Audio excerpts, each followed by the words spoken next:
What up? What up? I'm actually doing. Where is my mic muted? Hello. Oh, okay, it's not. Sorry. Um, I'm actually doing my taxes. I gotta get that done. I have like a little, uh, over a week, but the sooner I get it done, the better.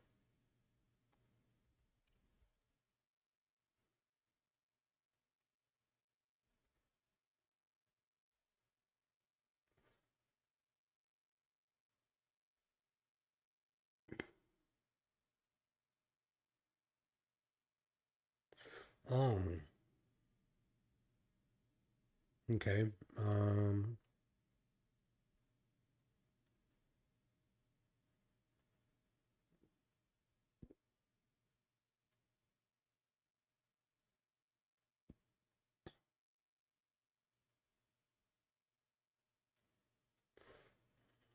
Where is that?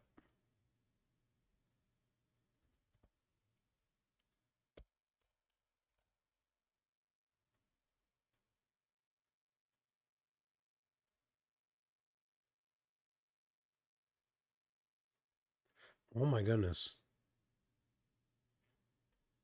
Oh.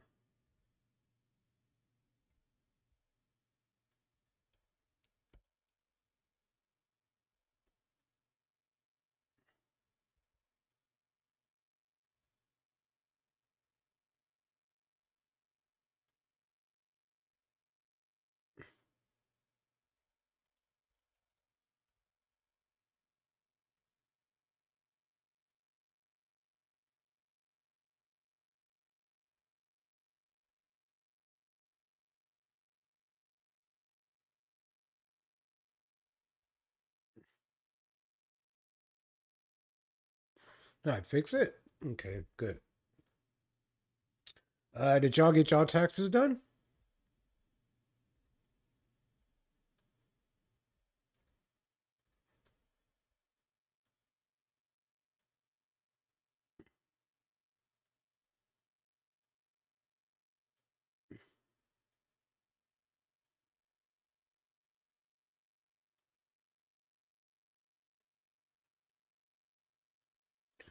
Everybody I know that did their taxes, they're getting money back. One person got like 1,600.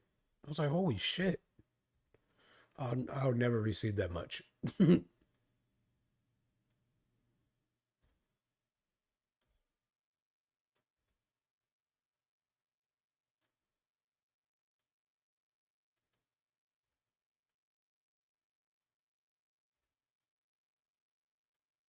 Oh, I just want to finish this. I don't even care.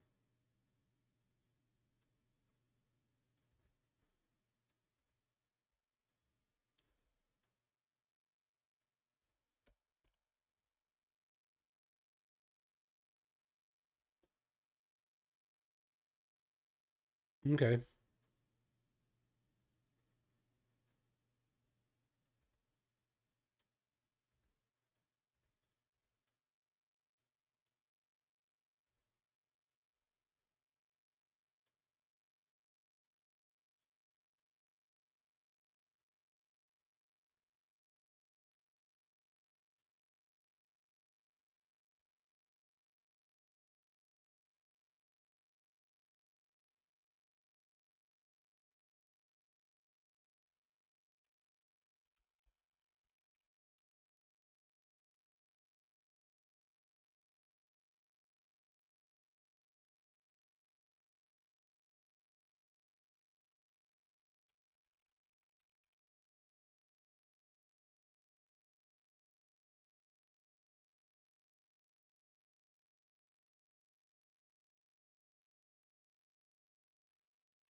They be really trying to get you to like buy shit, like buy all these extra stuff. If you're a independent driver, you have to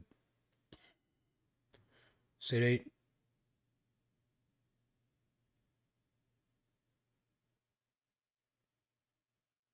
they're making me upgrade.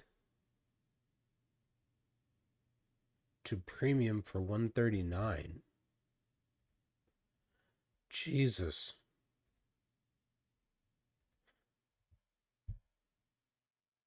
$140.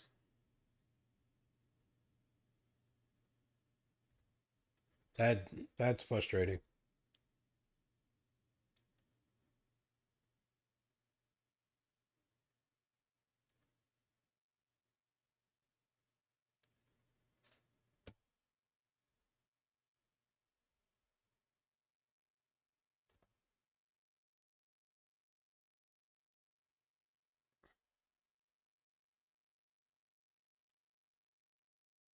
That's wild.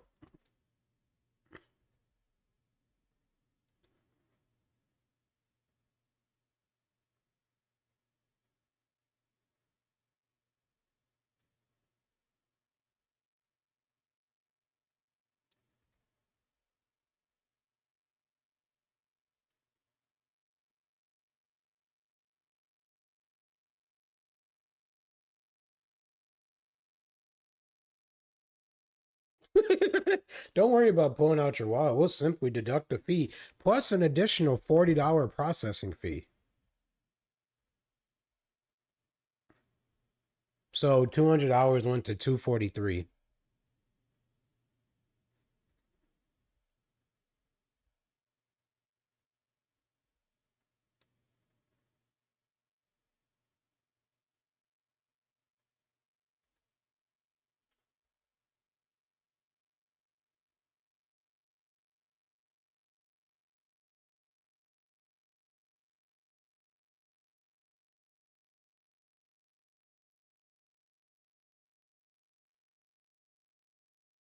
$35 fee deducted from your refund for putting it in your bank account.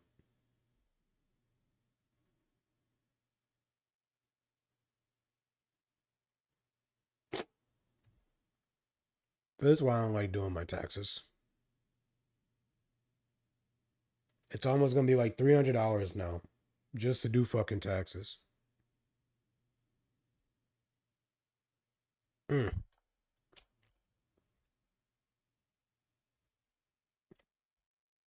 Yeah, that hurts me. Anywho, let's get this done.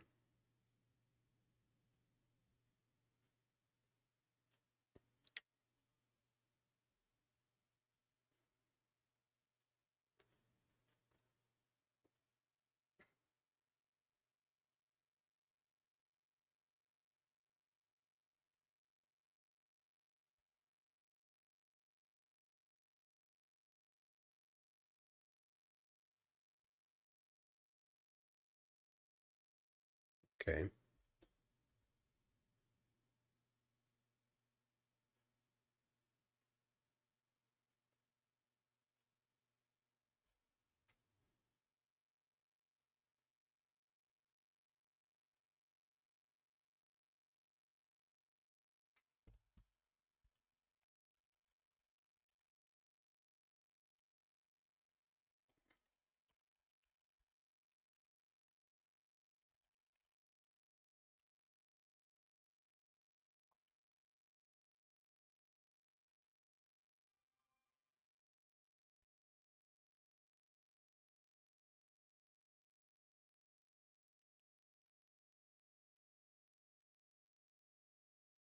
Can y'all see my phone? It's so small for me, so I don't know if y'all can actually see that shit.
I want to e-file another $90. I'm kidding.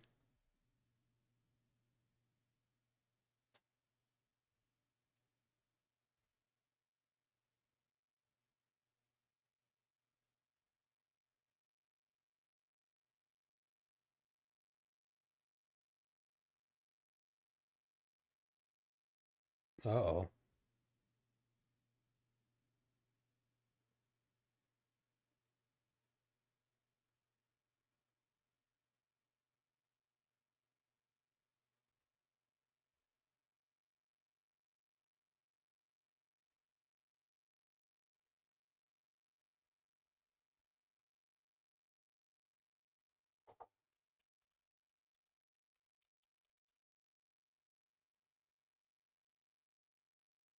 I don't want to go get my wallet.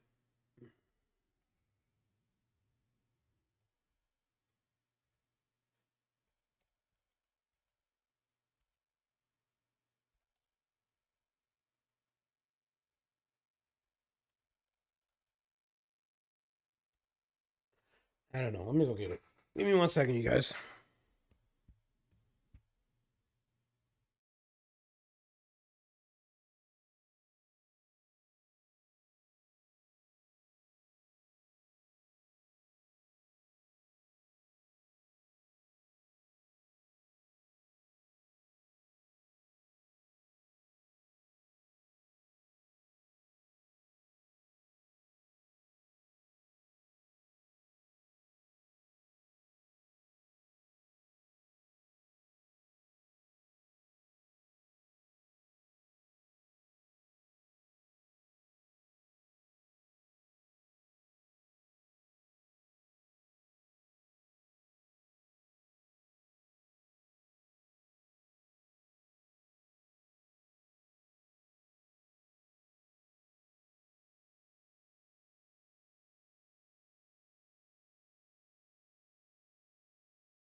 All right.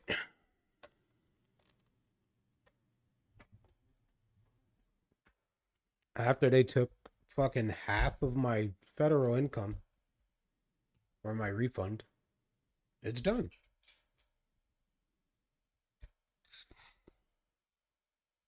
Don't become a DoorDash driver.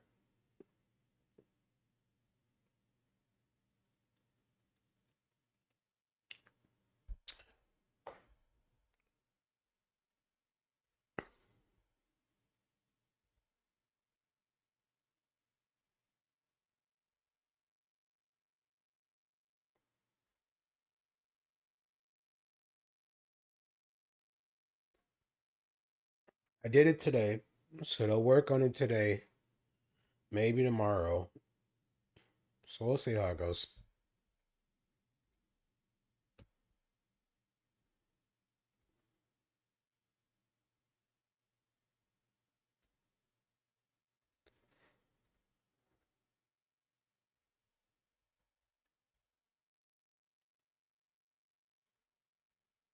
So right now, even though I had starting a little bit, what I'm doing right now is just working on an application for you guys to fill out because it's still there in yellow. Book a WWE match. But then I'm going to add here become become a RSW wrestler.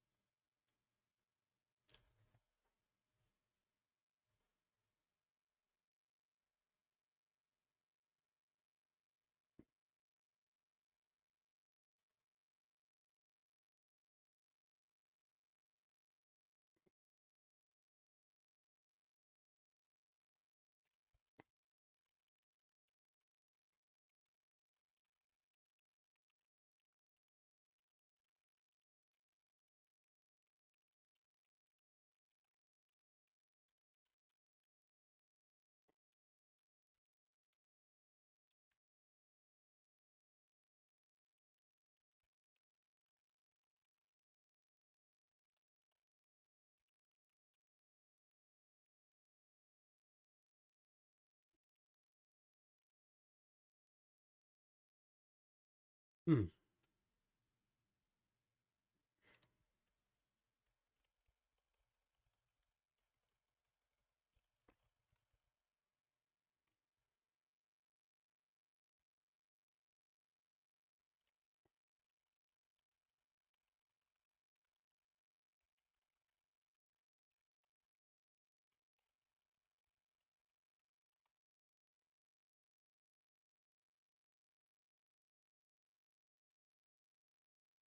All right, there it is. So for 2K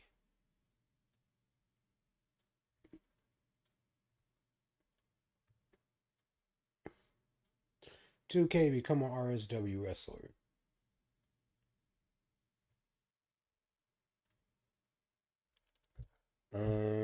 What else? So let's do actions.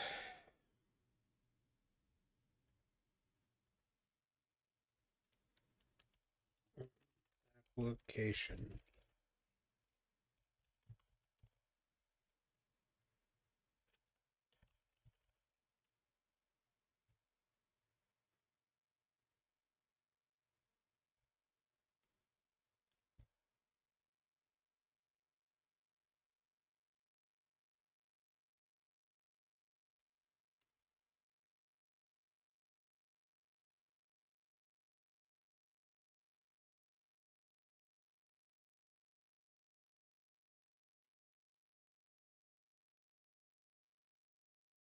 I don't know about that one, but hey, we'll take it.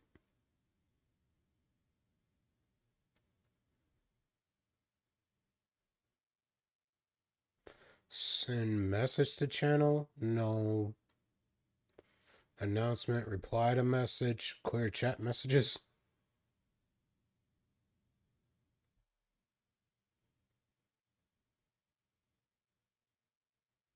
I thought there was a way you could send them like a direct message, but maybe that's not a thing anymore.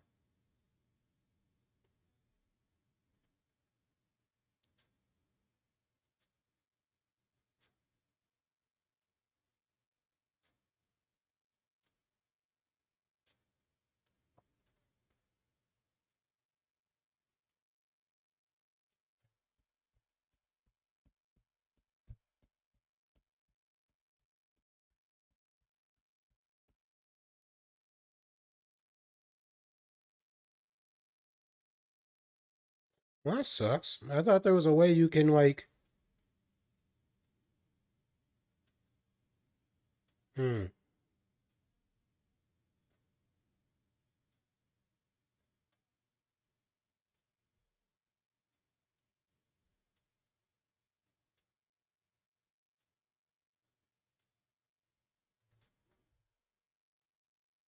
No.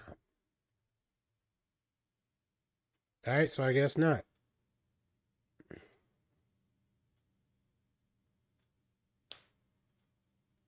I could have sworn there's a way like I can send you a message. It's none of these.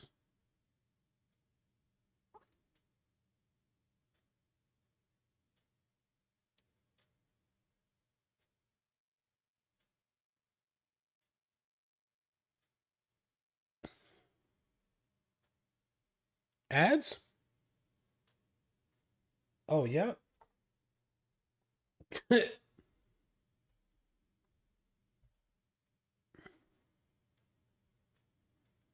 Nope.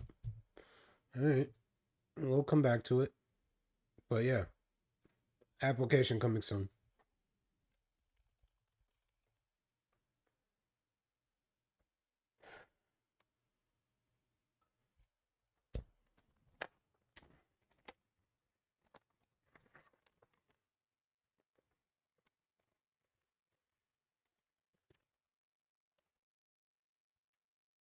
Song I never belong.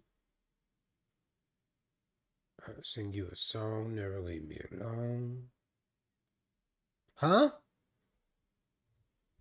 So a few days ago, Solo Minotti dropped a video about how 2K as a franchise is dying. He was speaking so many facts in his video, man, I suggest y'all go check it out. Now, one key thing that really sparked my attention was when he said that we took NBA Live 19 for granted. Back in 2018, NBA Live 19 came out. I remember playing this game, and I was like, yeah, you know what I'm saying? I love the environments, everything. The gameplay was decent, but it just felt like a PS3 game. So today, we're gonna get that game a chance again, all right? It's 2025. Maybe, you know, I don't know. Maybe things have changed for me.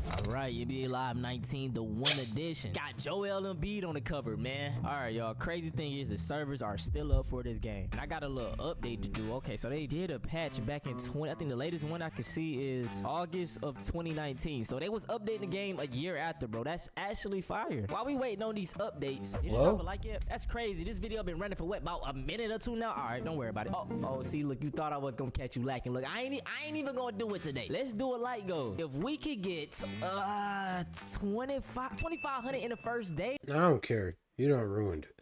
I thought it was NBA Live 25. Bruh, I just got clickbaited. Hey, you're so casual about it, too.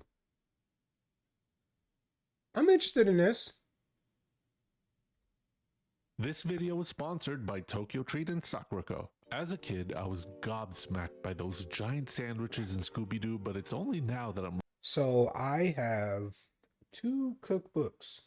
One is Bob's Burgers, where it's a burger like almost every day. It is tons of recipes. And another one is one that I downloaded. It was only $1, but it was a chicken wing cookbook where you get like multiple ways to cook chicken wings. Realizing just how bonkers the food really are. Like this triple-decker sandwich that has sardines and marshmallow fudge, or this sandwich with liverwurst and strawberry ice cream, or this one with meatloaf bologna covered with chocolate syrup, or this sandwich that has fish food in it. I'm not gonna yuck their yums, but let's see if we can find something I'd actually want to eat as we take a look at the Scooby-Doo cookbook.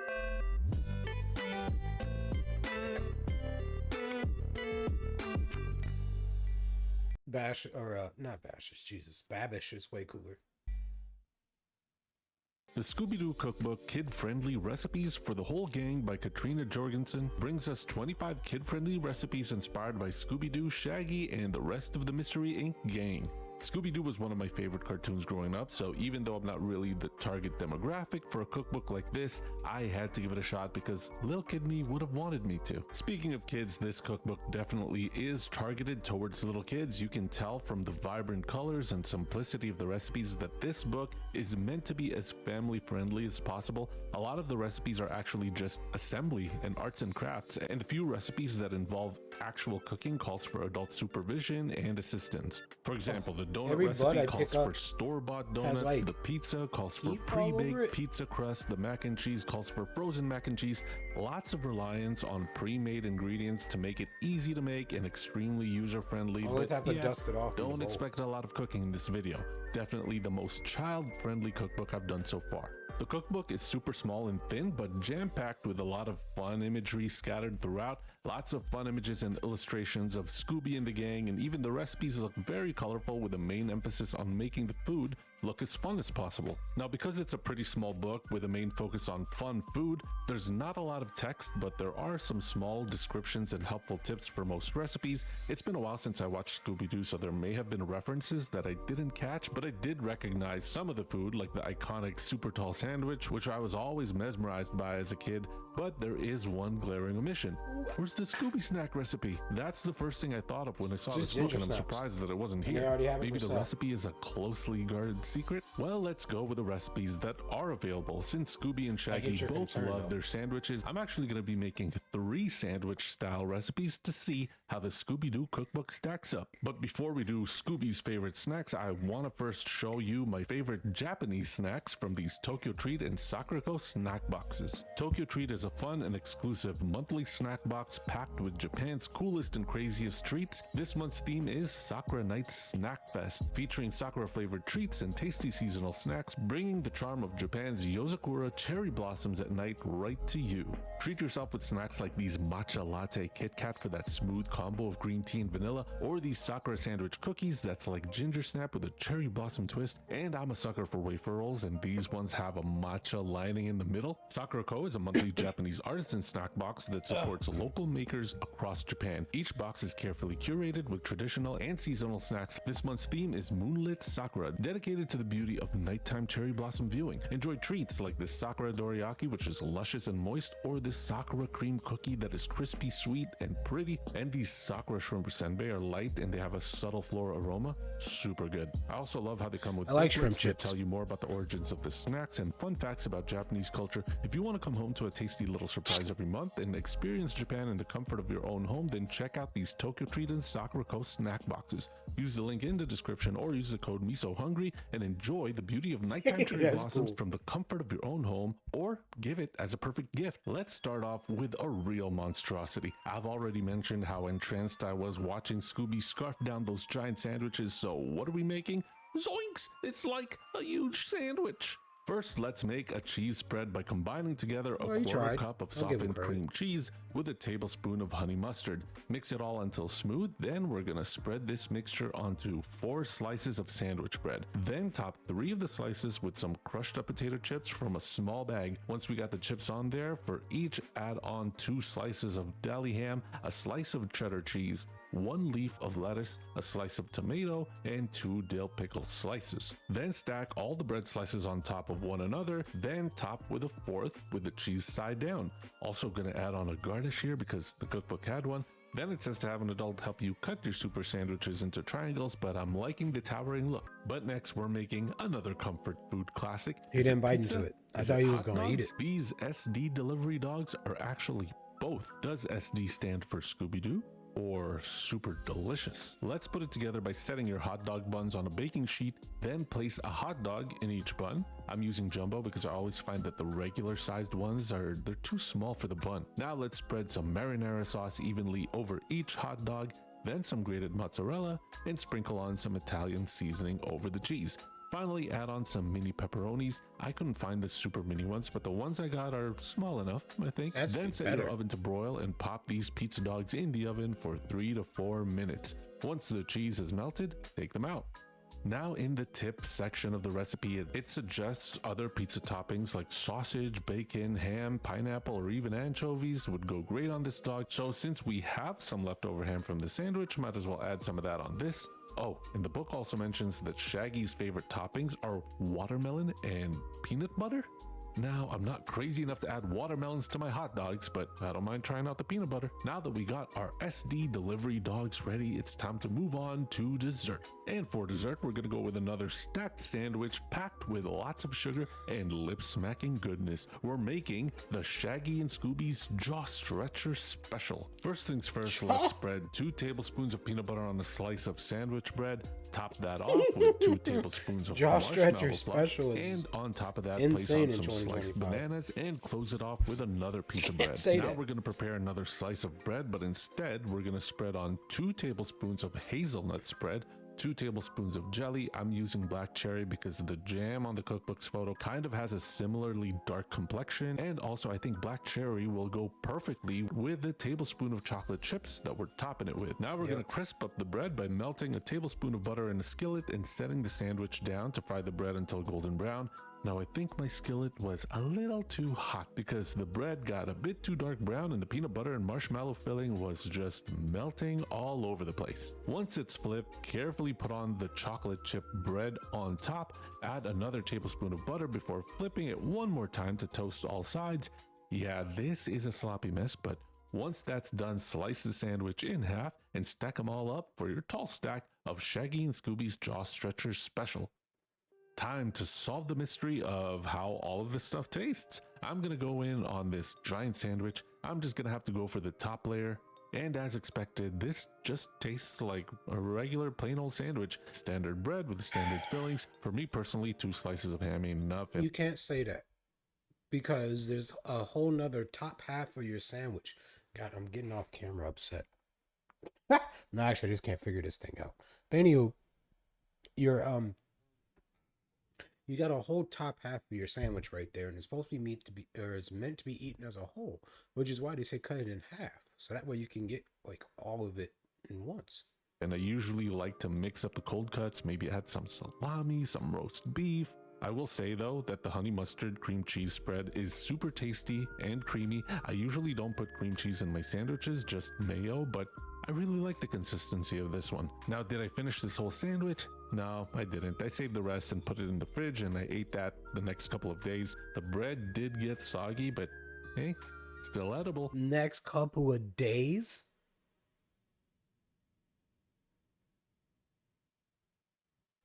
Okay, let's go to these pizza dogs. This is actually super tasty. I thought this was just going to be gimmicky at first, but this actually really works. The gooey cheese with that saucy marinara and the saltiness of the pepperoni, it really feels like you're having the pizza experience, but in a different format, and I don't really miss the ketchup and mustard and all of the usual hot dog toppings. The ham version tastes very similar. The ham doesn't really add much since it's very similar to the hot dog in taste and texture, but the peanut butter one, okay, it's actually not too bad. I think the nuttiness actually works really well with the cheese, and I kind of like the subtle crunch from the peanuts because I use crunchy peanut butter. I would just add less peanut butter though, since it does stay in your mouth a little too long and it gets kind of pasty and stodgy. Okay, Shaggy, I see what you're going for. Still no to the watermelon hot dog. Wasn't Shaggy, okay, let's slice into this jaw stretcher special before it melts all over the place. This is super sickly sweet as expected, but not too bad. It's got French toast vibes from being fried in butter, and I really like the black cherry's tartness to cut through all of the sweetness.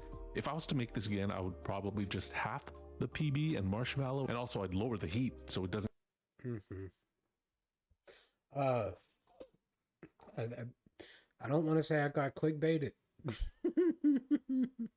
but his opinion about everything towards the end is really inaccurate. So, by the way, this is great. The nope might be the funniest thing in wrestling. Yeah, people are really enjoying it. When you did it for the first time, did you think it would be a thing? Well, it started out as a gag, and it was a house show gag where I'd work Christopher Daniels, and at some point, you know, I would call, like, you know, a crossbody or something, and I'd walk away from it. And Chris, to his credit, like every time I did it, you know, as he's diving to the air, he's like, "You son of a bitch." Then him and AJ began like requesting it on people, like, "Oh, you got to get him with the walkway today." I'm like, "Come on, dude." And then, I don't know, it became kind of a bit when I started showing up on TV.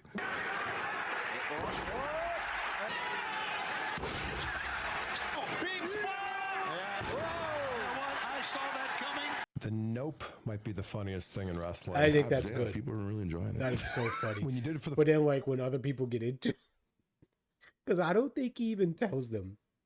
I think he just like, as you said, he just calls a crossbody, but then he looks at him and he's like, "What the fuck?" first time, did you think it would be a thing? Well, it started out as a gag, and it was a house show gag where I'd work Christopher Daniels, and at some point, you know, I would call, like, you know, a crossbody or something, and I'd walk away from it. And Chris, to his credit, like every time I did it, you know, as he's diving to the air, he's like, "You son of a bitch." Then him and AJ began like requesting it on people, like, oh, you got to get him with the walkway today. I'm like, come on, dude. And then, I don't know, it became kind of a bit when I started showing up on TV. Because they be ready. But then this one right here.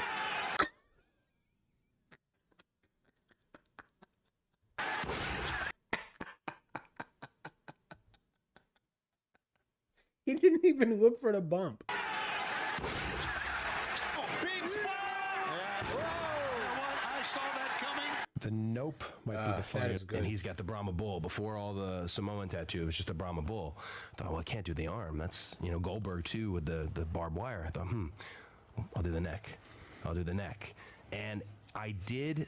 He showed it to me, and it was smaller. Yeah. And I thought, that's perfect. It'll peek right over the collar. I'm always in suits. That's perfect.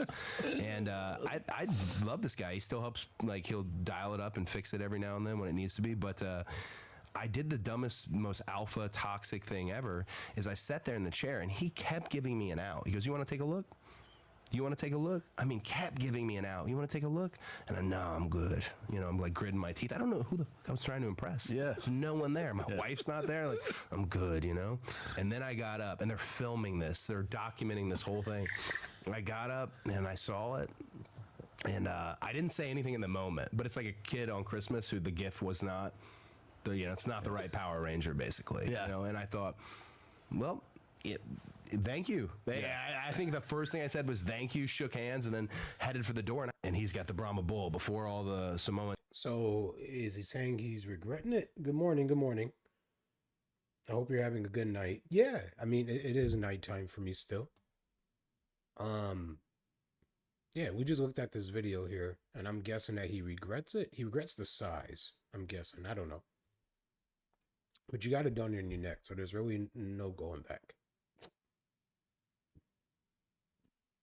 Especially if dude just was talking to you about it the whole time, you know? The fuck is this? If you shoot a starving child in Red Dead Redemption 2, you would think you've committed No way.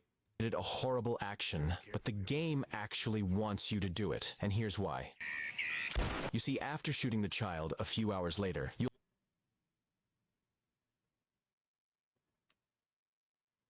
Joe, this is not in the game. find a group of children holding guns and blocking your passage. If you shoot all of them and then go to this exact point on the map, you'll find another child swimming near the river. If you follow him up to the river and then eliminate this child too, you will finally find out why the game wanted you to commit all those horrible actions.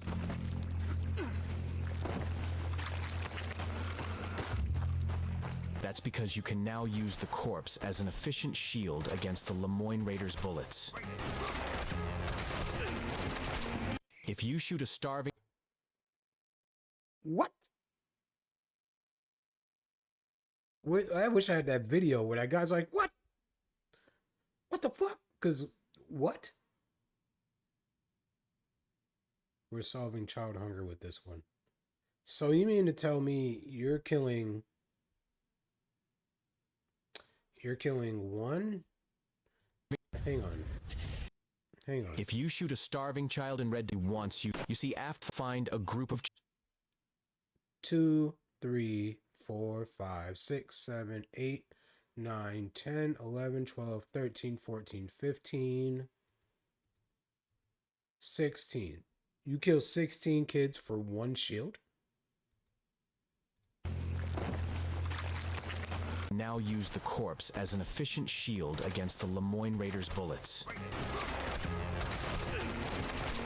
If you shoot a starving child in Red Dead Redemption 2, if you shoot... So not only did it not work. corpse as an efficient shield against the Lemoyne Raiders' bullets. If you shoot a...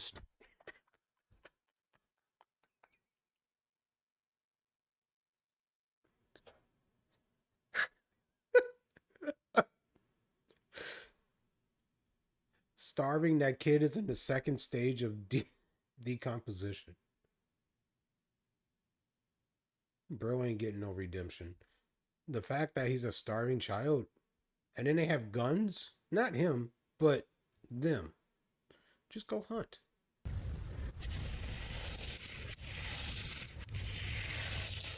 Oh, I'm like, why you do that? You're not gonna see that.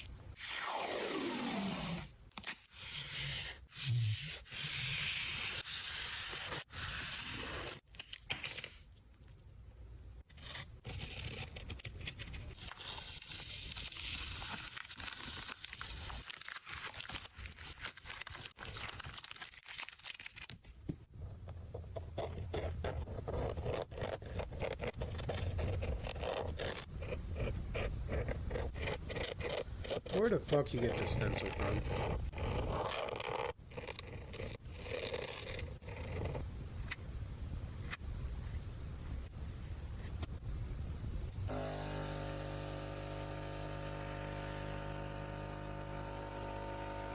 Like, awesome art, man.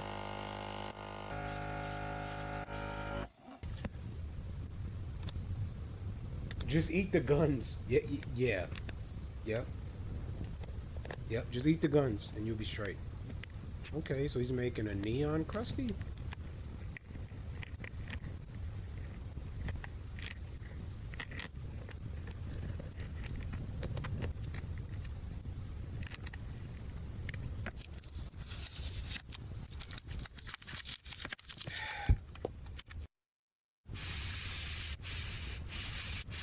I'm trying to trust the process, and that is some divine painting, I'm not gonna lie.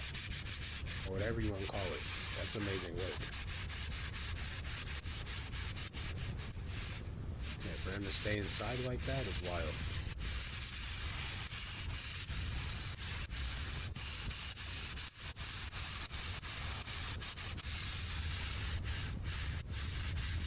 My hand's not too steady for all that.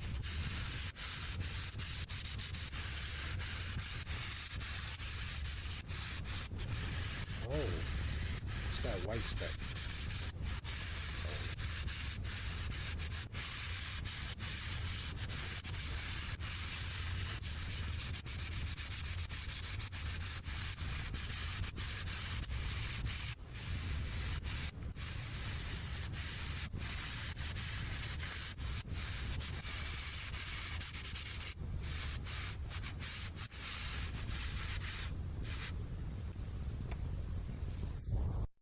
I wasted a lot of time fucking watching that video. I know that much. Wasted a lot of time.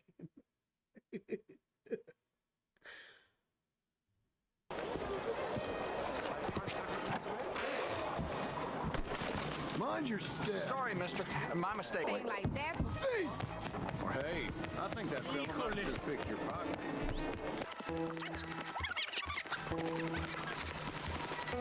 This man's crazy! Go bastard. All right, damn it, you got me. It won't happen again, okay? Just a bit of cash, that's it. Might make you smarter.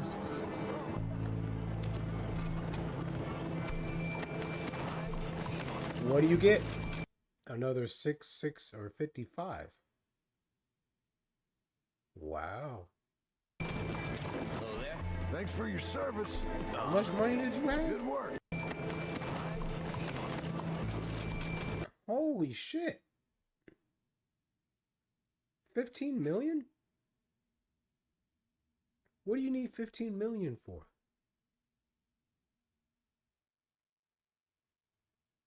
Where's the comments?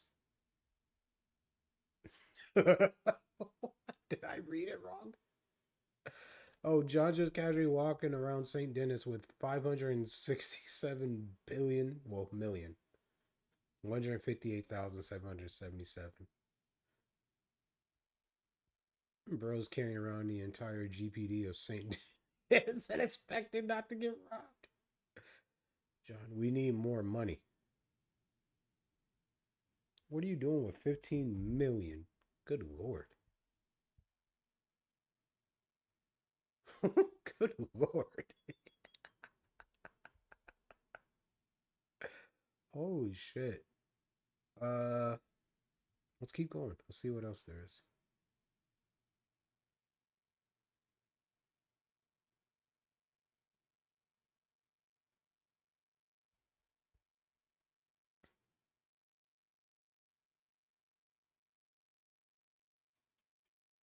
Juiced? I remember Juiced.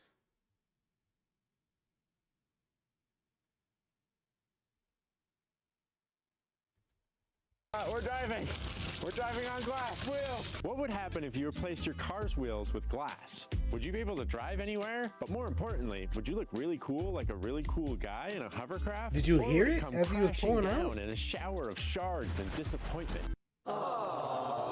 Today we're going to find out, and we'll stop at nothing until we get there, even if that means resorting to extreme measures. This idea all started with a call with a special someone.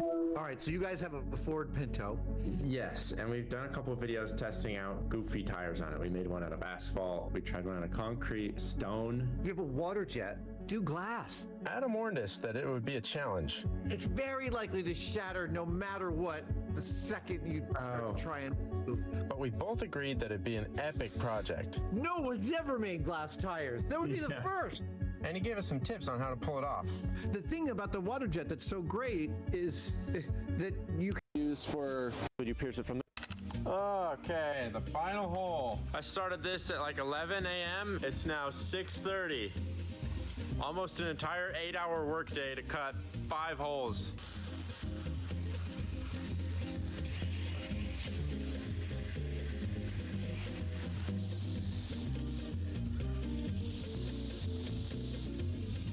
Yeah, glass is a bitch. I remember working at Things Remembered, which I don't even think that exists anymore. If so, it might be online-based store now. I don't think there's any more storefronts. But nonetheless, I did engraving. And with glass, you had to put it up on this fixture. But you had to hook up a water hose. And it kept water on the glass constantly while engraving. With only one piece. Now he's cutting holes, which we didn't see because I skipped it, but I can imagine it's the same process, but just maybe a little bit more tougher. Piece of bulletproof glass, and not wanting to spend $3,000 for the rest of the wheels, I'll have to make my own bulletproof glass if I want that cool guy hovercraft look. All those early plywood probably ruined the on it. Oh. Huh, so it just didn't even follow the scoring at all. That didn't work either, so I tried hitting it with the hammer a few more times, trying out some different spots, until this happened. No, it's like strong.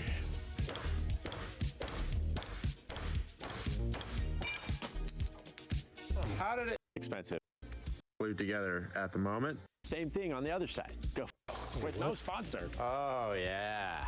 So I just repeated the same process 8 times, and then I got to do the best part.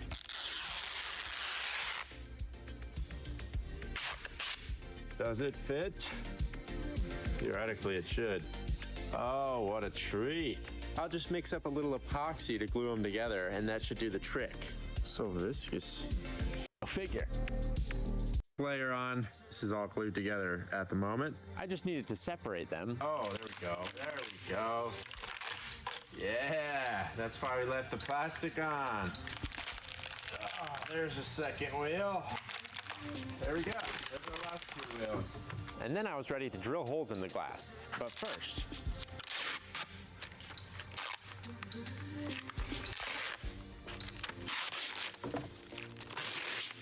oh, I thought it broke. It looked like it broke. Hey, Doug, come here. Hey, Jimmy. Hey, Doug. Yes, you are good boy, Doug. Hey. Good doggy.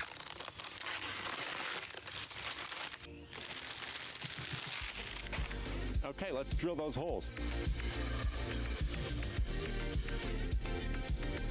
After 2 weeks of constant setbacks, broken glass everywhere, and countless hours of work, I was starting to wonder if getting a car on 4 glass wheels was even possible. But we finally made it. Let's see how we do. Okay, I am real proud of this one. So I'm thinking we put the polycarbonate side out. That looks clean so the though. lugs can twist into that a little bit.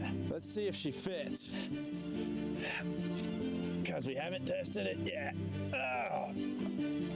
I don't know if that's the right size tires. That looks so weird. Yes, thank you, Armor Max, for this beautiful piece of bulletproof glass. All right, just a little bit of impact because I'm tired of hand tightening. But we do not want this to crack. All right, we're ready. already, I have high hopes for the bulletproof glass wheel. If you're a little freak, get yourself a little freak on board sign. Available at waterjetmuseum.com. Link in the description. Would you do the honors of putting me on the ground? All right, let's give it a test, shall we? It's gonna break right away. Oh, it's cracking along the edge. Is it? Already? Yeah, it's chipping off. Oh man. Oh man. Nothing strange about this car. Oh, it's leaving a little trail of dust. Oh, is it? Trying to look in the mirror.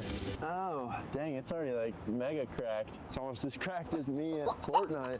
It's only like the front layer. If you can see it from this GoPro angle, it's like this mainly this layer, and then the rest seem fine. I wonder why that is. Probably because of the, actually I have no idea why. Let's keep going. Yeah, buddy. Yeah. Why isn't his, why didn't he measure width? Is that a thing? Like, shouldn't your tire be or your glass tire be as thick as your normal tires? It sounds like the concrete wheel. Wait, let me put them. Oh, what was that? A big old piece just came off, but let me put the mic on there. Oh, where did those come off? It looks like they came from like right here. Oh, or off the back. You see that big piece that's missing back here? Oh man, this is gonna suck to clean up. Oh, and these are razor sharp. It looks like a clamshell. Oh, all right, let's turn it around.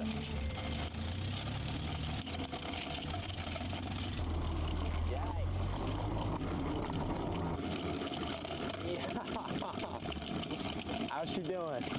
We drove over some gravel, and it hated that. Oh yeah? I could see the gravel go into it and then shatter into a million pieces. I don't like the way Buddy talks. Oh yeah? Oh man. She is not. Like, he's listening, but he's not listening, and that's kind of annoying. Not looking too hot. Polycarbonate doesn't care. Or he's the type to where he listens, but he's not gonna react until he sees it. So, I don't know. Yeah, the polycarbonate's fine. It's still laminated to it. Like, it's not coming apart at all. I'm pulling on it pretty hard.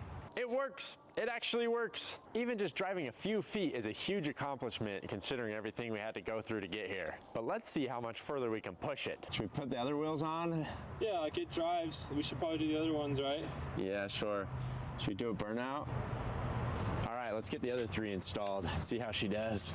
All right, well, these are fully tightened, and this is what the wheel can do. So obviously these lug nuts aren't gonna be ideal.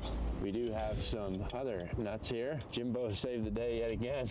I went to rotate this, and it's just so light, and it feels so stupid. Like, you know, a normal tire weighs like 50 pounds or so, and this is like, what, 10 pounds, if that? So what I'm saying is this car is gonna have a crazy 0 to 60 because it's got really light wheels. All right, I think we're ready to lay her down. This looks cool already, but I think it'll look, let's get the other 3 installed. I went to got really light wheels. All right, I think we're ready to lay her down. Wearing the same thing.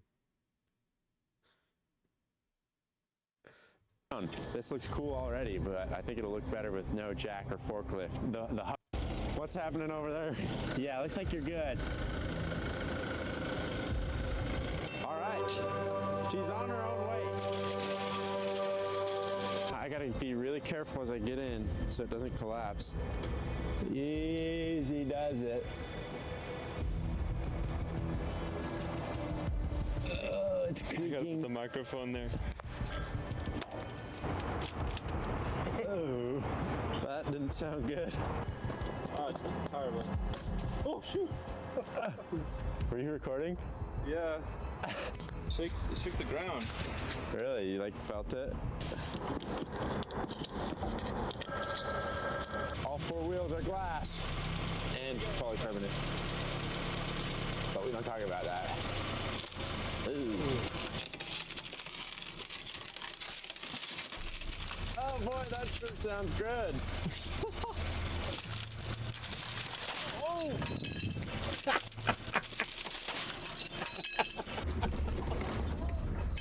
They both.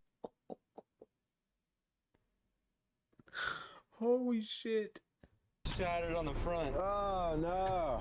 I guess let's put the normal tires on the front and then we'll drive around on these two glass ones. Wait, we have a spare, so let's just put one real tire here and then other spare on the front and then we're chilling. Get your car out of there.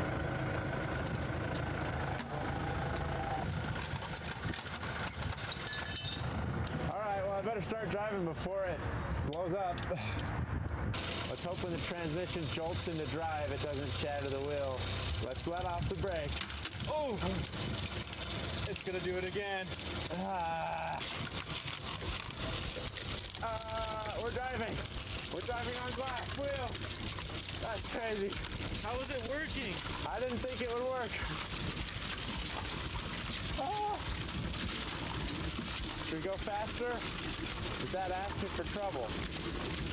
Oh, I'm scared. Oh dear. Oh boy. Did it just break? It broke. Oh man. Oh, we made it further than I thought. How's the back wheel doing? The back wheel's doing good. It's kind of cracked, but it didn't bend like this one did. Well, you can drive on glass tires for a little bit, but not very long. My guess is this is a front wheel drive car. So it's probably why the back tires didn't get shattered as much, because it's a front wheel drive car. Unless, come with me, you have some real professional grade bulletproof glass. I think it's time for a burnout test. I should probably roll up my window for this. I don't want any glass in my eyes.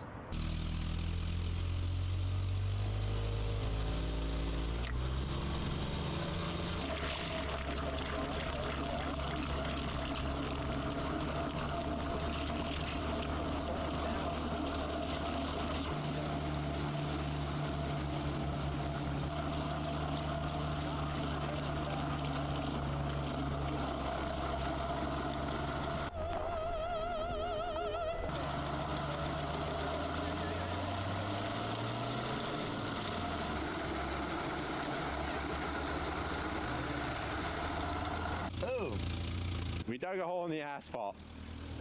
Shoot. I mean, these wheels are bulletproof. That's kind of a flex, I'm not gonna lie.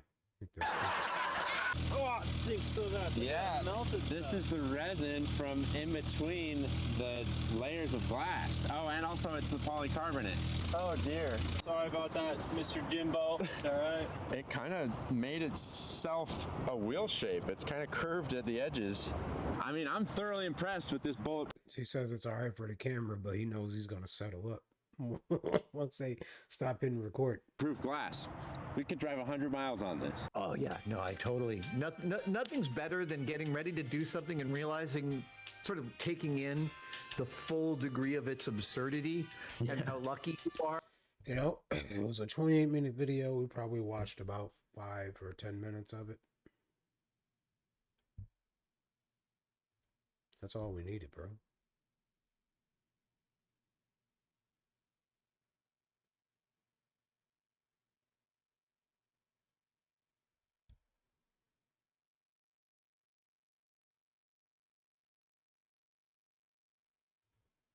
The year was 2004, 18 years ago. About 4 or 5 years before I adopted a life focused on food, so I didn't know anything. And I was actually still in a picky eater phase. I didn't love cold cut sandwiches. The idea of dry turkey meat between 2 dry pieces of bread never quite got me excited as a kid. On the other hand, a hot sandwich was right up my alley. And of course, I loved chicken cutlets. They were the go-to thing for me to add to a sandwich. Now, this was around the end of football season, and I was the captain, small but mighty, and I needed to stay sharp, so I demanded from my mom a steady supply of chicken cutlets be ready at all times. Chicken cutlets are a source of pride in any Italian household. Everyone's cutlets are a little different. I like mine sliced very thin, almost shaved off the top of the breast. I like to cut them thin rather than pound them because I find pounding them beats the meat up too much and they get torn up. I just take a fillet knife. All right, y'all. If y'all know the words, sing along.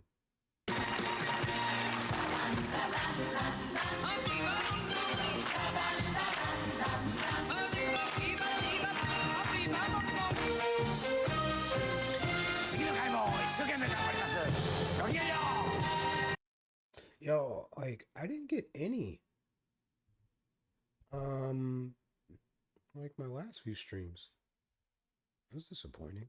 And shave very slowly and very carefully, as thin as I can. And if you use like a regular organic chicken breast, not these roided up, juiced up mega chickens that some people are accustomed to these days, you should get about 3 to 4 slices per breast, depending on how good you are at slicing them. Then all that's left is to get them breaded, and we use a classic 3-stage breading station. A bowl of seasoned all-purpose flour, a few eggs beaten really well and seasoned, and then a mix of Italian seasoned breadcrumbs and panko breadcrumbs. My mom never used the panko. It's just something I like to do for maximum crunch. I season the chicken lightly right before I add it to the flour. Make sure that it's fully coated in the flour, and then you pat off any excess before adding it to the egg. Once it's in the egg, you gotta get it coated in that egg completely. Make sure there's no little secret hidden pockets of dry spots, and then pull it out, let that excess egg run off, and then into the breadcrumbs. And this is the most vital stage. You could screw it up big time here if you don't adequately bread the chicken. You gotta ensure that there are no wet spots or bare spots present, and to do that, I like to sprinkle the breadcrumbs on top, push it into the chicken, further flattening out the chicken breast if need be, or if they're very thin, being very delicate with it, and then you flip it and you repeat that process until the chicken is fully breaded, that breadcrumb has covered up all egg, it's nice and dry, and the cutlet will fry up nice and crispy.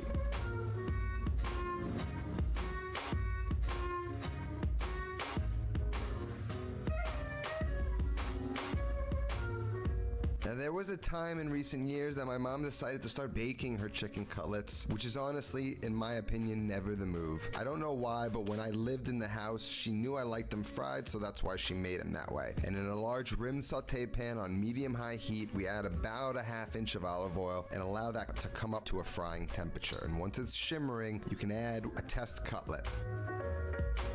Cook for 1 minute, then flip and then baste the paler spots of the chicken with the hot oil. With metal tongs, cook for another minute, then flip and baste with the oil again. And you're gonna repeat this process until the chicken is perfectly golden brown and crispy.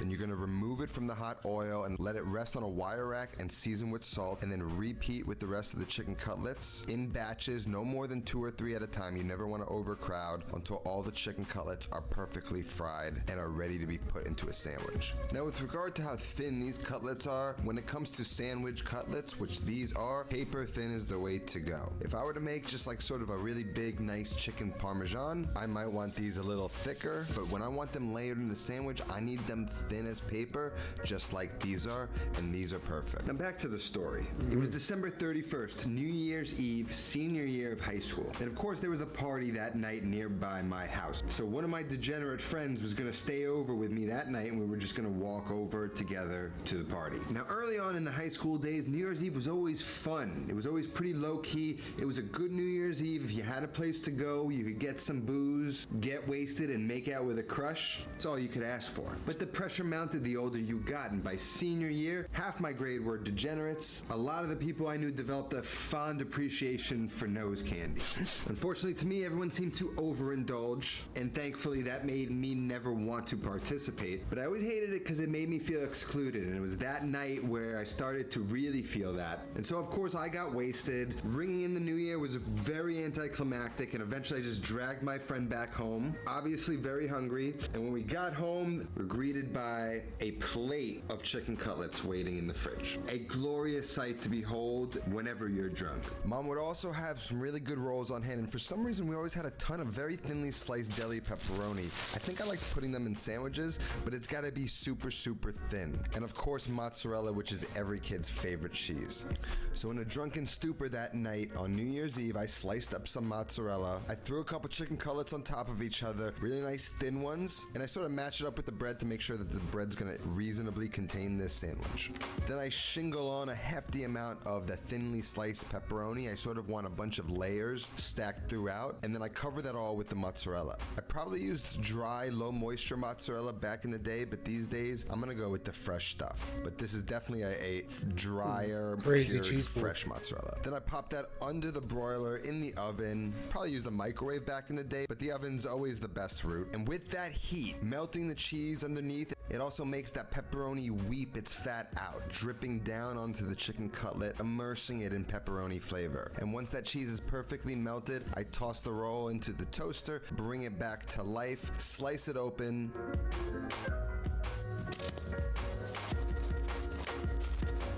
And at this time, I had just discovered spicy brown mustard. I had hated yellow mustard up until this point, but spicy brown mustard was a revelation to me. Spicy, acidic, flavorful. And the alcohol in me at the time said, throw it on there. So I spread it on both sides of the bread, closed it up, took a bite, and was blown away. My friend, who was in his own universe, was shocked at how good it was. And it was a sandwich I loved so much that to this day, when I know a place has the right cutlets, I'll order it, or when I have the ingredients, I'll whip it together, and I love it as much today as I did back then, and it's a combination I think you'll love. Wait, don't go yet. We have an announcement. I have another Sunday supper coming up this Sunday, July 24th in New York City at the Stand Comedy Club, 4 p.m. Guest chef is going to be Anthony Vitolo from Emilio's Bellato, legendary Italian place in New York City. We're going to be collabing on a menu. Tickets will be down in the description. If you don't know what Sunday supper is, I'm going to leave a video right up here that I made. It's a series I'm starting that kind of documents the whole process. Links are going to be down in the description. I'd love to have you. If you want to make this recipe, the recipe is going to be down in the description as well. Uh-oh. I don't know what just updated. Just chatting. Okay.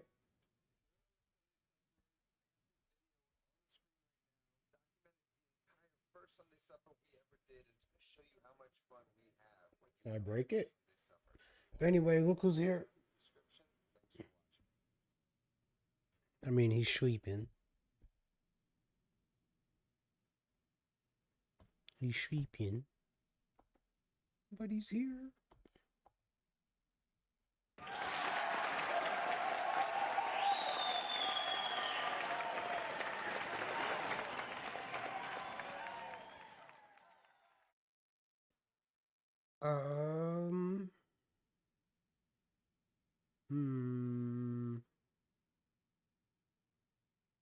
Drunk versus stoned? Nah.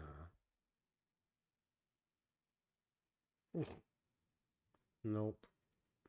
Let's play some Grand Theft Auto. Let's see if we can get any closer to beating it.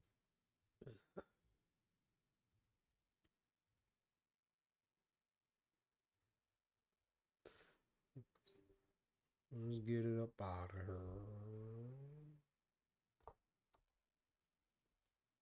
Whoops. I'm not playing schedule 1. Fucking it all up.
Jeez.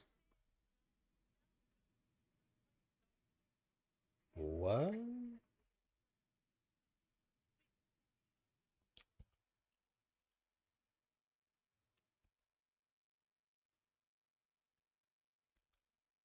Oh, hang on.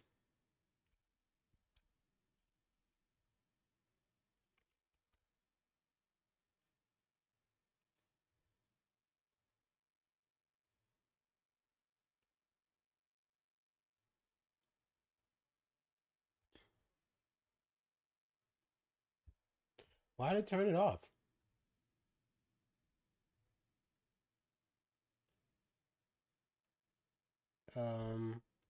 Which one are you?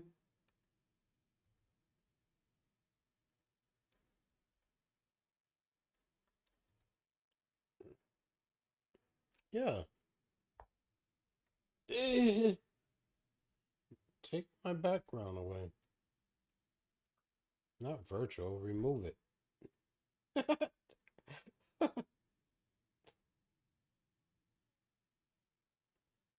Did they take that away from me?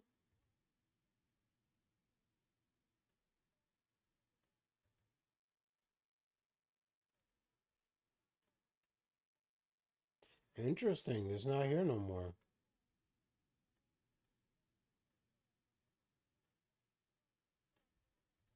What's this new one? Did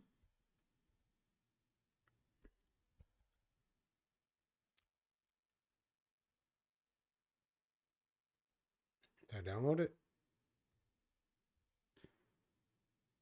Oh. Oops. Ah, well.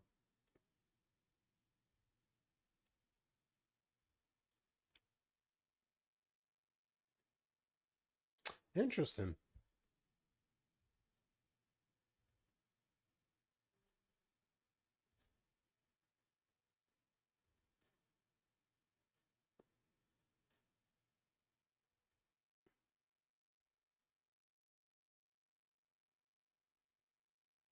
Where the hell?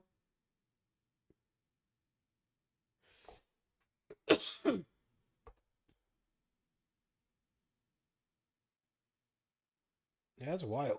The only thing I can do is blur my background. But I can auto frame.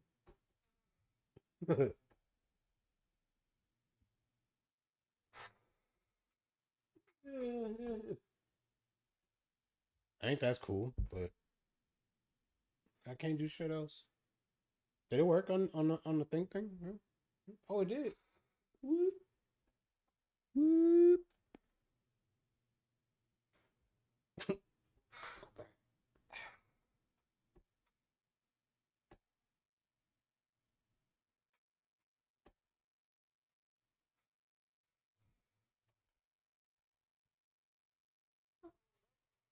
What?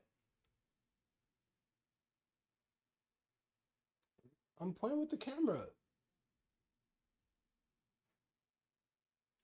Fez is not impressed. Not impressed.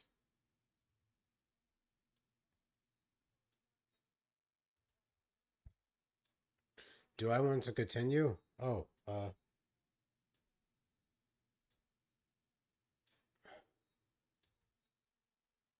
me close this. I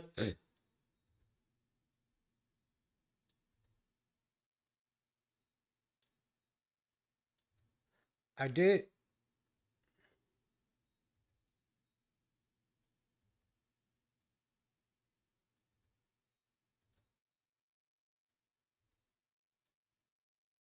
Jeez, you act like you know everything. I got it out of here.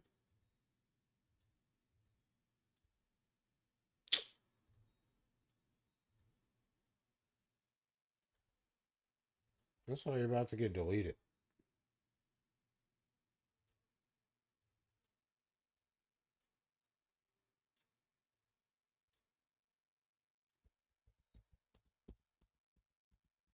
Oh.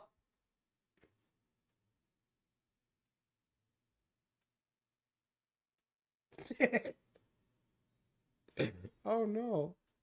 Now you just see the NVIDIA logo.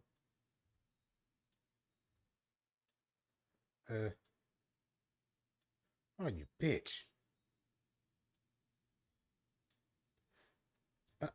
I don't. It's nowhere. Okay. Alright.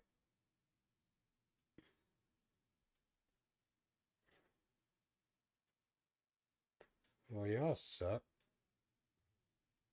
Let's see.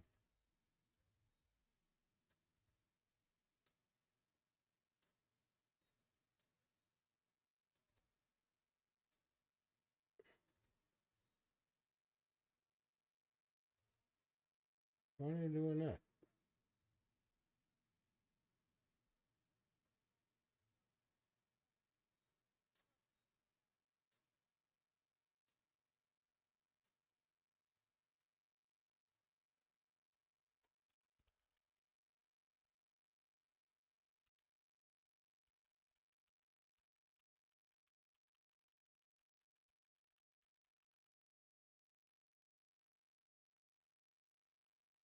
What's going on? Go to it. Nothing? Okay. It's supposed to be on. Okay. I guess I'll just go away then. Sheesh.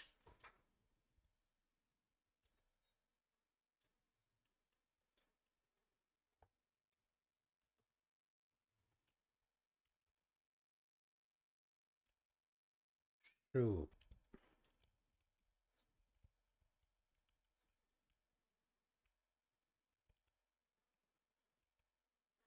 Alright, it's been a while, so I don't remember where everything's at. So,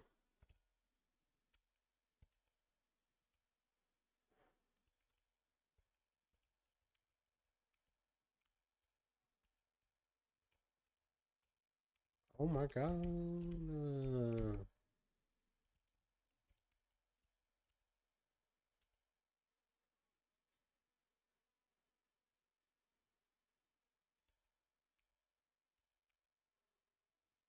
Oh my goodness.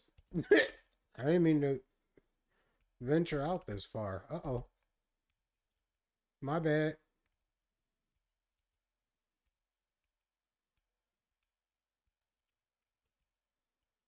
Oh, my bad.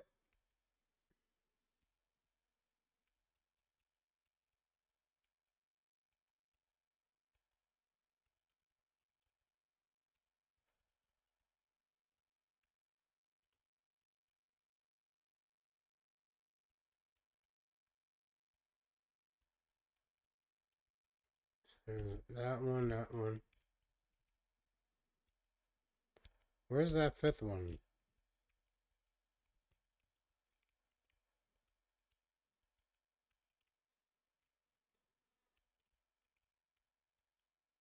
That's a nicer looking car, though.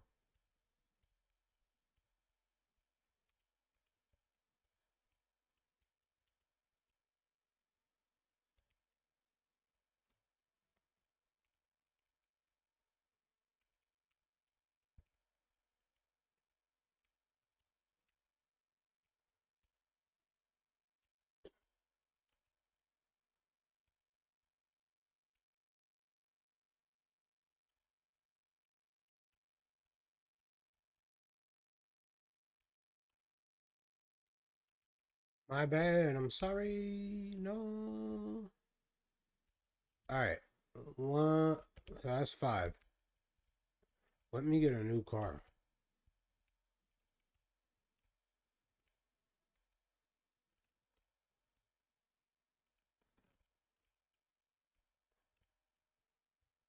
Yo, yo, yo. I need this. Oh.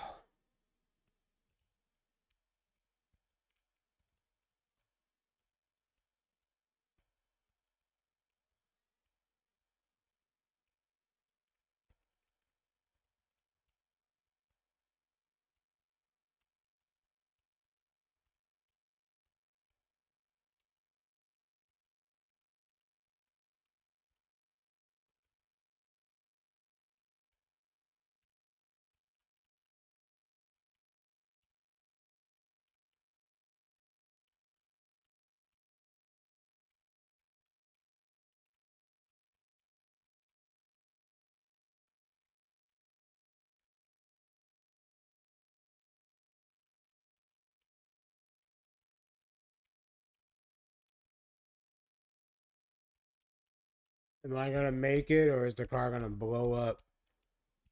I think it's gonna blow up. Oh.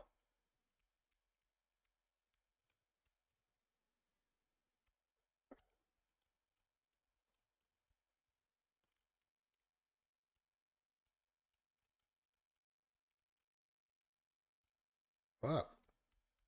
If the car blew up there, I'd be like, oh. That's just my luck.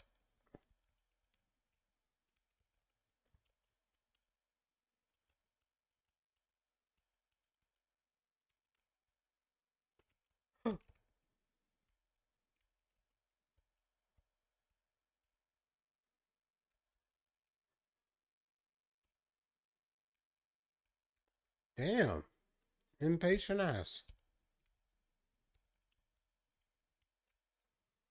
Whoops.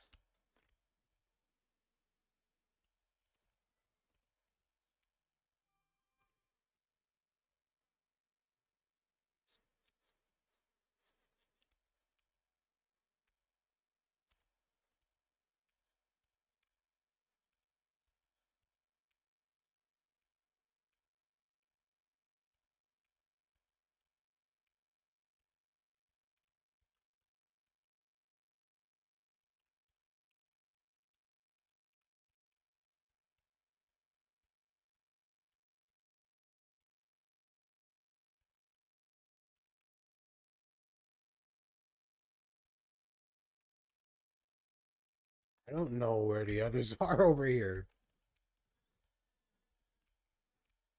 Ugh.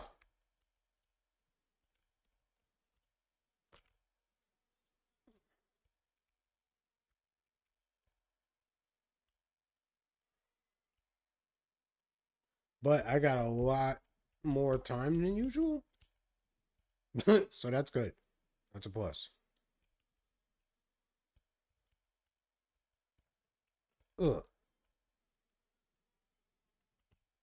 Oh, those sentinels are sweet.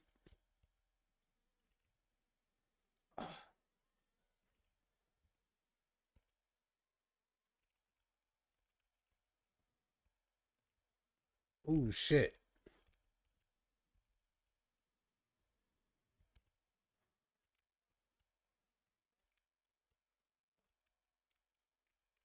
And they're so rude. And there's so many of them. Goodness gracious. Oh my god. I see why I had to leave town. Ooh, ooh.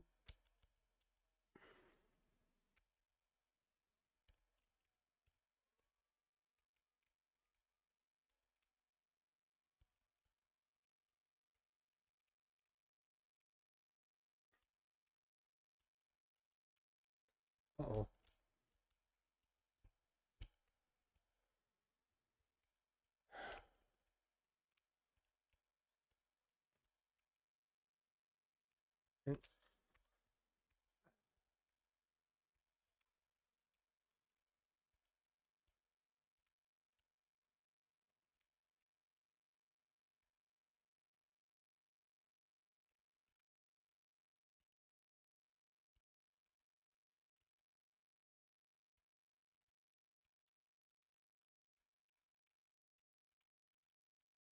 Oh my goodness. I don't know.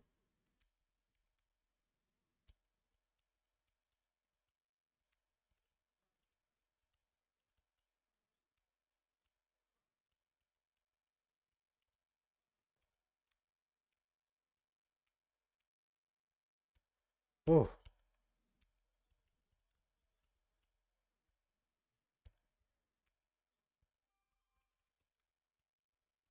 Bitch.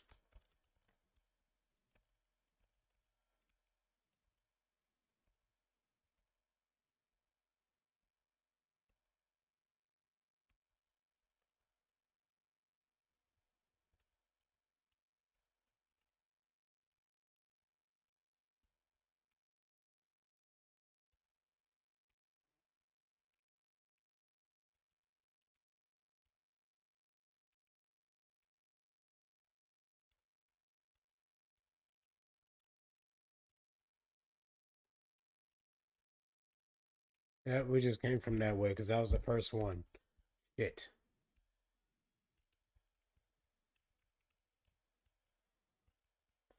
Ah, damn.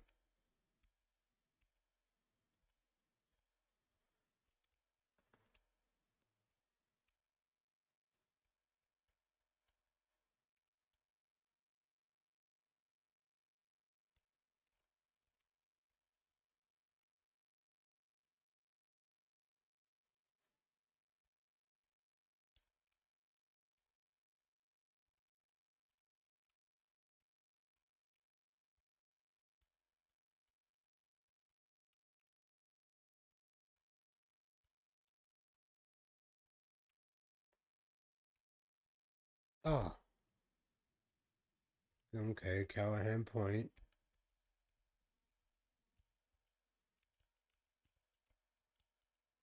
Oh, we went through Trenton.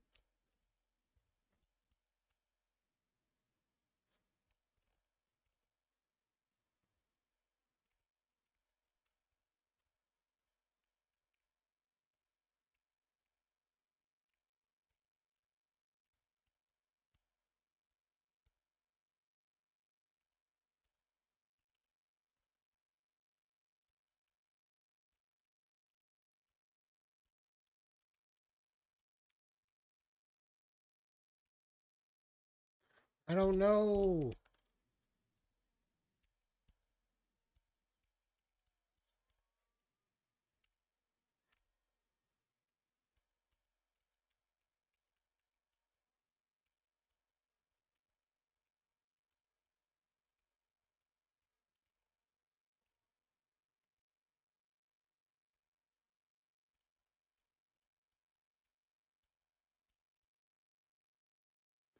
Man,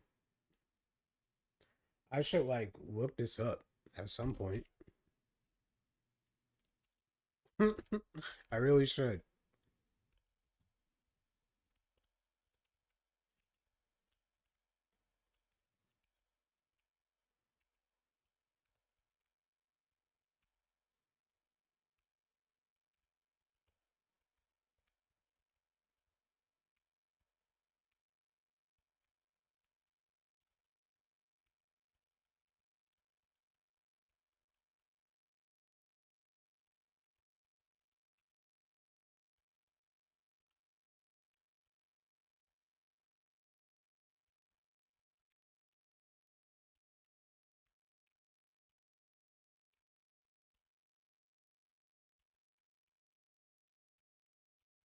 Do I go left or right?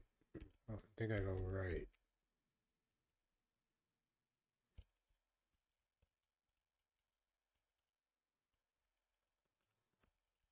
Bitch.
Oh yeah, I always do that.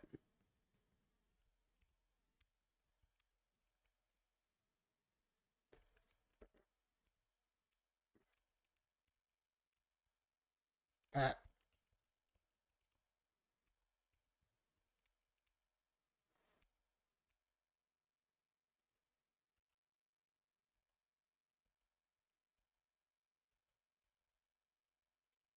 Okay.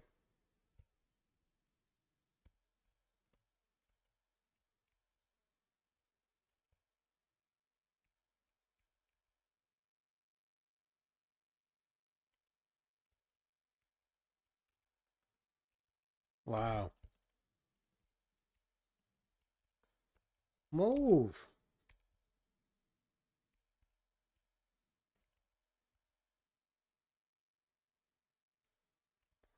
Um.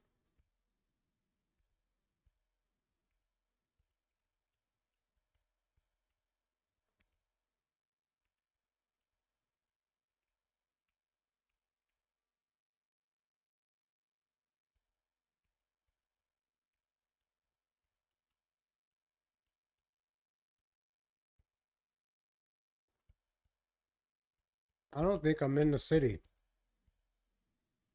I thought I was, like, by being shot at.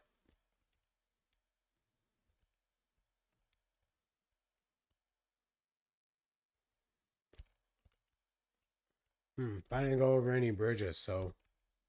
Alright, we're gonna fail this one, but I can't restart it, I don't think. Yeah, but we'll just drive.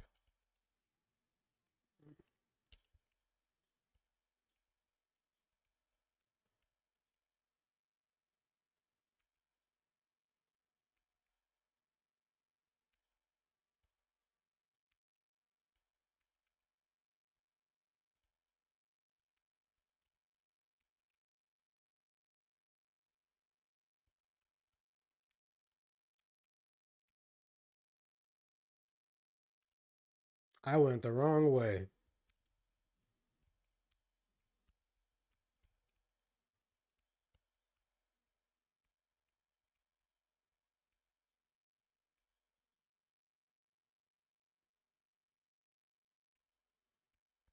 No! Oh, shit.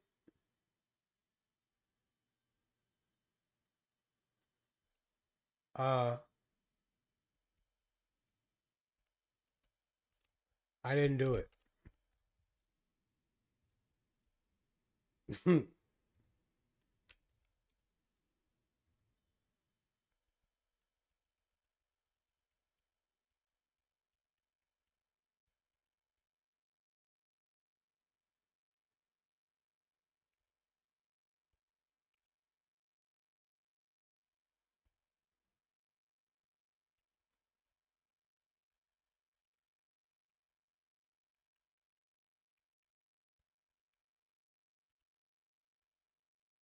Wow. Oh, yeah. Okay.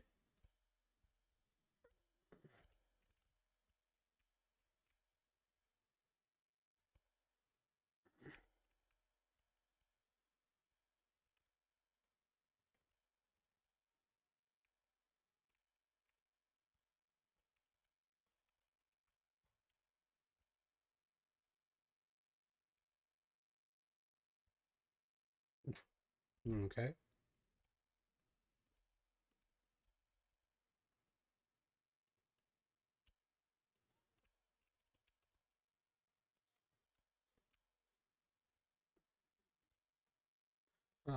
What up, Stretch?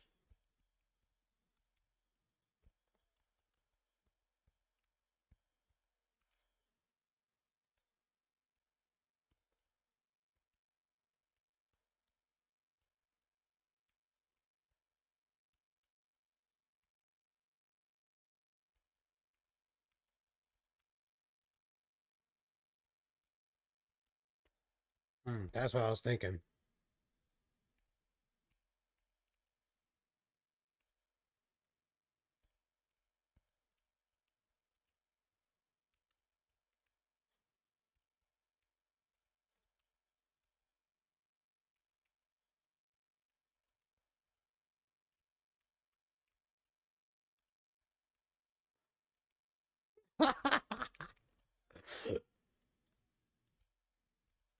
Wow.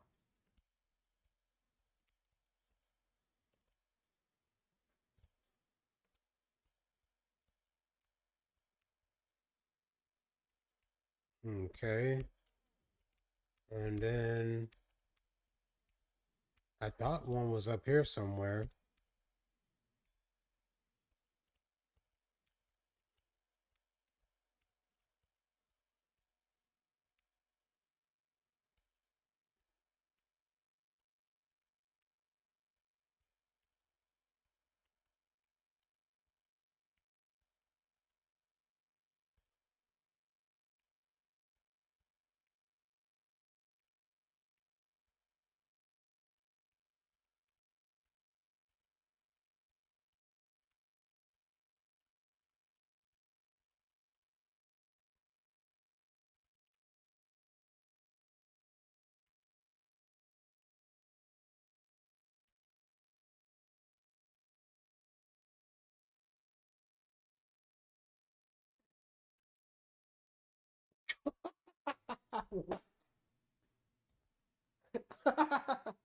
Not because of time failed, but because I got ran over.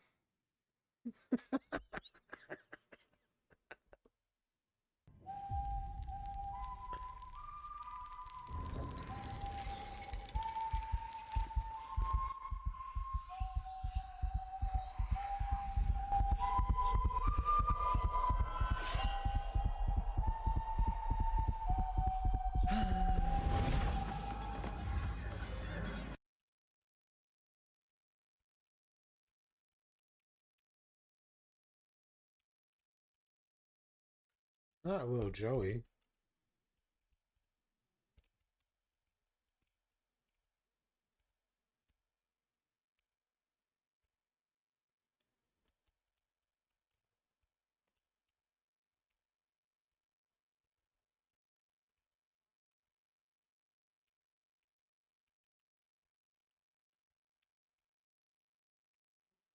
3 miles to the gallon.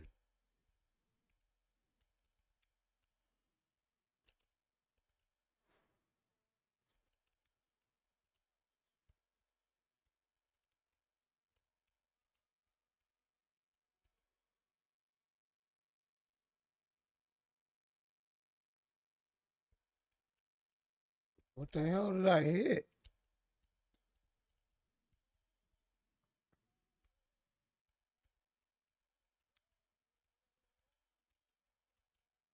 Damn, I almost hit Granny.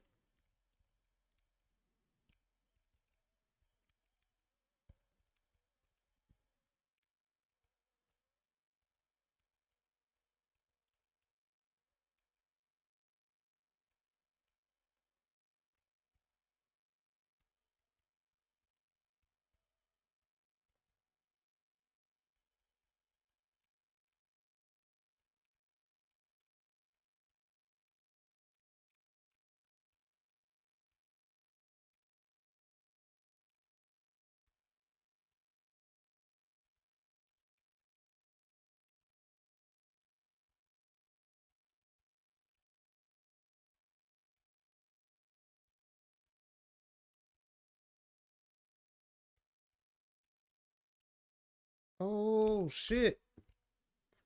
Oh, they got me messed up. Hang on, bud. I'm coming. Oh, fuck. Maybe I'm not. Yeah.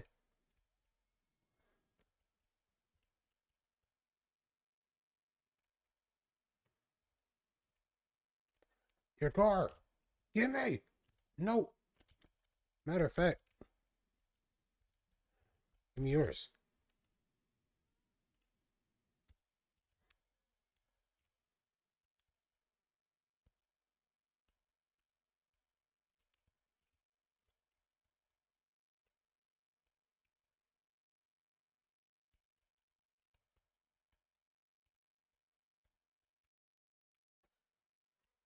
Oh, go the monkey.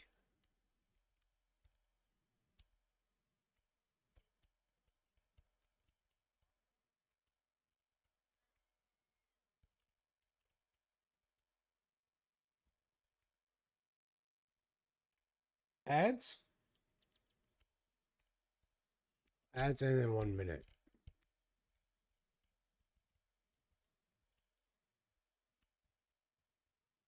Where? Okay.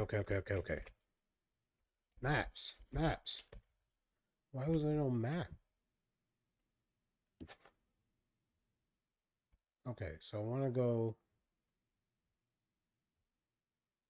this way. So we'll come down here, I guess, and go up.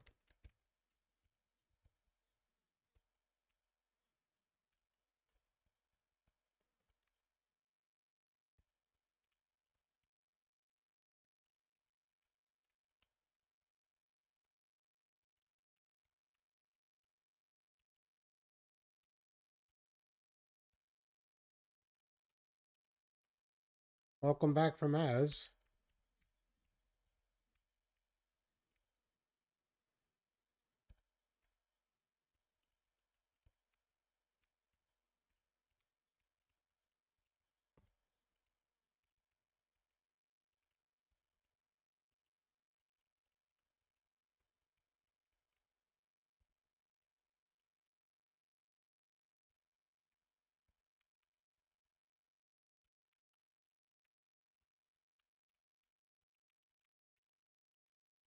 Oh, what?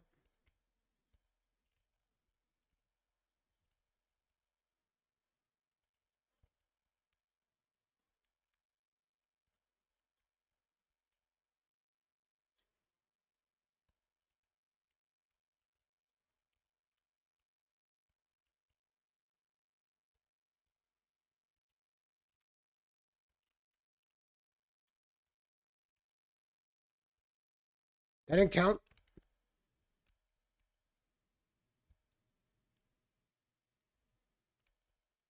Like how they drove away because of the cops. That didn't count?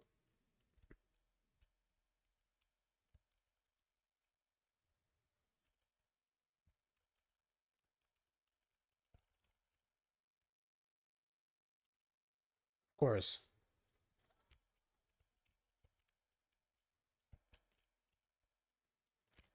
Of course I ain't had no gun.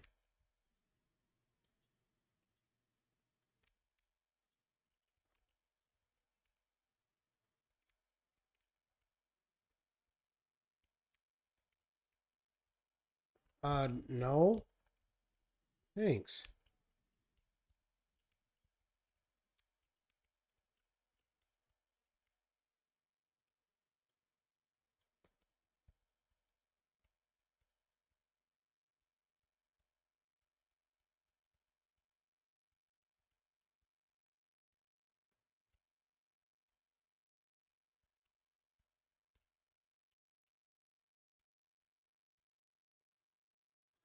This thing's sweet.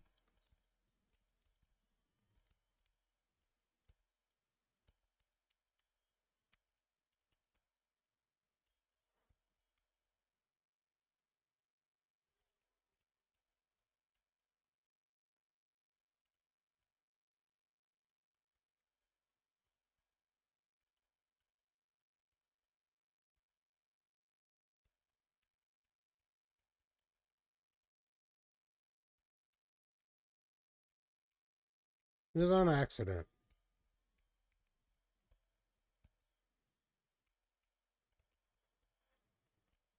I'm just in a hurry to find something and not fall in the water.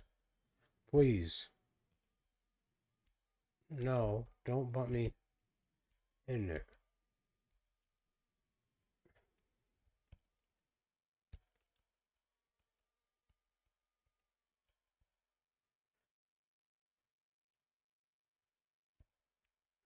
I don't think I'm supposed to go this way either.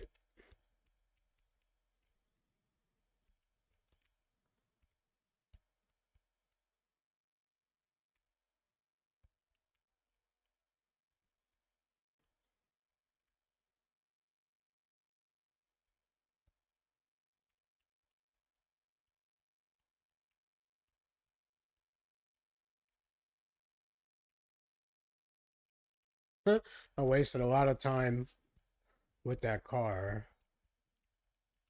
So I'm just trying to figure out where to go from here.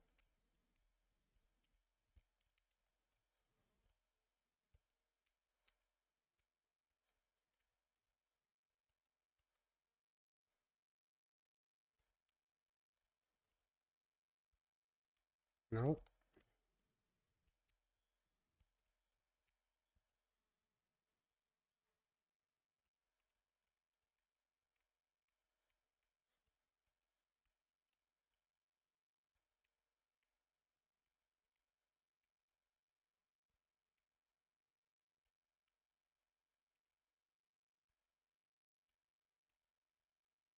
I don't know. I messed up.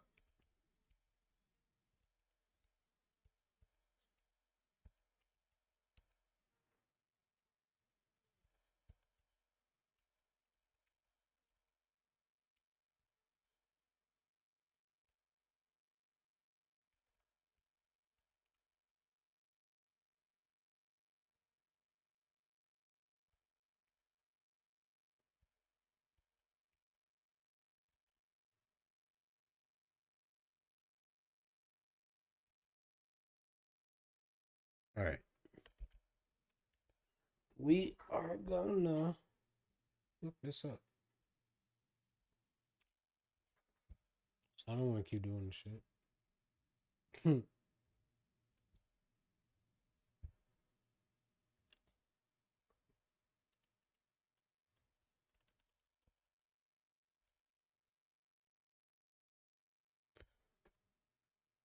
uh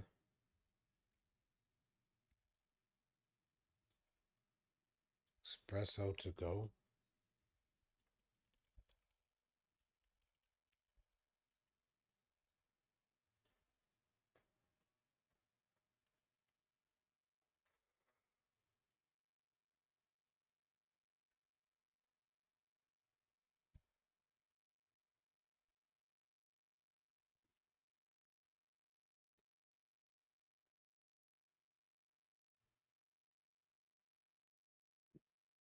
These are the 5 that you gotta get right away or at the beginning. And then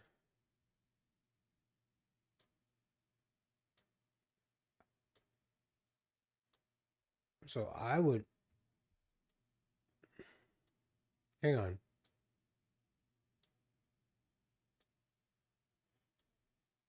No. Is it this one?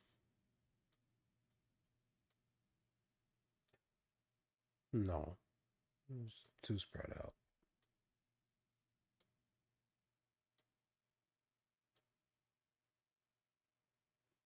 Okay, so I think it's these 5. Then I gotta come here, here, here. Is that 9? 1, 2, 3, 4, 5, 6, 7, 8, 9, 10. What the fuck?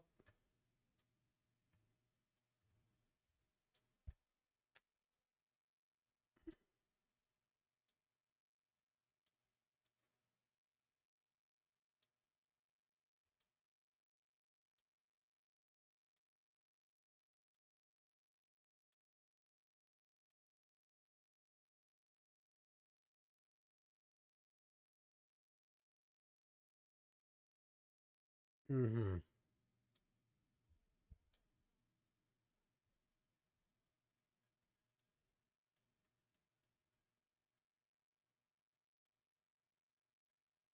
Bedford Point, Belleville Park.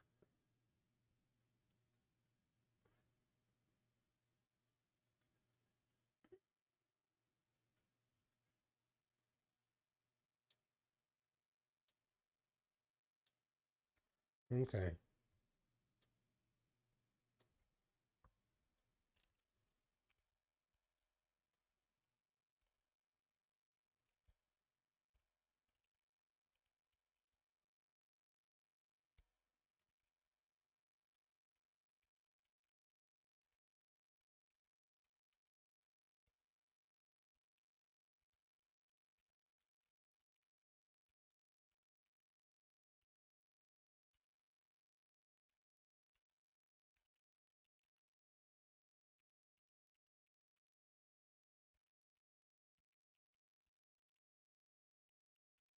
Wow, what the fuck was that?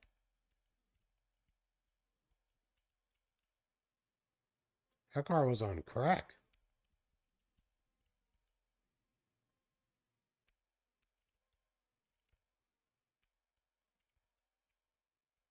Oh.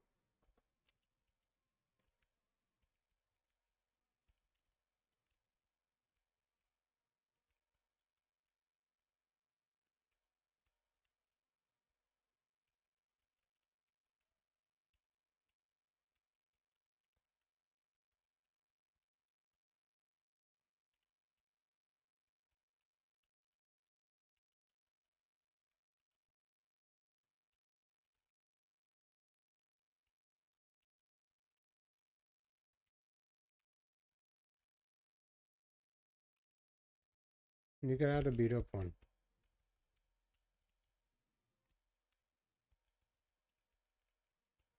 Oh God.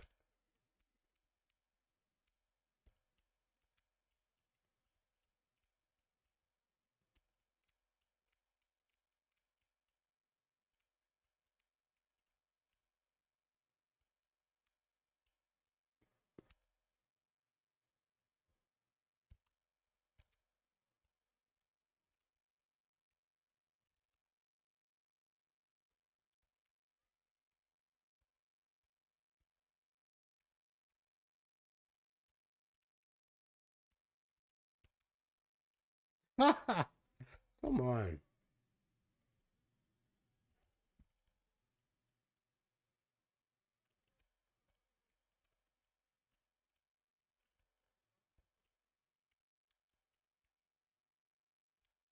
Well, I knew it. There was not a car. Oh, okay. Y'all just gonna play me.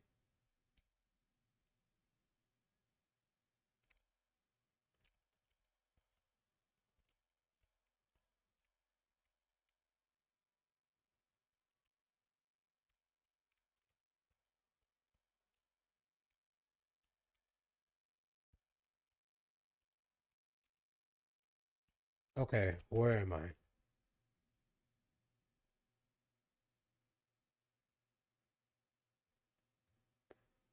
There's some over here though. Right? I thought there was like some over here somewhere.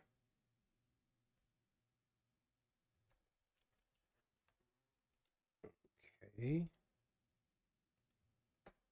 But then there's some over here too? Or am I tripping? I guess I'm just tripping.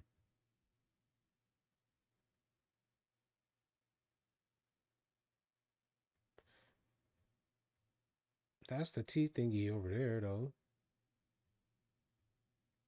I could have sworn there's one over here.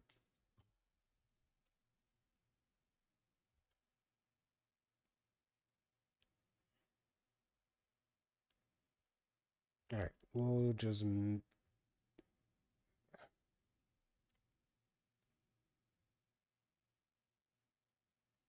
Do I take the bridge? What did they say?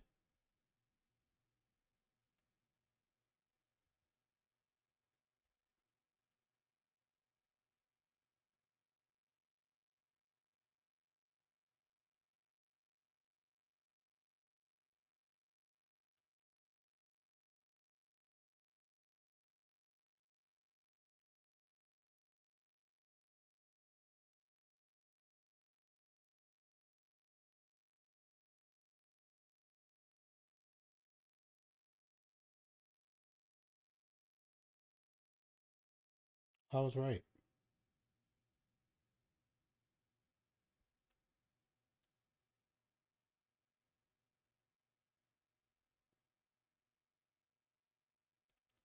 Oh, word?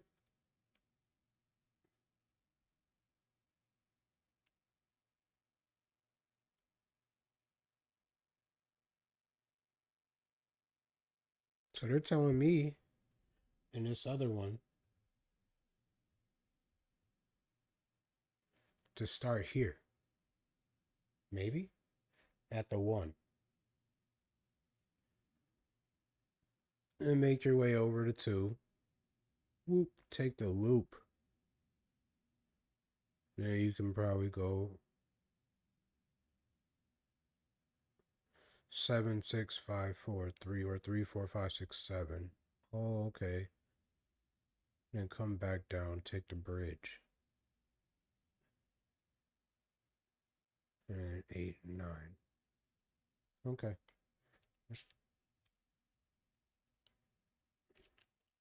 Or, I mean, I can attempt to get those.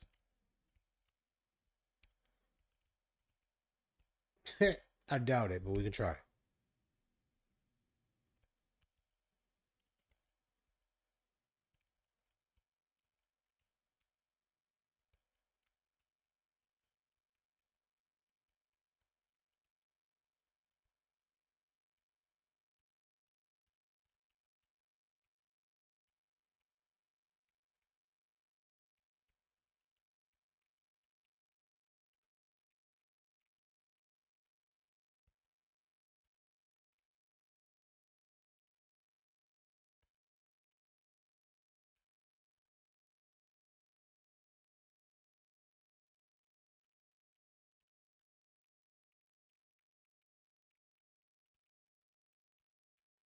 Oh. Huh?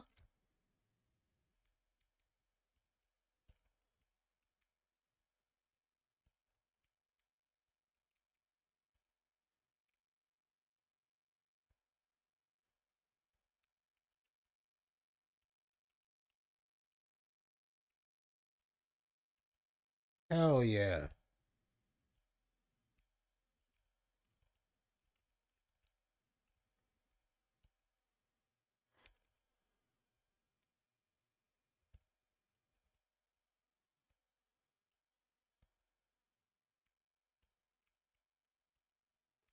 Okay.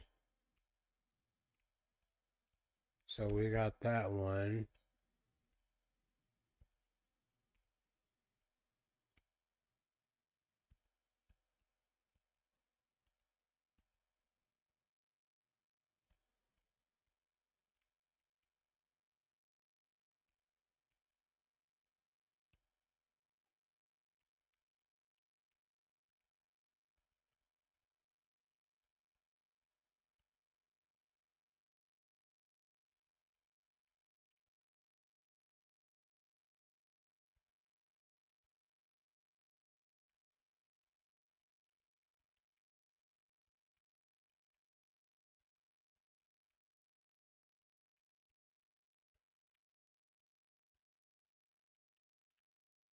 No way.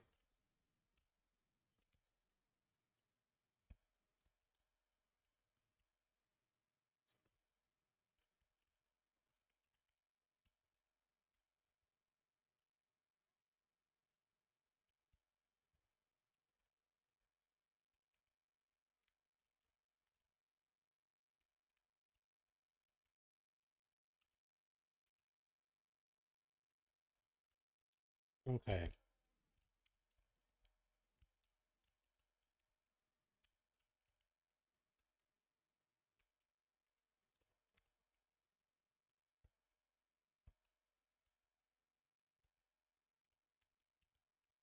Hello?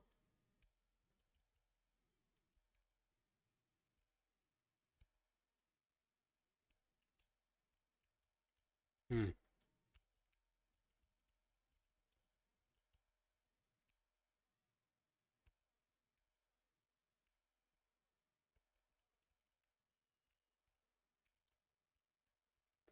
I don't think this is getting necessarily off either.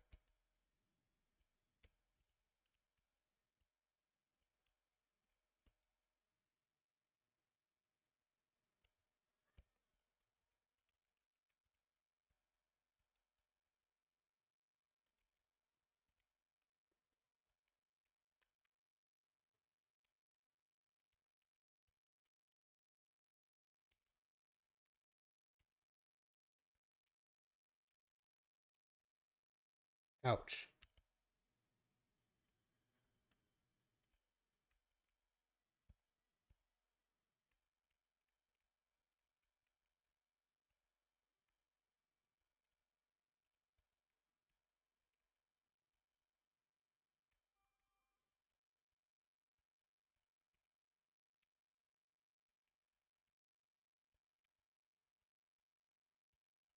I need a map.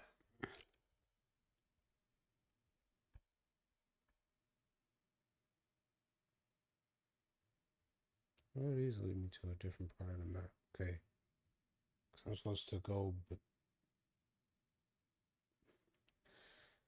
back into here.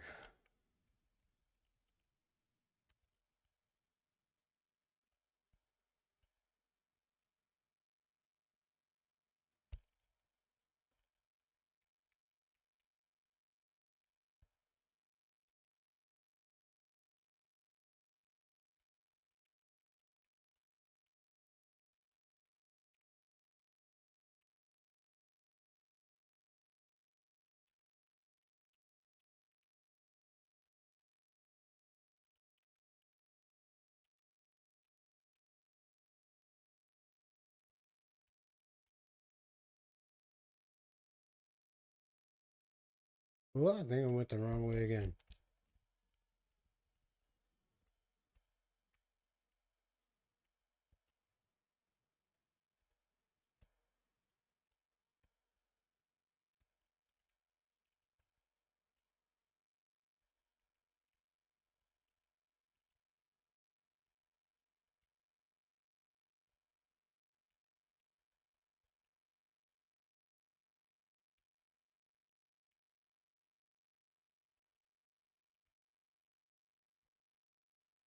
I'm gonna try that.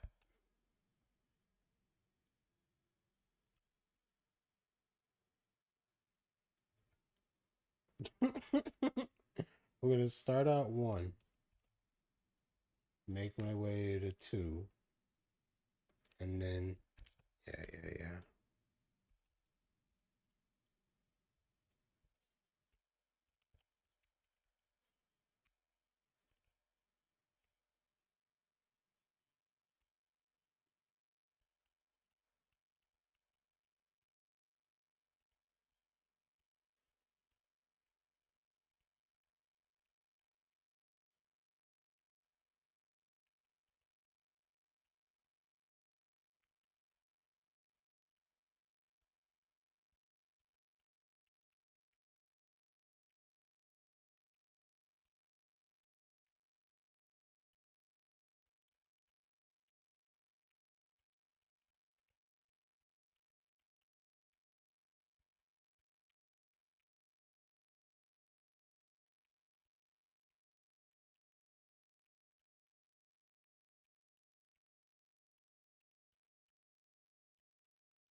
Ah,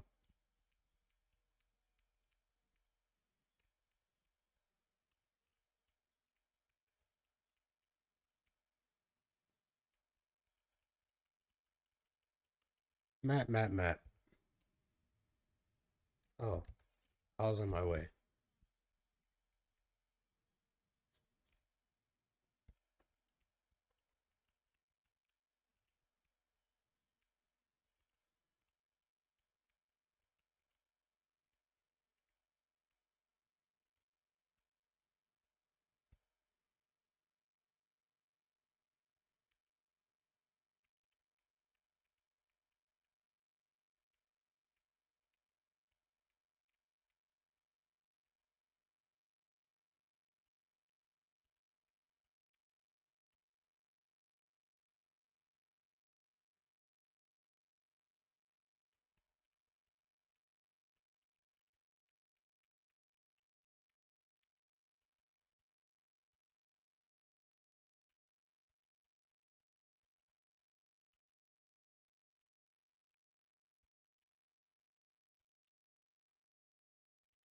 Damn.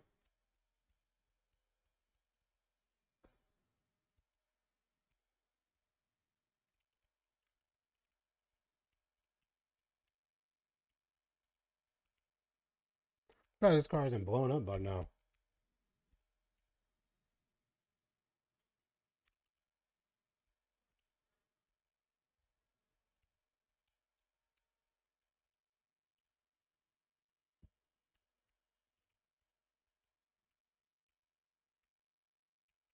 Oh shit.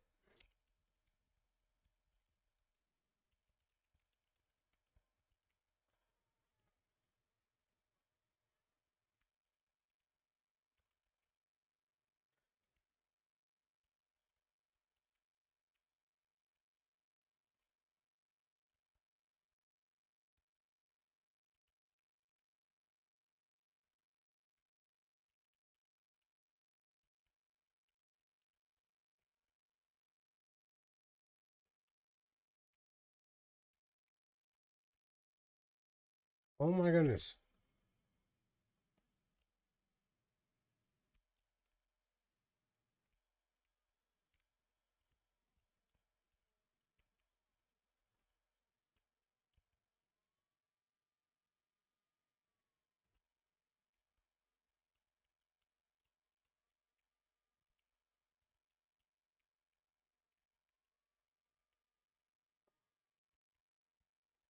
Quit running people over. Ugh.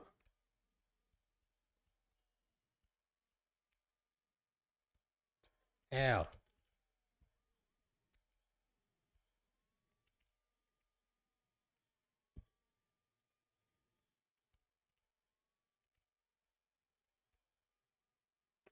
I thought there was a minus star thingy.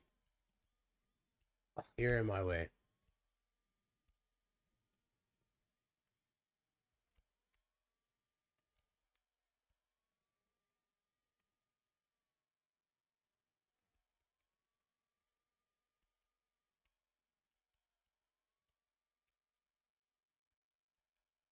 Oh.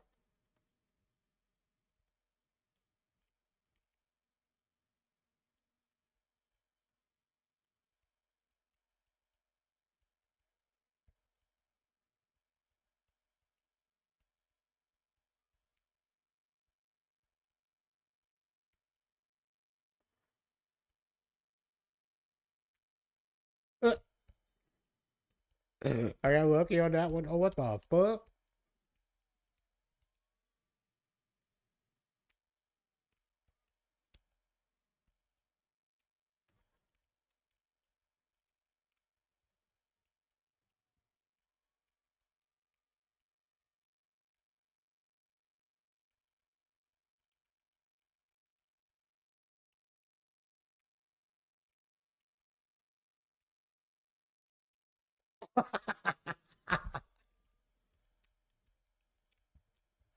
No. Wasn't there another car?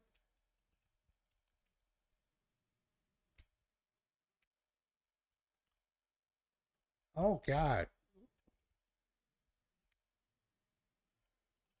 Why did I think this is going to be easy?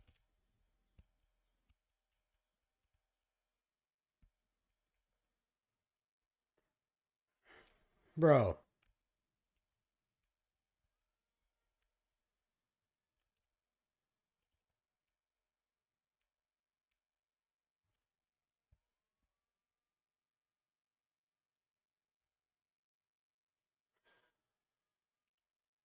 Bitch.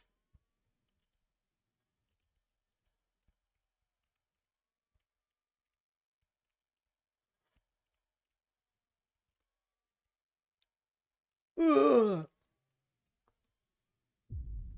Oops! You're dead! Oh, wait. Does that mean I'm dead? Get up, Bruce! Get up!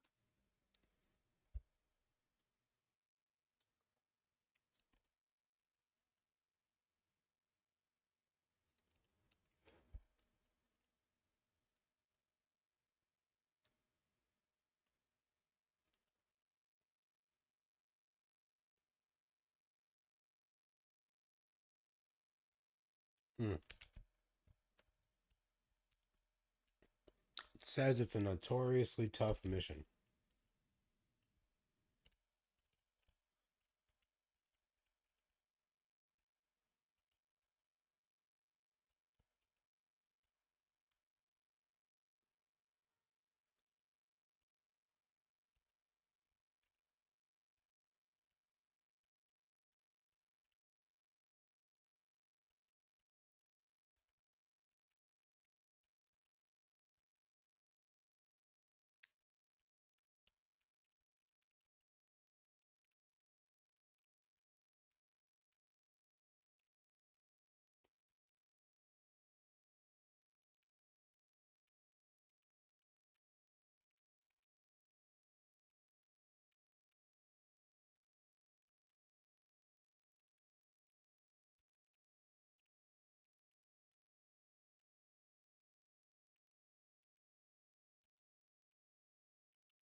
Oh, I tried to move out the way. It wouldn't let me.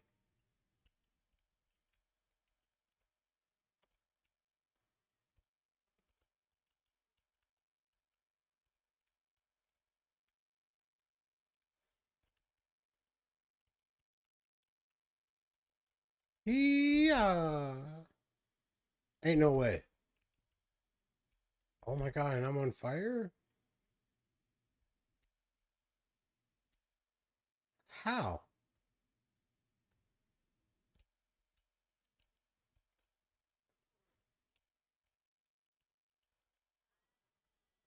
Cool.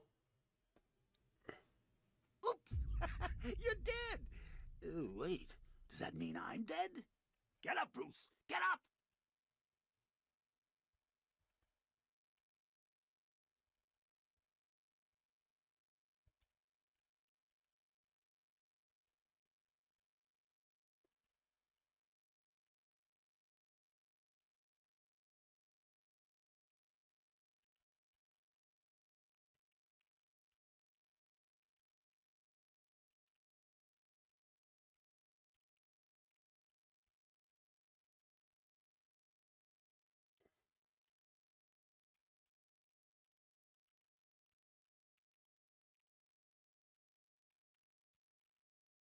Whoa, damn.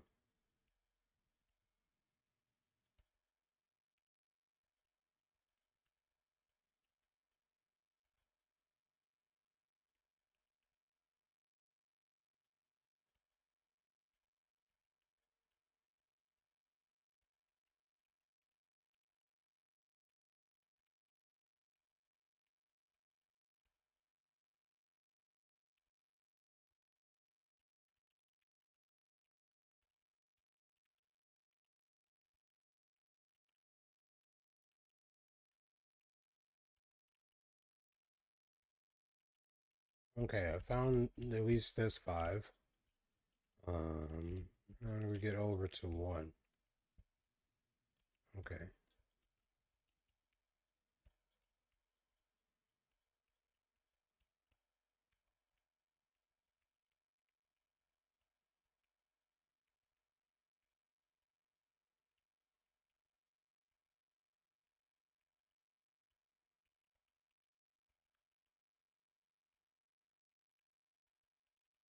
Oh no. Wrong way. I think. Yeah.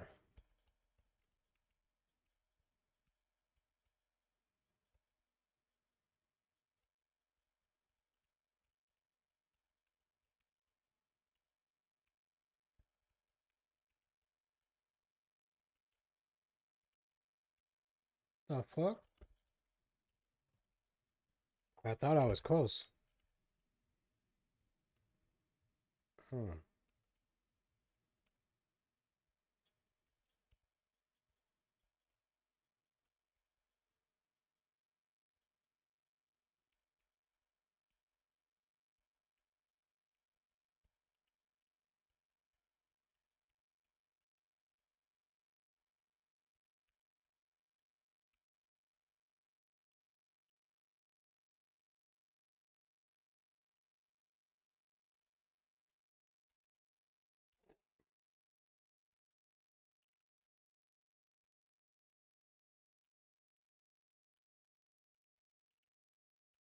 Car's ugly as hell.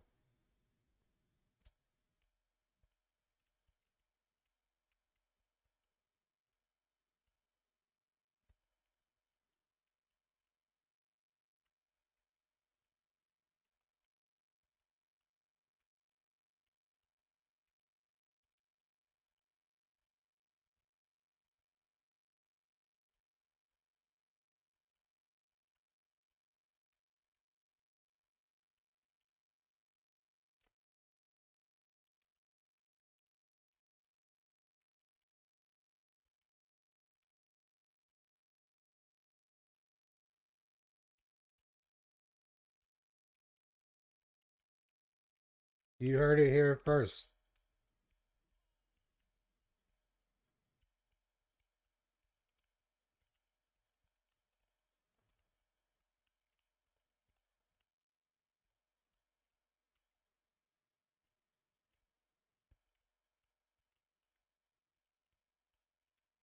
Ugh.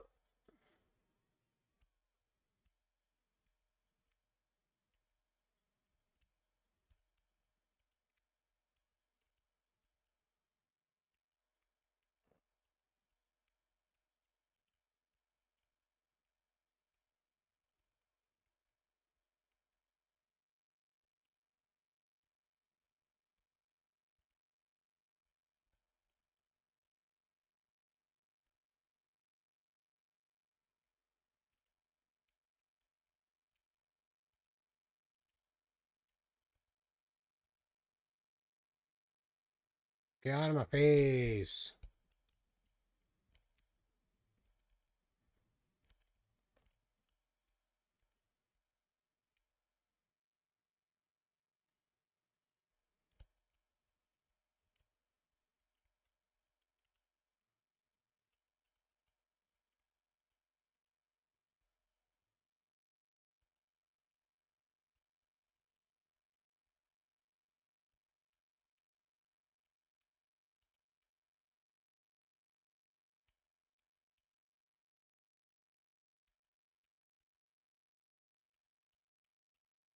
Ah.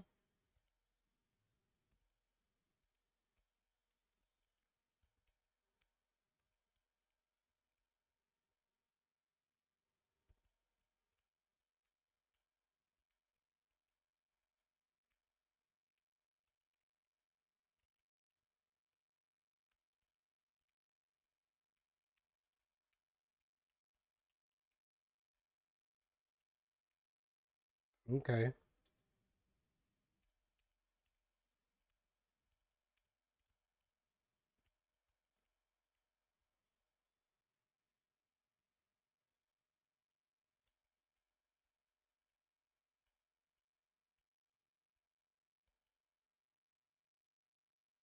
Oh no.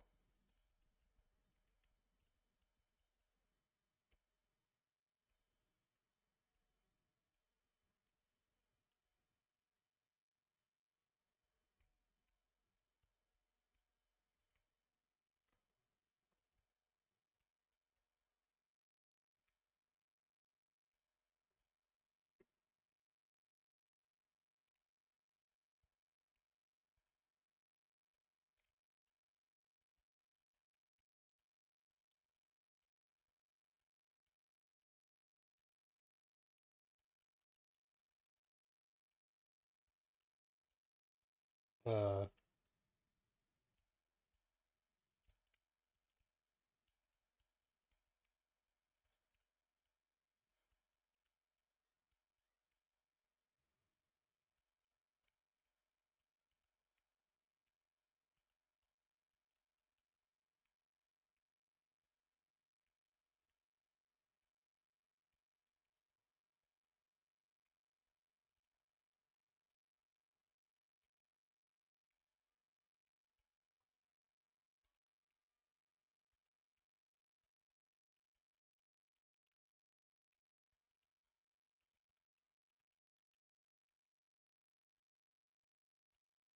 Oh shit.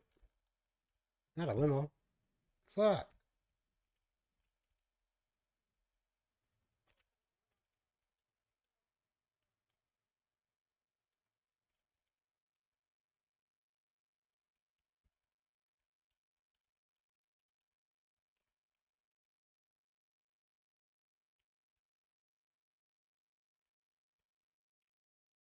Man.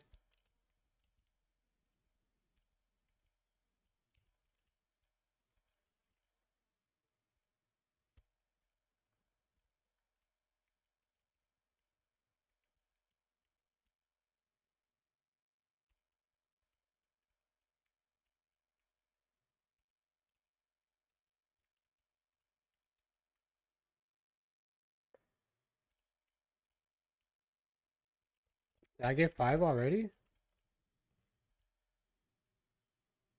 Okay, but I should have 6.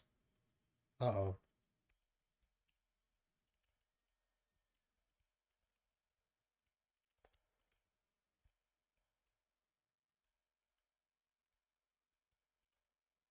Come on.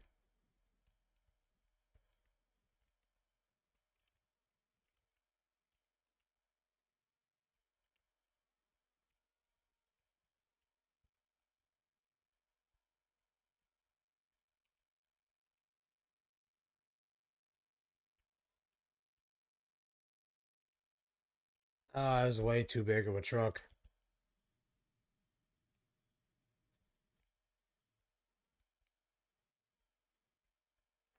Yeah, I should be at 7 by now.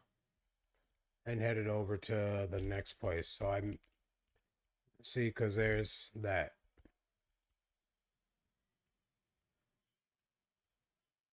So I messed up.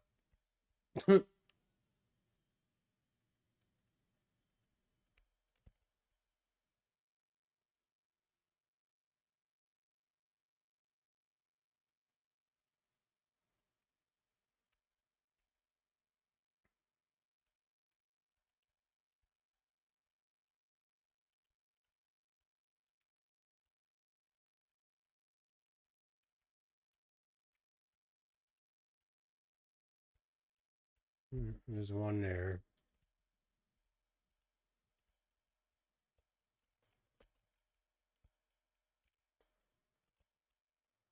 See, and then I was supposed to make my way over here. There's one not that far.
Motherfucker.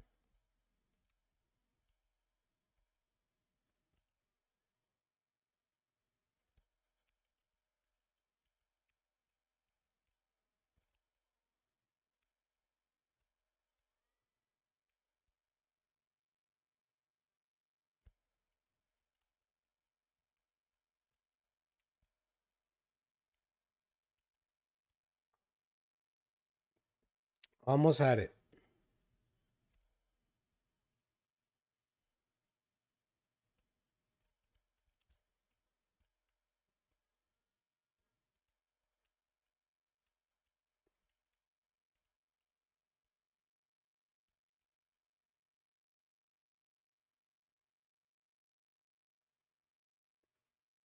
That doesn't count.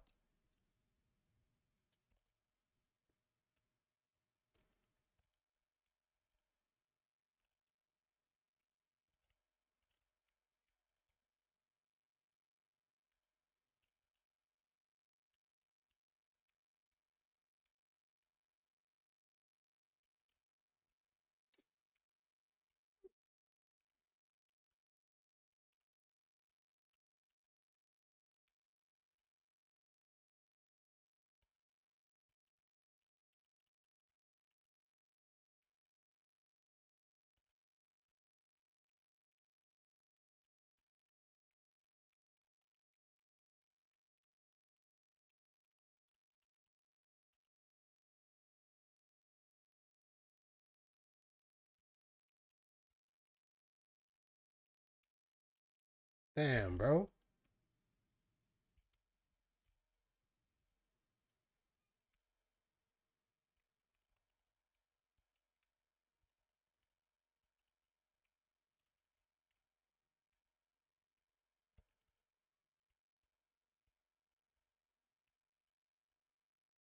Okay. There's 5.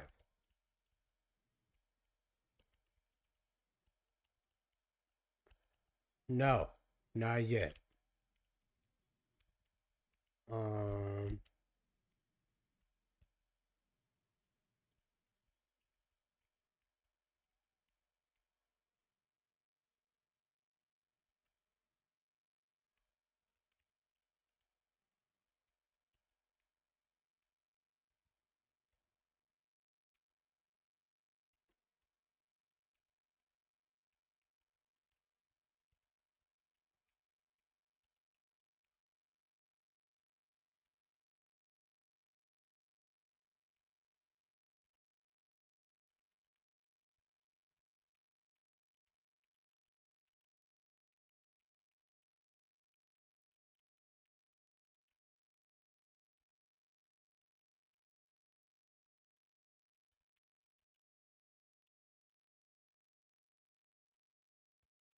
Oh. That car would have been nice.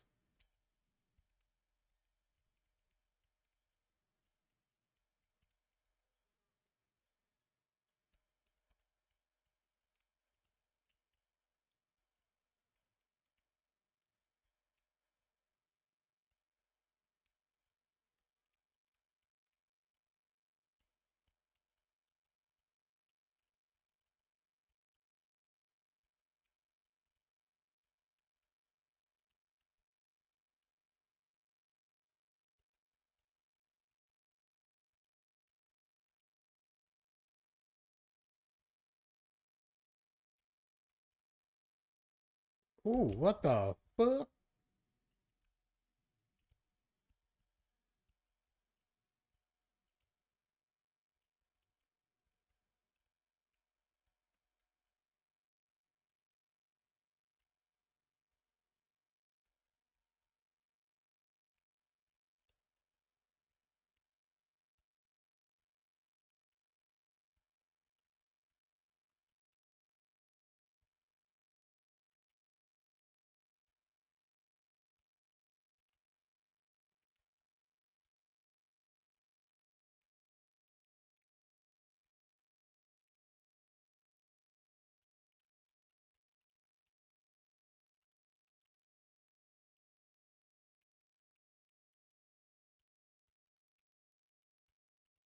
Why does this car have like so bouncy?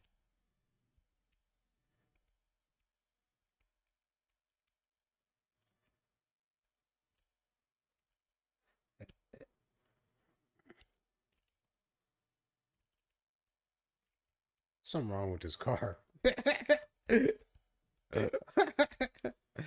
And it's the car. Damn it.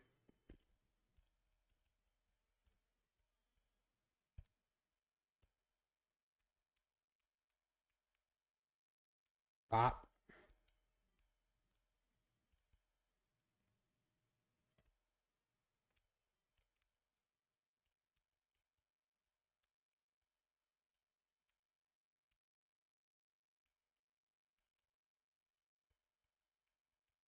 It is nice for off-roading.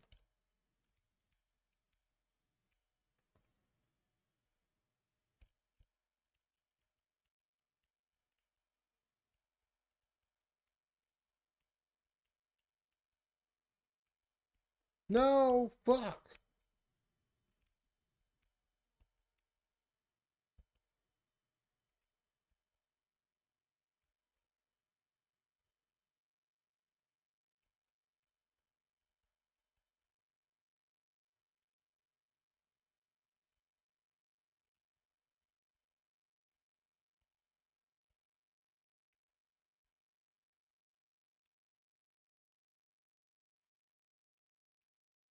I think I'm gonna jump it.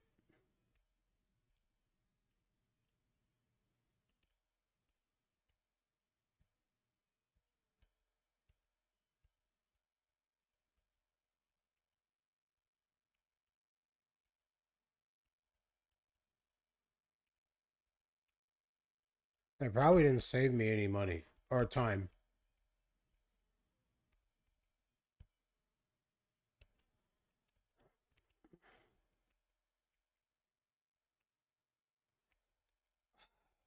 Why are you on fire? Dang, I've heard that in so long.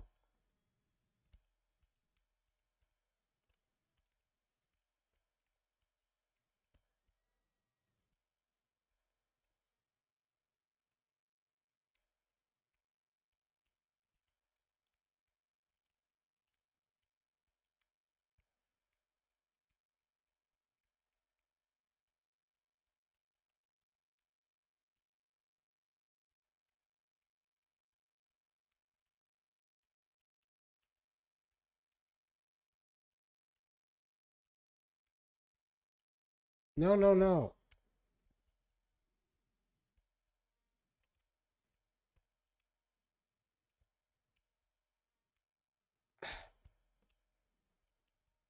No way.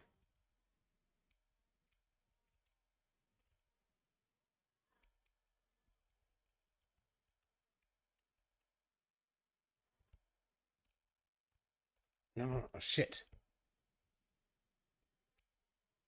That's okay.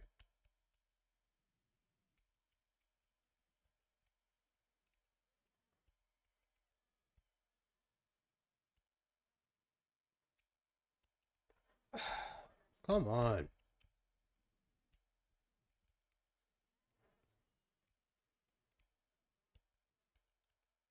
Somebody dropped some money.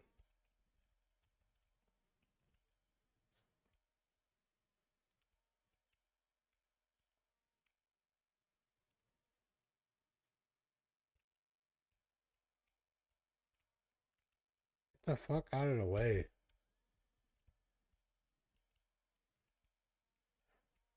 Okay.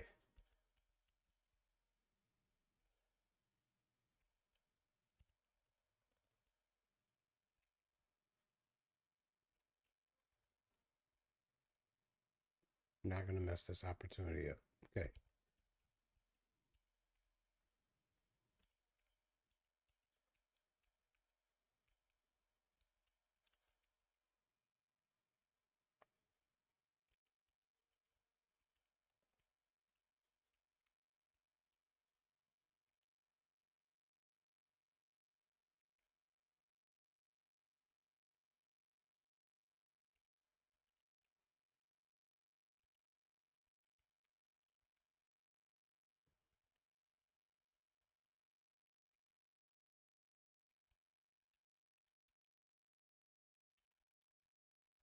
Fuck.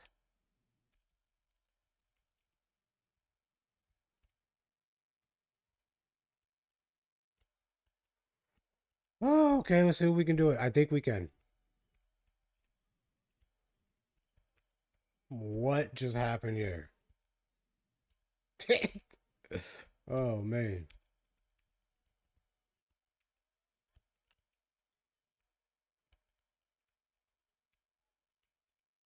What's wrong with this car?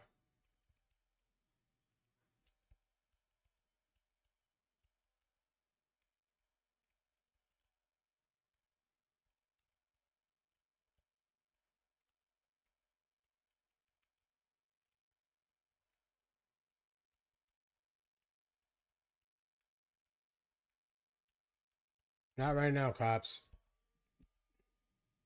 You see this car? It sucks.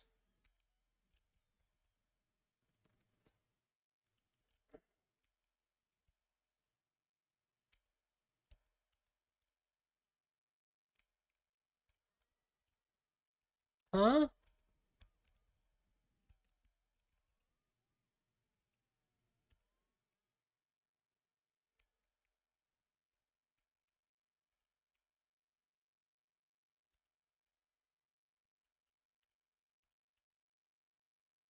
Man, what assholes?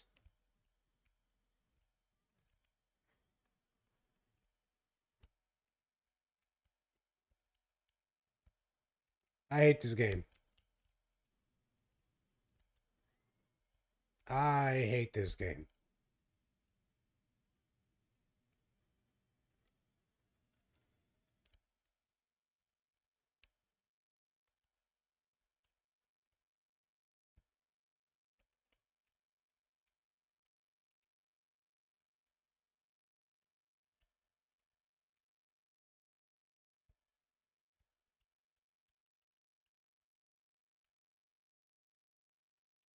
But we did it.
That's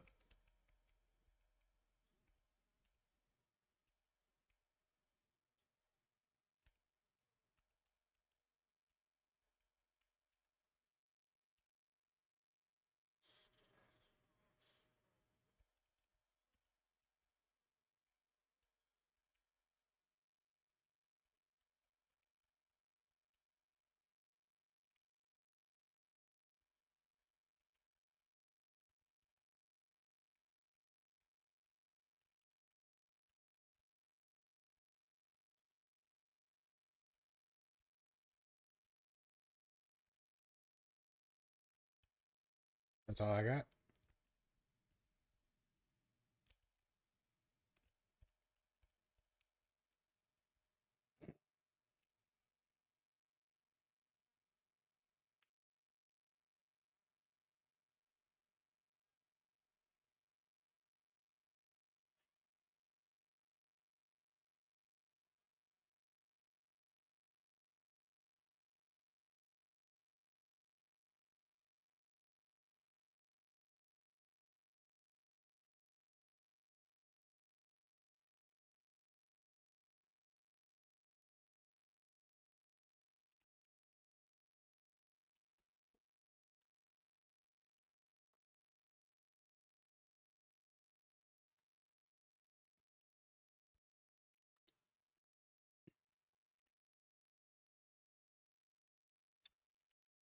When did I get a girlfriend?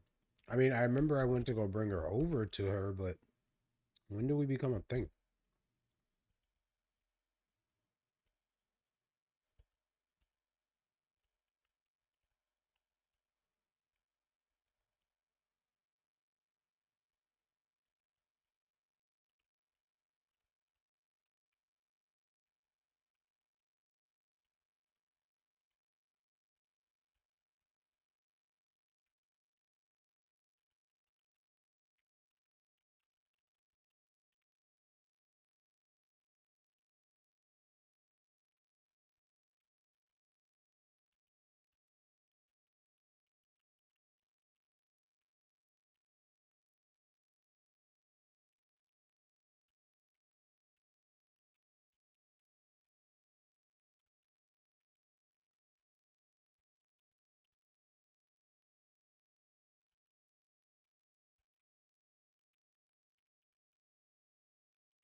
Yeah, I definitely am.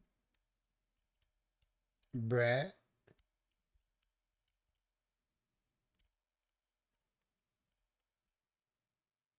Keep it coming.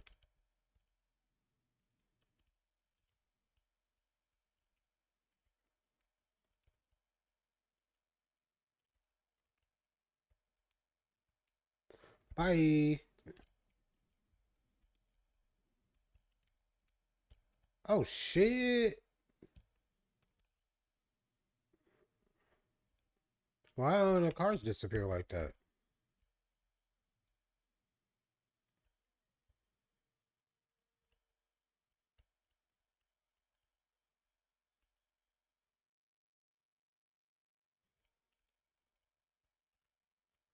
Wow, trash.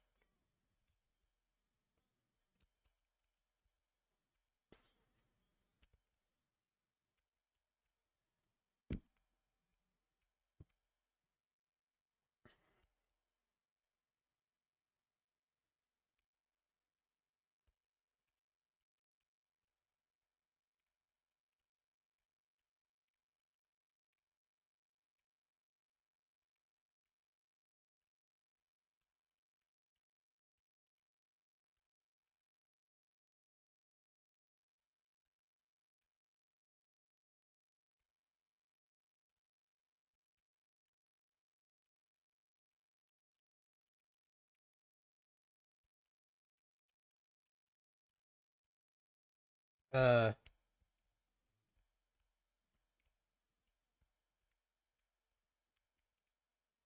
what's going on here?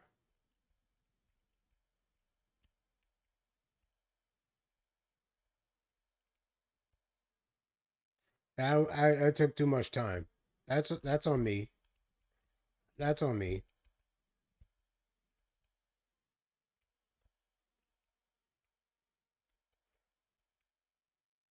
That's my bad. Yeah.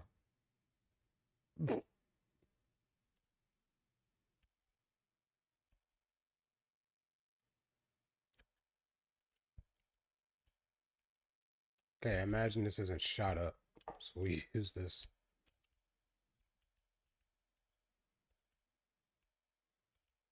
Do I have... I don't know if I have my guns. No. But I have a... Maybe a Uzi.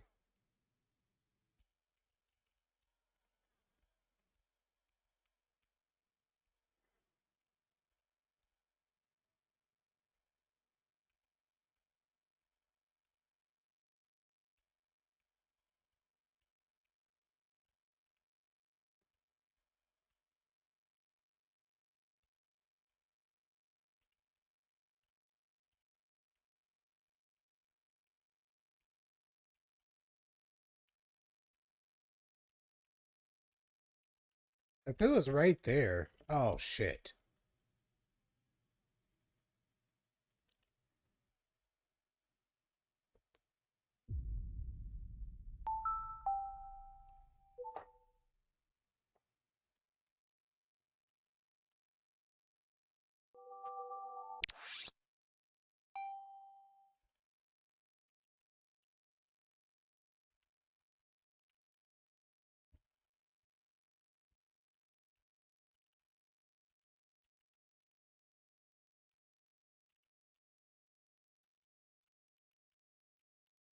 Yeah, why was he running towards me?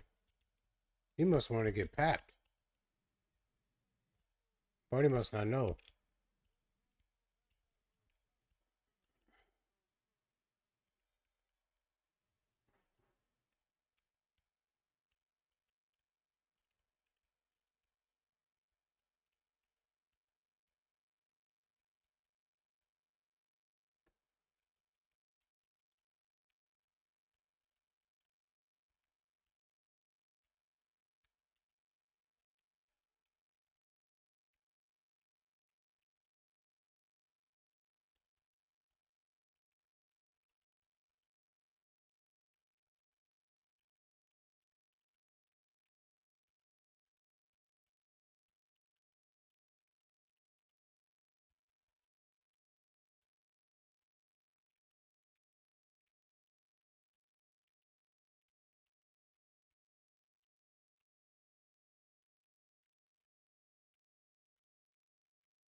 Yay!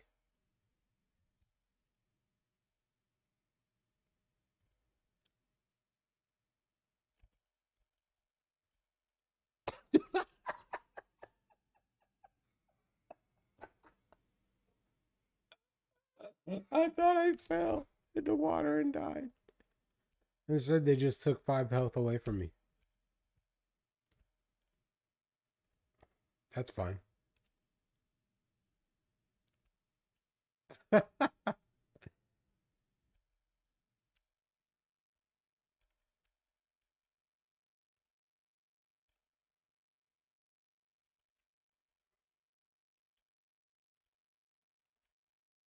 Okay.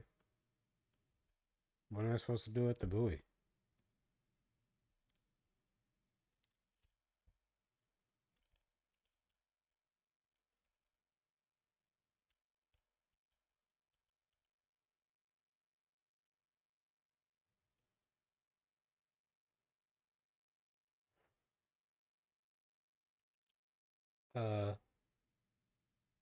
Oh, because I wasn't a fucking plane. Or maybe it is.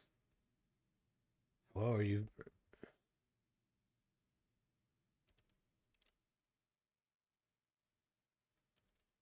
What's going on? Oh!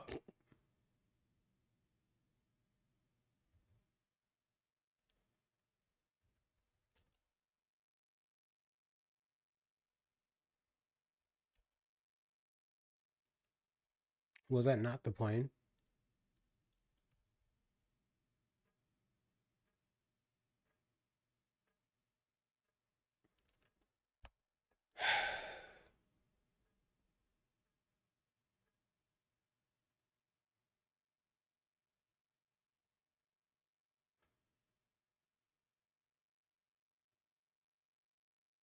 I don't want to talk about it.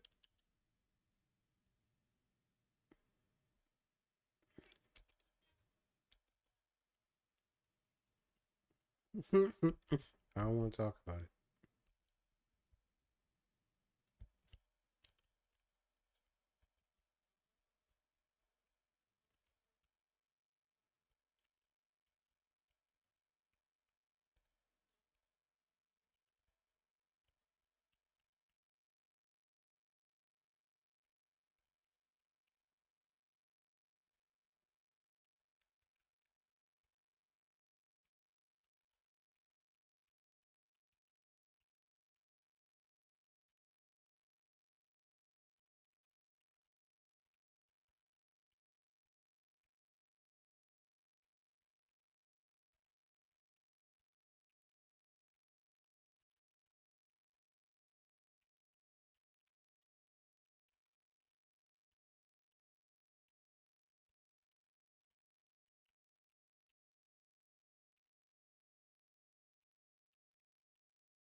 No owies this time.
That's funny.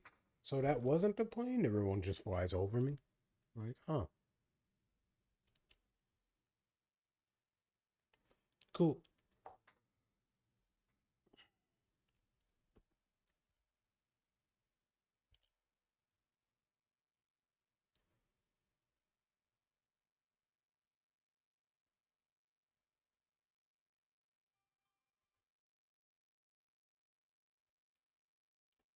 Oh my god.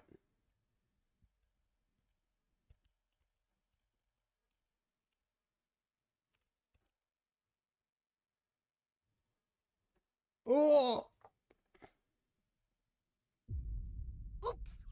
You're dead! Oh, wait. Does that mean I'm dead? Get up, Bruce! Get up!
Yeah.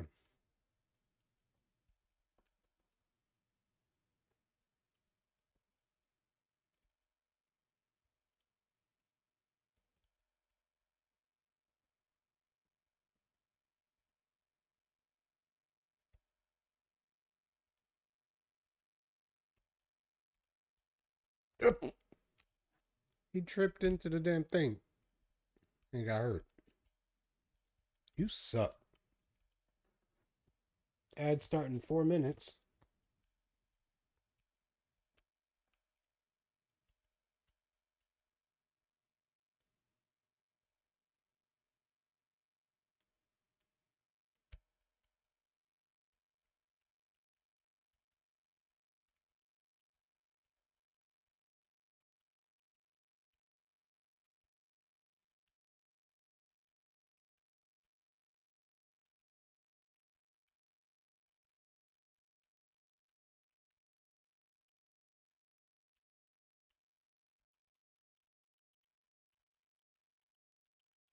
Okay.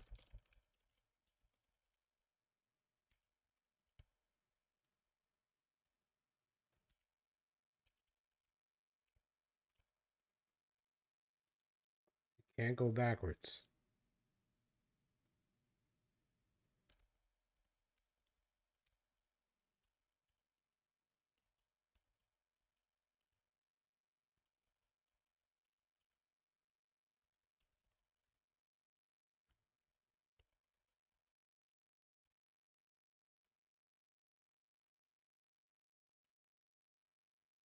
Of course.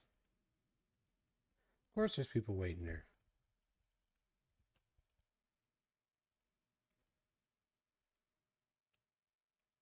Y'all can't just make it easy? What do you think you're doing?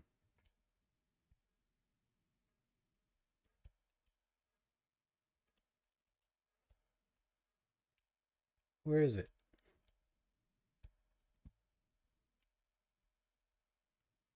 Where'd it go?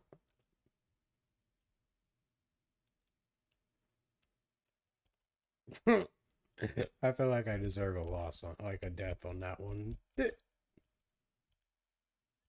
All you had to do is follow the damn plane.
It didn't hurt him though.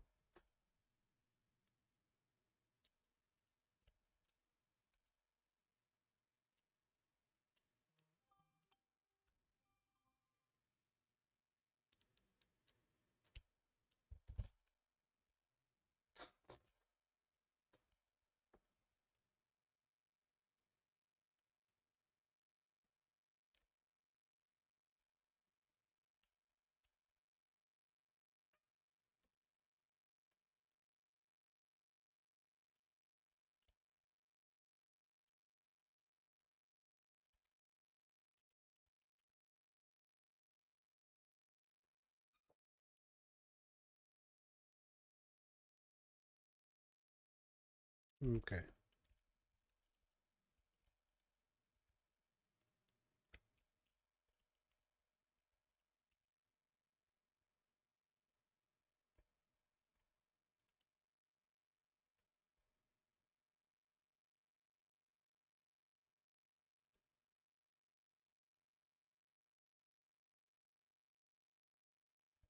Oh shit.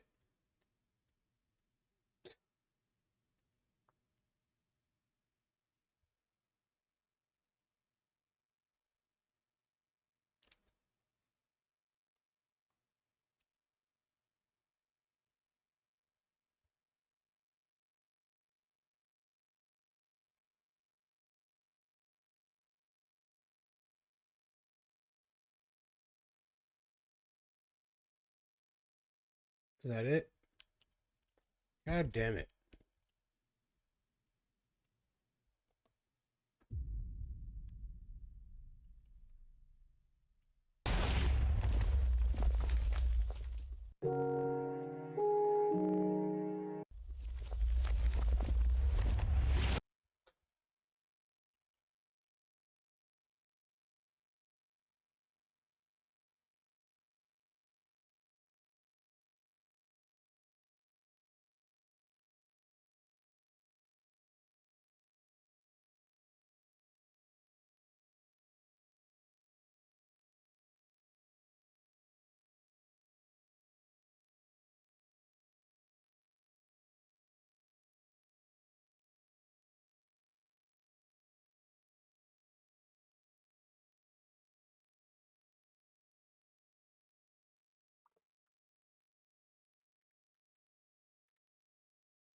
My fault. I was checking something.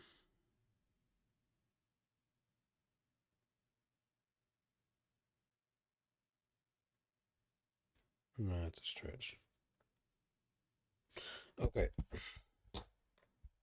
Let's smoke. I feel like smoking, guys. I need some sort of substance after this game stresses me out, and I missed the time.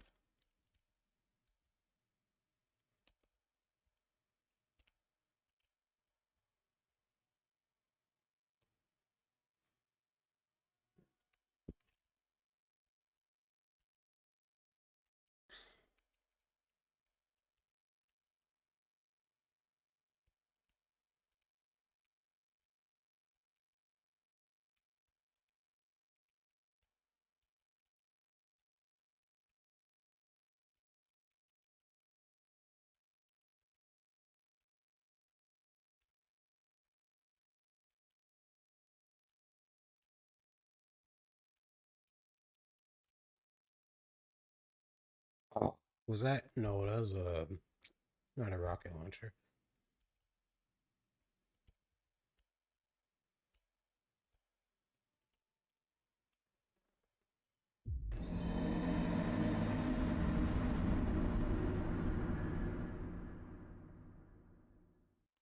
Whoop. There we go. I didn't mean to do that. There we go.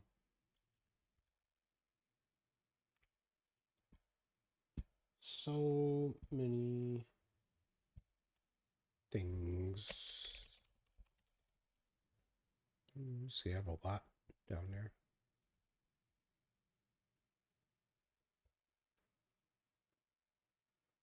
I know you fucking lying.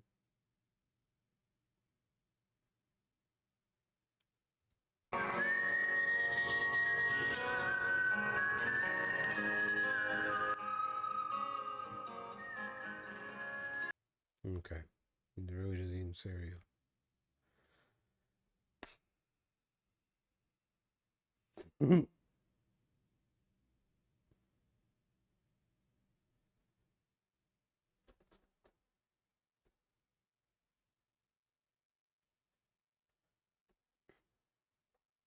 If anybody has any YouTube links, let me know. I feel like I've seen this. I don't have to finish all the pickles when I want to. I finish coleslaw, the fries, and the fried chicken. I don't know how I'm in that channel, but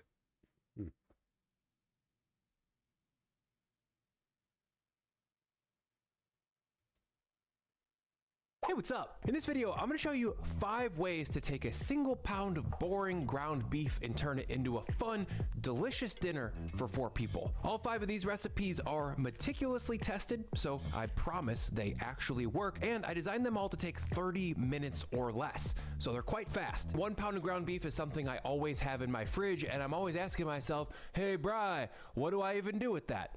This video is the answer to that question. First up is a beef version of one of my favorite Thai dishes, pad kaprao. To make it, I'll start with my wok and drop it on the stove over high heat. If you don't have a wok, you should get one because they're cheap and awesome, but also a large nonstick pan would work here. Just use medium-high heat instead of high, and yes, woks do work on electric and induction ranges. While that heats, I'll chop some stuff. First, I'll grab a roughly half pound or 200-ish grams of green beans and chop those into 1-inch lengths. Next, I'll take 3 shallots and chop those into large chunks. I want pieces that are about a ½ inch wide by a 1/4 inch thick, and in total I need roughly 100 grams. Sub in red onion if no shallots. Over at the stove, my wok is white hot, so I'll add in a long squeezer of oil, or about 2 tablespoons worth, then I'll drop in my chopped green beans and a strong pinch of salt. Now I'll just stir these up and roast them hard to take off the raw edge and to get some color. For me, green beans are usually boring and overly green tasting, like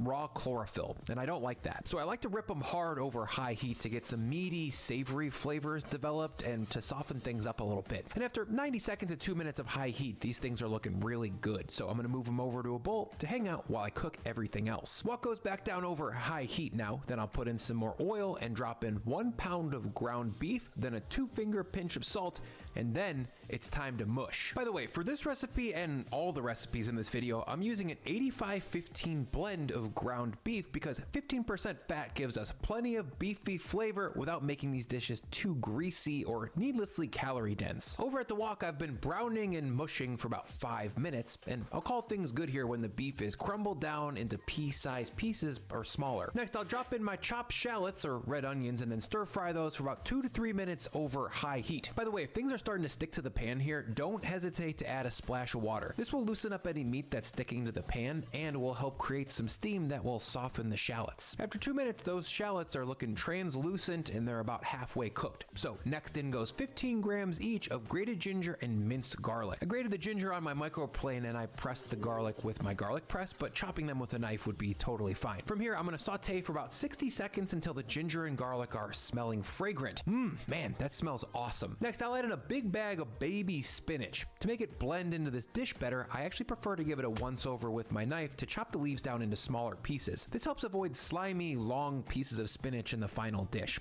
Also, spinach isn't customary in Thailand, but it adds nutrition to this dish and I think it works, so it goes in. In total, I've got about 5 ounces of spinach or 150 grams. Next, I'll drop in my roasted beans, then stir everything to combine and cook down the spinach. That'll take about a minute or so, and before moving on, it should look like this: softened shallots and melty spinach. Next, I'll add in the sauce by pouring it around the exterior of this hot wok, and then I'll reduce it for about 30 to 60 seconds. To make the sauce, I combined 50 grams of oyster sauce, or 30 grams of hoisin if no oyster, 25 grams of fish sauce, 25 grams of soy sauce, 50 grams of beef or chicken stock or water, and 25 grams of brown sugar. Then I'll just mix everything together. Okay, after 30 to 60 seconds of simmering, the beef and veggies are looking glazed up by the sauce, and the sauce itself is tightened up a little bit. So I'll kill the heat, then drop in 15 to 20 grams of chiffonaded basil leaves. Bonus points if you use Thai basil or holy basil here. That's more authentically Thai, but it's usually kind of hard to get and only available at Asian supermarkets. And there we go, dude. Veggies are cooked, but not soggy. Sauce is gripping the meat well, and the beef itself is crumbled down into tender little pieces. This dish may not look beautiful, but let me assure you, the flavors truly are. They're sharp, vibrant, and in your face. I love it. To serve this thing, I'm gonna pile it on some sticky rice, then slide on a crispy fried egg with a runny yolk. Something about this feels kind of wrong, like you're getting too much flavor for too little work. Truly, this dish took me about 18 minutes start to finish, and it's remarkably delicious. That tastes exactly like the pad kaprao that I had when I was in Chiang Mai. That's not to say that I'm some authority on Thai food. I'm just saying that this dish tastes like Thai food in Thailand. It's salty, it's super umami, and it's funky from the fish sauce, and then that's all held together with the sweetness of the brown sugar and the oyster sauce. This dish is made with someone ingredients explain that to me you what probably have in umami your is? fridge right now, which means that you have access to a very authentic Thai recipe, and it's a lot easier to make than pad Thai, which requires a lot of special ingredients and a lot of technique. Dish 2 is an Indian-inspired weeknight banger called keema curry. To start, I've got my 12-inch nonstick medium hot, and I'm drizzling in 2 tablespoons of oil. Once hot, I'll add in 225 grams of medium diced onion, then 225 grams of potatoes, which are more of a large than medium dice. Then once all those potatoes are in there, I'll drop a strong pinch of salt, then jump in and start cooking. This first step is mainly about par cooking the onions and potatoes so that they reach the right texture later on when we're cooking the whole dish. All I want here is a bit of softening and a little bit of browning around the outside. And after 5 to 6 minutes of stirring and gentle sauteing, these potatoes and onions are about halfway cooked and browned a little bit. So next I'm going to move them over to a bowl to hang out while I cook the rest of the dish. Moving into some medium heat oil, I'm going to drop 1 pound or 450 grams of 85-15 ground beef, then hit it with a strong pinch of salt, then smash it with my beef weapon for about 5 to 6 minutes or until the beef is crumbled into quite small pieces with some golden brown color on the outside. Nice looking beef. Now to start building the sauce, I'm gonna add in 25 grams of tomato paste, 5 grams of cumin, 5 grams of curry powder, and 3 grams of garam masala. If you don't have garam masala, but you do have curry powder, I would say sub in 3 extra grams of the curry. Next, I'll stir in the spices and tomato paste to toast things off and to open up their flavors. Also, these spices can burn, so be quick about stirring them in and don't toast them off for too long. 30 to 40 seconds later, I'm gonna add in my potato and onion mix, then I'll stir that to combine to get those covered with all the spices and things. At this point, it's starting to look like a tasty dinner. Then next in is 200 grams of... No! Then remove any broken glass from the curry and add in 1 can of full-fat coconut milk, then stir to combine and bring up to a simmer. From here, I'll cook the potatoes and onions while reducing the liquid over medium heat for 5 to 8 minutes. Oh yeah, also add in a strong pinch of salt here. I didn't film that part, but it's important and it'll be noted in the recipe down in the description. After about 7-ish minutes of simmering this down, you can see it's reduced enough so that my spatula leaves a trail when I push it through. Now I just need to taste the potato for doneness. Texturally, I want these to be tender, but still have just a little bit of bite so I know I'm eating a perfectly cooked potato and not mashed potatoes. Next in goes 150 grams of frozen peas and about 150 grams of spinach. I also gave this spinach the chop treatment just like I did before for the same reasons as before. The last step is to just cook down the spinach and melt the frozen peas for about 1 more minute. If your dish is looking a little bit dry at this point, I'd say add in another big splash of coconut milk or just a little bit more water or stock. And that is some tasty looking ground beef, guys. I mean, we're all thinking it. Look at it. That's a bunch of comforting textures and flavors all tied up in one place.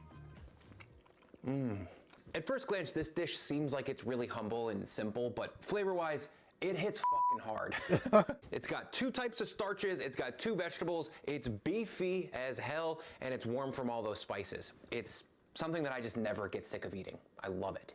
Up next is a nasty little noodle dish that's honestly in the top 10 recipes that I've ever written. But first, I want to thank Bombas for sponsoring this video and keeping my toes cozy. When it comes to athletic performance, you really wouldn't think that socks make that much of a difference, but these Bombas golf socks are packed. Make this next dish, I'm going to start with a medium saucepan full of water and bring it up to a boil. 5 minutes later, once this thing's rolling, I'll drop in a big grip of salt, then in goes a half pound or 225 grams of Asian wheat noodles. And I'm twisting those as I drop to avoid them sticking together. The specific noods that I'm using here are egg white lo mein noodles, and I'm certain that you can find something close to these at any standard issue grocery store in the US, but also if you can't, regular spaghetti would also work fine. Now, once in, I'm just gonna cook these noodles for about 4 to 5 minutes while I cut some veg. For that, I've got about 1.5 bunches of broccolini. I'll chop off the woody stem end, then I'll slice the stem parts into 1/4 inch pieces. Once I get to the top, I'll go a little bit wider, maybe about 3/4 of an inch, because the tops get tender faster, and in my opinion, they taste better when they're cut bigger. In total, I need about 200 grams of chopped broccolini. Over at the noodles, I'll taste for doneness. I prefer these to be pretty tender and like a little bit past al dente. That's perfect. So next, I'll drain off the water, then hit the noodles with a very brief splash of cool water to slow down cooking, then I'll flip them over into a bowl. To keep these from becoming one large nest of sticky noodles, I'll hit them with a long ziggy of oil, then toss to combine. By the way, if your partner happens to be gluten-free like Lorne, the Jovial brand brown rice spaghetti is a great gluten-free sub for this recipe. Okay, once I've got oiled noodles, it's time to stir fry. I've got a high heat wok ripping yet again, then I'll squirt in 2 tables of oil, then drop in my chopped broccolini, a small pinch of salt, then I'll jump in and give this a spirited stir fry for about 90 seconds to 2 minutes. One of the main things that wok cooking has going for it over non-stick is the texture that you can get from wok cooking a vegetable. As you toss and stir fry these veggies, they hit the upper edges of the wok, which are super hot, and that creates steam, which cooks the veggies really fast on the outside, while also maintaining a fresh snappiness on the inside. Overall, it just makes for a really beautiful, vivid vegetable eating experience. Non-stick pans are great, but the heat is lower, so the vegetable ends up being more uniformly cooked throughout. After about 2 minutes of stir frying here, I've got some roasty, fresh broccolini, so I'm gonna move it over to the noodle bowl to keep safe while I cook the rest of this dish. Okay, back over high heat, I'll add in a little bit more oil and then 1 pound of ground beef, and then do the exact same mush and brown maneuver that you've seen me do twice in this video already. That usually takes about 5 to 6 minutes, and once the beef looking good like this, I'm gonna add in 125 grams of chili crisp. This is my recipe for chili crisp, and probably one of the best, if not the best recipe that I made in 2024, and if you want to make it yourself, I'll link to it down in the description. Otherwise, just sub in your favorite chili crisp. Once the crisp is in the pan, I'll jump in with a wooden spoon and stir to combine while scraping the pan to get any beef stuff that might be sticking a little bit loosened up, and I'll also take this as an opportunity to sizzle up the crisp. Oh my god, dude, look at this. It looks Now to sauce overdone. this up, I'll add in 50 grams of soy sauce, 50 grams of mirin, 50 grams of water, 60 grams of unsweetened peanut butter, then 40 grams of hoisin. Then I'll stir that to combine and bring it up to a simmer. Honestly, this meat, peanut butter, and chili crisp concoction can stand alone as a beautiful dish in and of itself. It looks like Chinese chili. You know that that's gonna be good and that it will definitely destroy your butthole. To finish, I'm gonna drop in my cooked noodles and broccolini, then toss until everything is very well combined. Again, you could make this dish in a 12-inch nonstick if you don't have a wok, but I love a big wok because it can hold so much food and it makes 4 adult-sized portions easily. Okay, once things are stirred to combine, I'm gonna move this over to a bowl, then top with some chopped peanuts and some thinly sliced scallions to bring some green and fresh onion flavor. Wow, I mean, that is just filth. Get the kids out of the room. They can't look at this. My God. This is honestly, seriously, top 10 recipes that we ever have done on.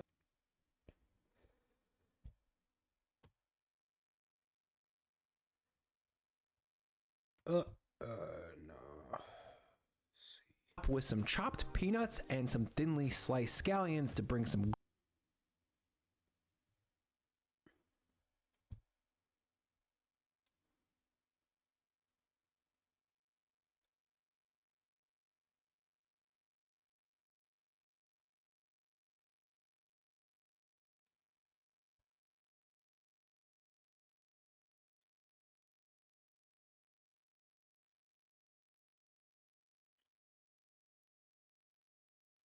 Ooh.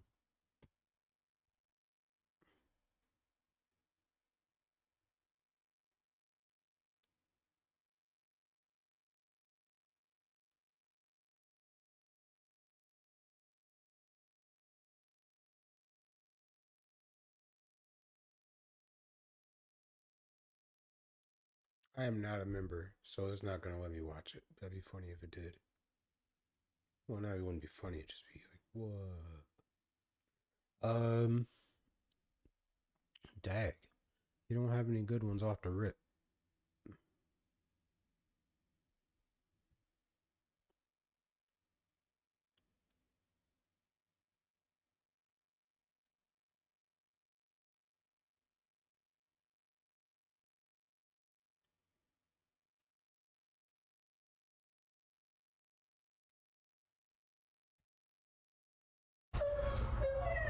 yeah, this is bad.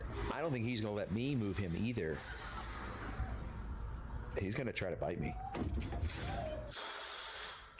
I don't think we're going to be able to get this one out of here. The balance is like, we don't want to add so much stress, but we've got to help, because if we don't help, the dog in this situation likely won't progress, and then we can't ever get the dog adopted.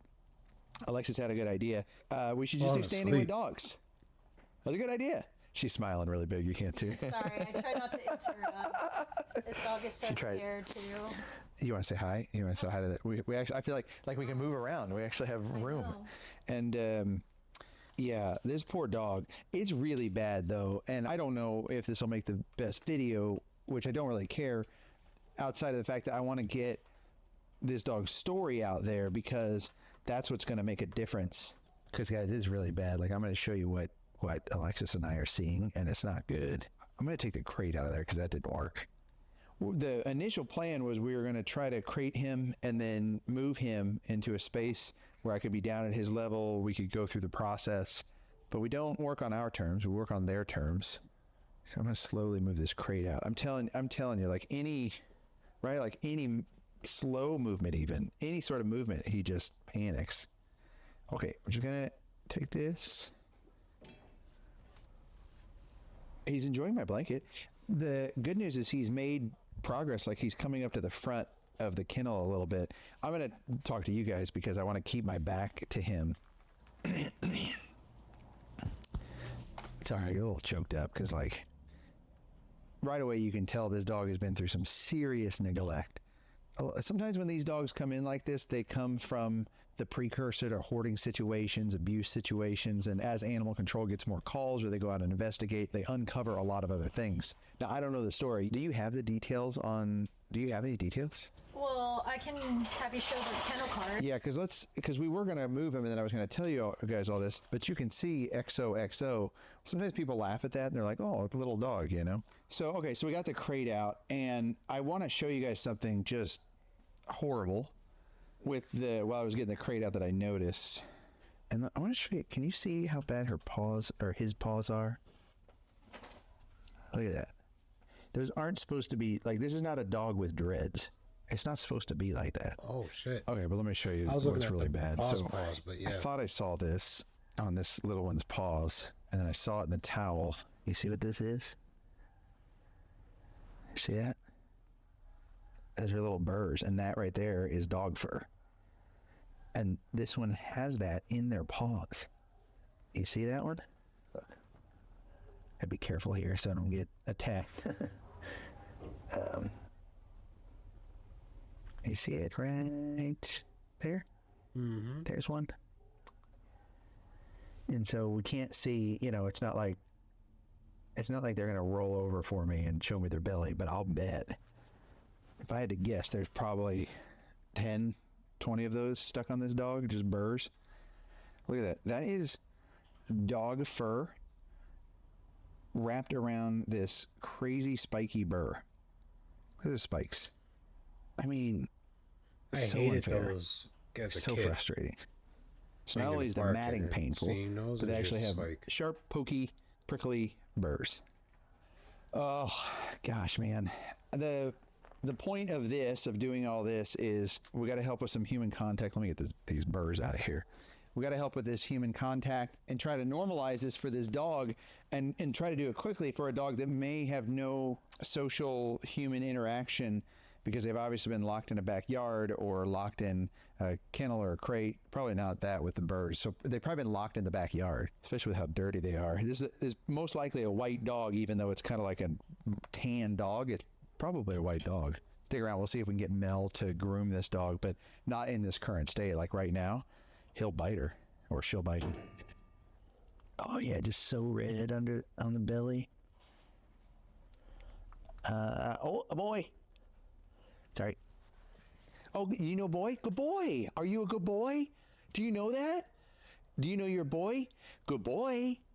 Good boy. It's like nothing registering. She's more like, what are you talking to me for?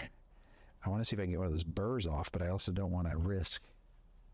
I don't want to risk it, And I want to show you how bad. The other side's actually worse. See that right there? Oh. You know, I don't know if that's tar or... You want to sniff me? Oh, that's good. Look at that. That's a big step. Sorry, not looking at you. Not looking at you. I'm like trying not to look, but also trying not to get bit. The reason for the bite, like, by the way, I'm not worried about having a dog bite me. I don't mind, like, I don't want to get bitten, but I'm not worried about it. It's just when that happens, then that has to be disclosed, and it puts the dog in a really bad spot. You know, rescues are less likely to be able to take the dog. It just creates just layers of challenges. So if we can avoid that, obviously we want to. I'll show you if there are more burrs. It's not just even on his belly. Look at that. Gosh. They may have to sedate him to get him off. We might have to do medically induced groom.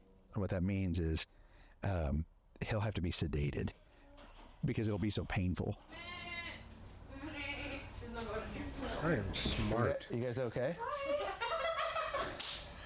Hey, the good thing, hey, by the way, we have that on camera now. And so, so if I ever need anything, I'm just going to use that as blackmail that you guys go around just billy goating.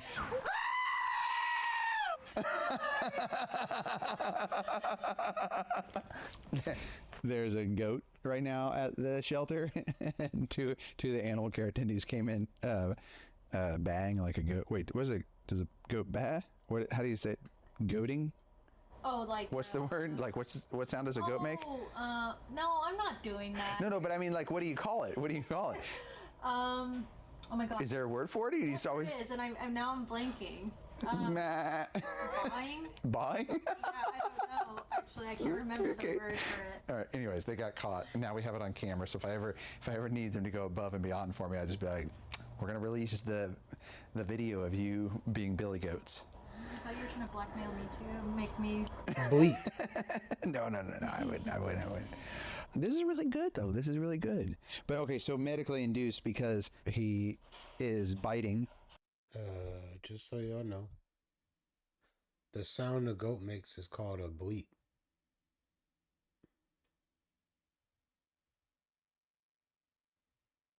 Or trying to bite, and most likely because of the pain. Imagine how bad that would hurt with all those knots and then with all those burrs. So a little sedation goes a long way. It's sad, you know, because he's basically sleepy when that happens. But I think it'll be important because you don't want to go through that pain. I'll tell you this: if there's anyone that can help, that is just a pro at this, it is Mel. Angel Mel. I so bad want to like pull the burrs out, but that would just hurt even more. But like it just takes everything in me, and I just start going into dad mode and start helping, you know? Alexis is on her mobile office right now. What, are you able to find anything? I did find something, yes. Okay. Okay, don't go after my face here. I want to get down to his level, though. He's so cute. Oddly enough, it looks like his nails have been trimmed, but I don't think so. But could just be from him scratching, trying to get out. That's probably what it is. Let me see. Oh yeah, one's broken. He's been working those nails. Oh, that's so frustrating. You can see in the nails they're like fractured in between because he's probably been clawing and digging at stuff. Okay, what is his story? He just came in yesterday. Okay, that makes sense. And we only know he's male now because you saw that he's male. I think, or it's like a clump of, matted fur, but I'm pretty sure male. Okay, good information. Apparently a good Samaritan found him and decided to call animal control to come pick him up. Where did they find him? They actually found him in this city. Just roaming around, huh? It looks like he was just roaming around. Somebody called for animal control to go pick him up and find him here. But apparently when the officer went to get him, he was just not being nice. which is why he has the XOXO. And then on top of that, when they tried to actually do a health check yesterday, they said that, you know, he was growling, displaying avoidant behavior, unable to safely examine at this time. Will attempt to reevaluate, scanned negative for a microchip, and also try to go after the scanner. I was just breathing and he panicked. That's why, like, it's tough when you hear these stories and it's frustrating and you have to, like, just tamper those emotions, because I don't want him feeling that. He didn't have to go through that again. The scanner is scary though. Like, it beeps and, you know, it's pretty foreign to a dog that doesn't know what it is. So, like, yeah, I only say that because I wouldn't label his behavior based off how he reacts to a scanner. Does it say where animal control picked him up? Like, was it a gas station, or did they have to trap him, or? Just seemed actually near a very busy main street, actually, like where like downtown is. Oh, okay. So very populated, and lots of houses, lots of people going in and out for restaurants and shopping. So yeah, he was in a very populated area. Sometimes people will ask, you know, or they'll say like, oh, help him find his owner. Maybe he just got out and he's been running out in the wild for a little while. But a little dog like this doesn't survive in the wild for long, because he's a coyote snack, and or he's going to get hit by a car.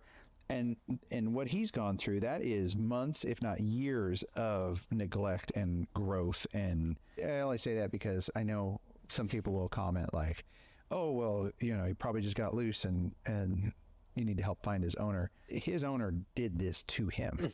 He's like, give me very more. clear about that. You do not accidentally let your dog get into this condition. No one who has a dog, think about it. If you have a dog and you notice they have a burr on them, what do? You just leave it? No, you take immediate action. Oh, I'm so sorry, bud. And so, I wouldn't, like, the XOXO, the behavior on that kennel card is not who he is. This is not the dog that he is.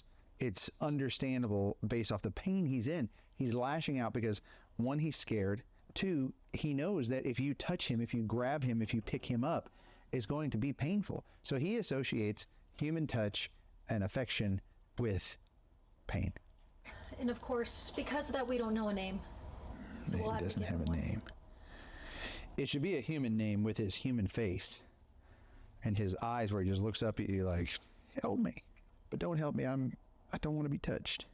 I know Health Check was nervous about us actually wanting to work with him, interact with him. Yeah, it makes sense.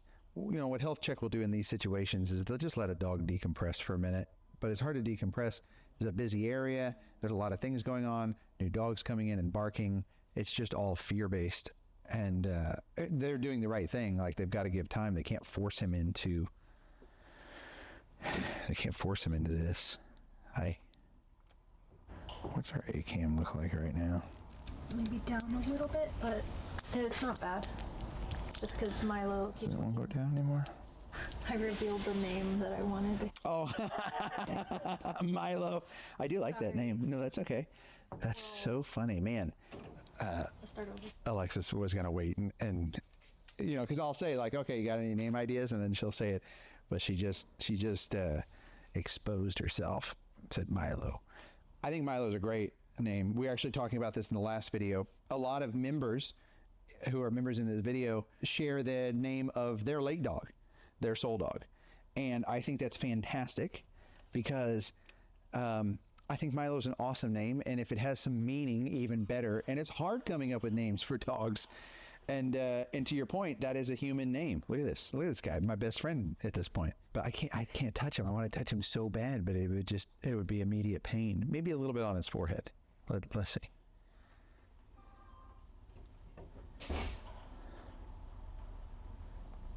Okay, he's a good boy. That's a good boy. Yeah. It's okay. Here. I mean, even that, just me putting my hand right there, that's a big step, him letting me do that. with XO on there, what you'd come to believe with that, or what I would be cautious about, is you put your hands in there, they're going to get bit. But this is good. You're such a good boy. He definitely doesn't know what good boy means. Yeah, Milo. Alexa, I think Milo's a great name. It's a very human name to match his human eyeballs. And I like standing with dogs. It's like it has what's it called when it has two meanings? You know what I'm talking about? If that's the right context, though. No. Well, what do you mean? Because I'm like I'm standing with you. Like I'm standing with you in this hard time. Oh, yeah. Like that. Well, I mean, it just could be like a. Oh my gosh. I know now you're double blanking. meaning. I mean, you could just say it's a double meaning. Yeah, no, I think entendre is. Is it? I thought the context, I think, or the tone is different though. One word, two meanings. I think double entendre conveys a message that would be one which is typically wording that is devised to have double meaning. One which is obvious, the other which conveys a message that would be too socially unacceptable. That's why I said I don't think double entendre is the right context. Look, we're good with dogs. I'm not smart, okay? I can't remember. Listen, I graduated college with a 2.9 grade point average, and I worked my butt off. It's not like, oh man, you were so close. It's like, no, I tried so hard because I was dirt poor, and at the time, like if you didn't have a 3.0, trying to get jobs, I tried to get a pharmaceutical sales rep job. They would not even entertain me. I tried all the selling my way around it, being like, no, it's just an error, and like Homonym. Okay, Homonym.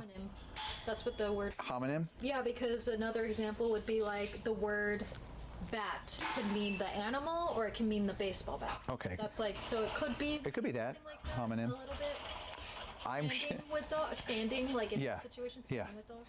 I'm sure we're gonna hear about it in the comments. Yeah, it's all right. We'll know now. It's okay. You guys though are very gracious. Like I read comments of comment sections of other I learned YouTubers. something new there. As everybody, including myself, will just call Anyways, everything an entendre. I'm standing with you. I'm standing with dogs. I like it. I got different. corrected on that. So okay. Hi, I'm standing with you. Is like an entendre. Back to a little focus on you. An entendre I so bad want to pet you, but I think you're just gonna it's gonna set you back and you're gonna take my hand off. But I think we should try. Like box, right? In that family got choke. Normally it's the scoop that's a big deal. This is like the head pet. Is that too much? Okay. All right. I mean, you have a leaf in your coat. Yeah, that's a leaf, or is that spinach or something? Parsley, maybe? Oh my gosh. You see it right here's there. Oh, hi. Yellow nose poop. Yeah, anyways. He's doing miles better, though, than apparently how he was yesterday. So already... There's another one. He's doing Milo's better. Milo. Dad joke. No. Yeah, but I agree. So much better already. I mean, the fact that he's even, touching my hand when I give him a treat. Hi. Get you some water.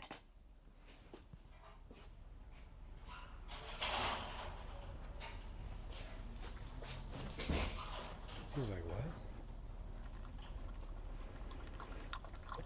He's so cautious.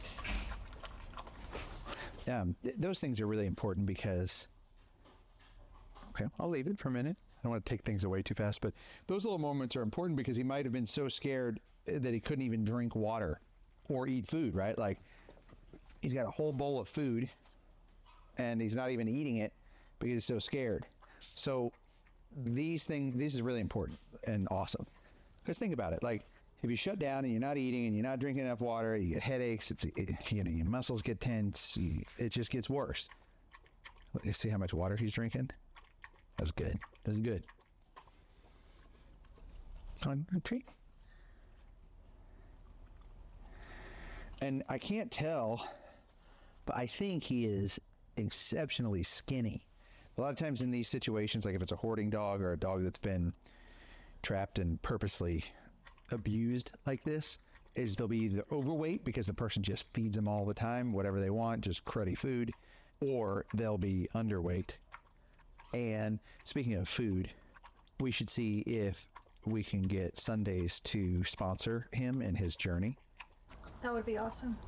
Sundays dog food it's a human grade food, and what I love about it is it's a very nutritious when you very transformation. And I still always like to ask, and because it gets them involved too, like we send them a picture and they allow me to give you guys 50% off to try it, which is awesome. I had to really twist their arm for that. But thank you, Sundays, if you're watching this, because I know they go like, oh, you know, yeah, you can give all of your audience 20% off. And I'm like, what about 50? I wouldn't even like 25%. But it's because I know I've seen firsthand what it does, and I want you guys to be able to try it. And so I want the incentive to be awesome. And then they support us. Them sponsoring us allows us to continue to be able to do things like this. So go to rockykanaka.com/Sundays. I'll put the link down in the description below and try it out. I think you'll really love it. Hi. We'll get you on some good, healthy food. We're going to have to figure out how to get you groomed. And we're going to have to figure out how to get you to trust again. That'll be the hardest part. But, you know, as dogs are so resilient, right? Like it's a thing that I've seen with dogs that is just why I love them so much. Is like, imagine purposely being put in this situation for years and then being willing to come out of this and trust and love again. Let me just say something here, Alexis. Do we take him to the farm? I mean, he definitely needs a lot of time, and that's something that's hard for the shelter to provide with so many animals coming in. And who knows how much, I mean, we can't even see how much potential recovery he may need also physically because of all that matted fur. Yeah. You know, who knows what's he, got underneath all that. The hut is open right now, the Quonset hut. By the way, if you're new here, we typically sit with dogs. I go in the kennel and I sit down with them and try to comfort them. But the goal is just to help dogs. So we're doing this one a little differently because that seems to be, we want to meet him where he's at. And about 5 years ago, my wife and I, we moved to a farm and we started a coffee farm. We started growing coffee with the idea that if we could grow this coffee, sell this coffee, then we could use that to help dogs like this. And so we built a hut. We hope to build quite a few more. Everyone being involved in this, you help make that possible. And so we're bringing dogs to the farm, and then you can follow their journey as they rehabilitate. And I'd say first it's for dogs who need to mentally rehabilitate, and then second, physically, if that's even needed. It could be either, but like I really like to find the dogs that need mental rehabilitation, and he kind of needs both. But I want to call my wife Kelly and ask her and talk to her, but I can't because right now she's with Katie and Lily at the vet specialist. We had to split up and divide and conquer today because there's so much to do. Listen, I'm no dummy. I've got some practice, and if I call her right now when she's trying to juggle 2 puppies at a vet specialist where they're getting therapy, and I go, hey, what about this dog? Immediate no. I'm kidding. Kelly's pretty good at that. She'd probably say yes. I just don't want to push it, Don't want to push it. Here, I'm going to just borrow this. It's okay. Let's set that down there so we don't panic and knock it out. Okay. I'm going to set these little nuggets right there, okay? Listen, I don't know. I don't know what the plan will be. I'll see. I want to see what you guys think. We have to see if Mel can groom him. If not, we need to find a vet office that can, do a medical groom. Milo, you're a good boy, Milo. Let's give you a treat, Milo. Trying to associate these treats with his name. The good thing is I don't think he'd be a lot of work at the farm, I guess it depends too, and if Pumpkin gets adopted this week. That too. It's hard with Pumpkin because it's time. Pumpkin we found here. It was so bad, kind of like this. We carried him out of here. And how long has it been now? I'm so bad. Probably almost been it's got to have been like half a year. Yeah. Pretty much. I think 8 months. Because it was November, October and November. Yeah. So maybe not that long. Like 6 months. Okay, 6 months. I don't want him to go. But it's time, and we have an adopter that I think is going to be perfect. So it's kind of like, okay, come hurry because we need to get this dog in. But also I'm like, actually, wait another month or two and then swing by because I don't want him to go. Boy. It's tough. But yeah, so bad. Or girl. No matter what, whether we can bring this guy to the farm or not, we're going to make sure that we help him.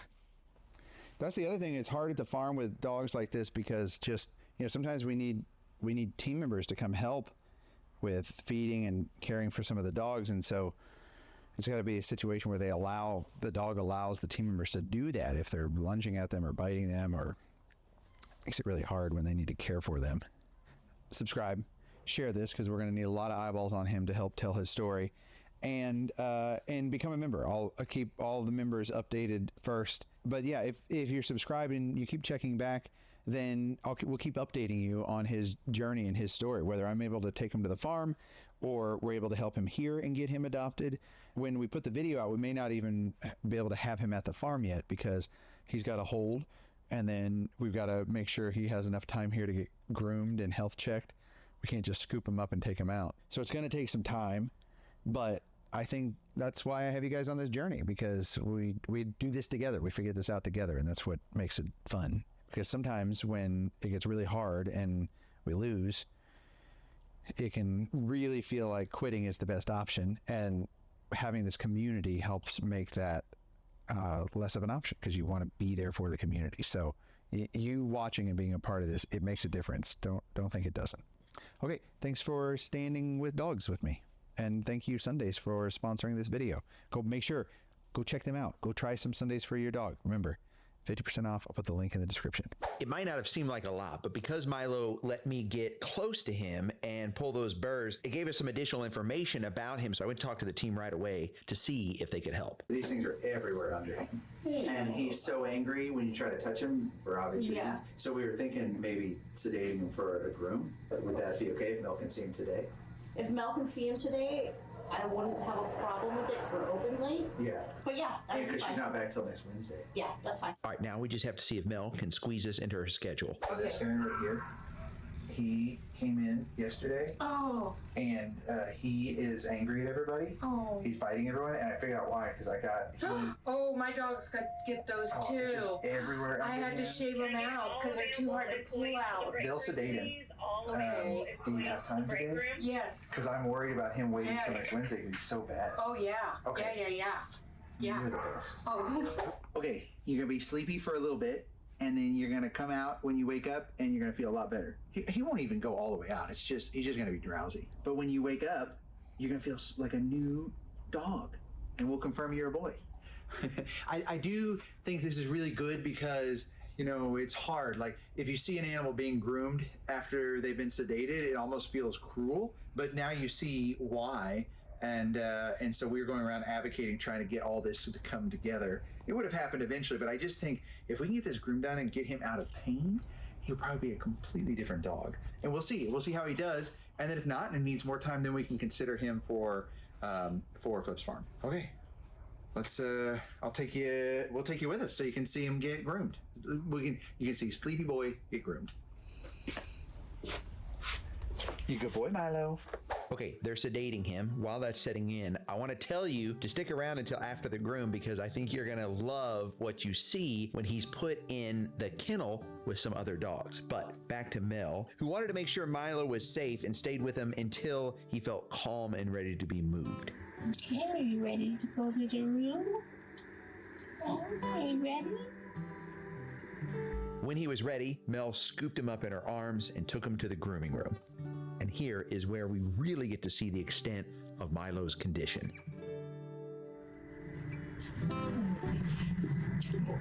Stickers. These are the kind of stickers that you can't pull out of the hair. It's too painful. He's been biting and trying to get him out on his own. His underarms are just raw. We're gonna have to shave them out. At first, Milo was scared of the shaver, but he was slowly realizing Mel is there to help. And burr by painful burr, Mel was removing them, and he was starting to feel a little bit better. It appears dozens of these burrs were in Milo's fur, and it seemed more likely that I was spot on, that he was reacting the way he was because he was in pain. These sort of grooms take hours and hours, but Mel patiently removed all the burrs and just was dedicated to making sure Milo feels comfortable. Okay, all the burrs are gone. Now it's time for the tub. Good boy. That's a move. That's a move. It's okay. Good boy. This medicated oatmeal shampoo is going to make Milo's poor skin feel so good. You're all right. Good boy. You can tell how Milo is really trusting Mel and enjoying this spa session. All right, but here comes the hardest part, the scary blow dryer. good news is he was so relaxed from the medication and Mel's love that Michael from Health Check was even able to come in and do an assessment. The diet really makes a difference. Oh, absolutely. I feel like he's only like maybe a year old, or just a little over a year. His teeth look very young to me. You know, part of my read. Oh, there's some good tartar back there. Okay. I would say based off of that level of tartar on the molars, 4. Yeah, I was gonna say 4 or 5. 4 to 5, definitely. It's definitely in that realm. All right, just a couple more touches, then we're all done. I'm so tired. Okay, wow. Look at him with his new bandana. Yeah, he's looking a little sleepy, but he's also looking charming. Look at this side by side. Completely different dog than when I sat with him or stood with him. Okay, now for the real test. Is he less angry because he's no longer in pain? The team put him in with some other dogs, and at first, it's a little nerve-wracking. I mean, look how he's reacting. I'm watching very closely. You can see the other dog's tail is friendly and wagging, and Milo is making me nervous for sure. But as we're watching him, I want to point something out that is pretty unbelievable. Did you see it? Hold on, let me play it again. A little tail wag. It happened. It was so small, but it's so important. And we're going to just hold a beat on the farm. Make sure you're subscribed and you're following along. I would love to have you become a member and be a part of all of this, and because you get updates first. But let's just see how this goes, because it looks like he has really turned the corner. And I think someone could come scoop him up and adopt him right away. Hopefully, one of you even that are watching this. So share this so we can spread the message that Milo needs a loving home. Someone that will give him the time.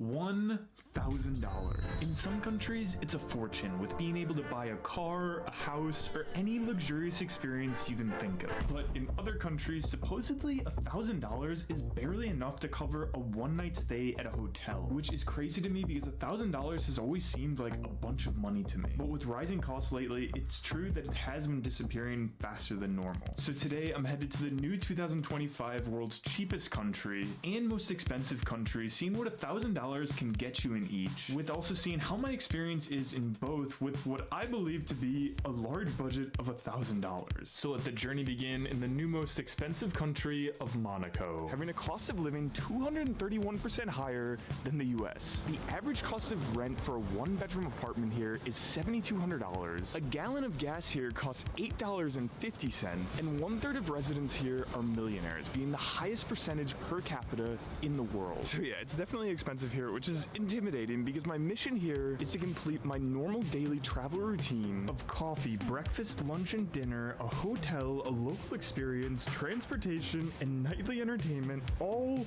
on the $1,000. But I mean, how expensive could it really be? Like $1,000 is a crazy amount of money. But anyway, since it's morning time, let's start with some coffee. Anyway, I just got my order of an iced coffee and some water, which I gotta say is one of the strongest coffees I think I've ever had. And since I have a crazy big budget of $1,000 today, I didn't even check the prices on the menu. But I mean, how much could coffee and water be? 18, please. Wow, I mean, I know I have a big budget, but $20 for coffee and some water? It's a bit more expensive than I thought it was going to be here. Anyway, our next objective is a local experience, and as our waitress told us, is there something that you would say is like a good local experience to do? Good experience, you have a plane the big boat. And I looked it up, and it turns out there are like a bunch of different websites listing boats to charter in Monaco. The only problem is one of these boats, I mean, it's like add a zero to our budget here. But luckily, after searching for a few hours, I found a boat. His name is Captain Didier, and he offers by far the cheapest boat, and I just love his description. Just wait for it. This boat is lively, safe, very comfortable, and extremely safe navigation because the boat is unsinkable. I feel as though there's like a story behind that, so I'm gonna find Captain Didier and let's see what this boat experience is like. Captain Didier? Ah, great to meet you. Yes, nice to meet you. Okay, welcome on board. Ooh, okay. You've been a captain for a long time? 20 years. 20 years? Wow. No boat sinkings? No. You drive? I drive? Are you sure about this? Yeah. You are the new captain. Let's go. And now we're going at world. Let's go.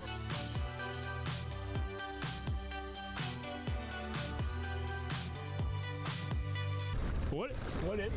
Dolphin. Wow. For you, it's included in price. Okay, included in price. Wow. Wow. Yes. Woo.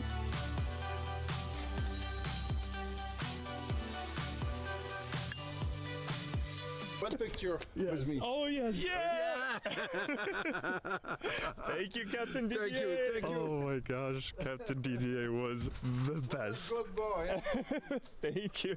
Everybody, please spam the comments with Captain DDA is the best. Anyway, that was a few-hour boat ride, so I am starving now. So I'm gonna head back into the city center and go to supposedly the best breakfast place of Monaco, where I've just gotten my meal being a general European breakfast, I guess you'd say, with first the eggs Benedict with salmon and ham, then a fruit plate with gold leaf, then for drinks, orange juice, a double espresso, and some water. With the food being delicious, like this was a great breakfast. Anyway, you guys are gonna laugh because I again forgot to look at the prices of this stuff, and I'm not gonna lie, when I saw the berry plate arrive having gold leaf on top, I was a bit worried. 107 euro. Eggs, orange juice, coffee, water, and fruit for 107 euro. I'm gonna finish this orange juice now.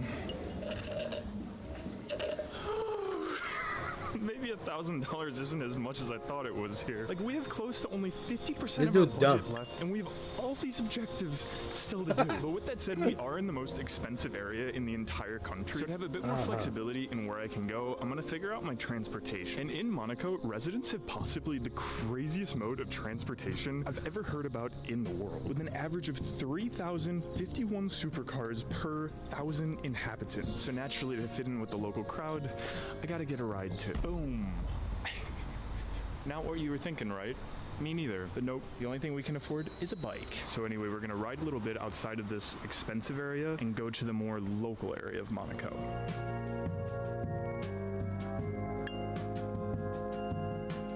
And instead of going to the top restaurant in this area, I think I'm gonna ask a local where to go, because typically they not only know the best places, but also the most affordable. Sorry, do you know if there's like a cheap restaurant or something like that around here? Oh, not really. We're at supermarket, maybe. Wow.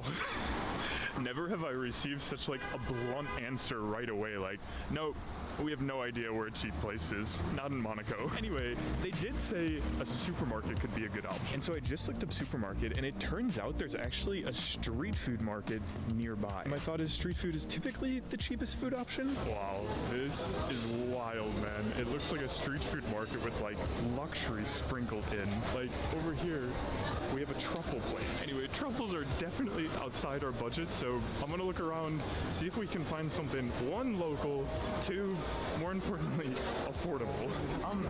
What is a soca? Chickpea flour. Chickpea flour, okay. Is it a specialty from here? Yeah. Really? Wow. I'm from Chicago. Windy City. Yeah, the Windy City, exactly. T20 is hot. You can eat it cold. Awesome, thank you so much. Bye-bye. Appreciate it. Bye-bye. Nice meeting you. And in front of us, we have all the specialties Bye-bye, get that outta our here. friend told us to get. Of one being soca, which from my understanding is kind of like a chickpea crepe. The second being a sort of like Monaco-style focaccia. And the third being something called babajon, which is a sort of like crispy dumpling, it looks like. But anyway, let's see what the local flavors are like in Monaco. And honestly, guys, trying each one of these specialties from Monaco is just so special. Like breakfast, I feel like I could have eggs Benedict kind of anywhere. But these three foods are specialties to Monaco, meaning they're the best here. Like you can't get them if you go to, say, New York or London. And it was not only special and delicious, but also super affordable, with all this food coming at just $9. Which is a good thing, because now we have the most expensive objective of the video of the accommodation. As you see, hotels here on average cost $500. And I came to Monaco having no prior knowledge of how much things were, so I didn't reserve a hotel. But at breakfast, I asked our waitress what hotels she would recommend for an affordable price. Go hotel, which is a correct hotel, you know, not a palace. us. Yeah. So less expensive. So yeah, anyway, we're headed there now, and let's, 1, see how this hotel is, and 2, see how much it is. And arriving into this hotel, first impressions, it feels like a nice 3-star hotel. But anyway, we just got the card key here, and let's go check out our room. Okay. You have a toilet room, a shower and vanity room, a mini fridge, a nice big TV, pretty nice couch, this wooden chair with this wooden lampshade, and of course the bed. Now, in terms of the price, this hotel room comes for $430. Oh gosh, $430 for this hotel room, which is a bit of a problem because we still have 2 objectives still to do of entertainment and dinner. And to make matters worse, before coming here, I planned that I would have a decent amount of my budget left as I didn't know how much this hotel was going to cost. Anyway, we have to wear a suit jacket because for entertainment, I of course have to go to the Monte Carlo Casino. Just call me James Bond, man.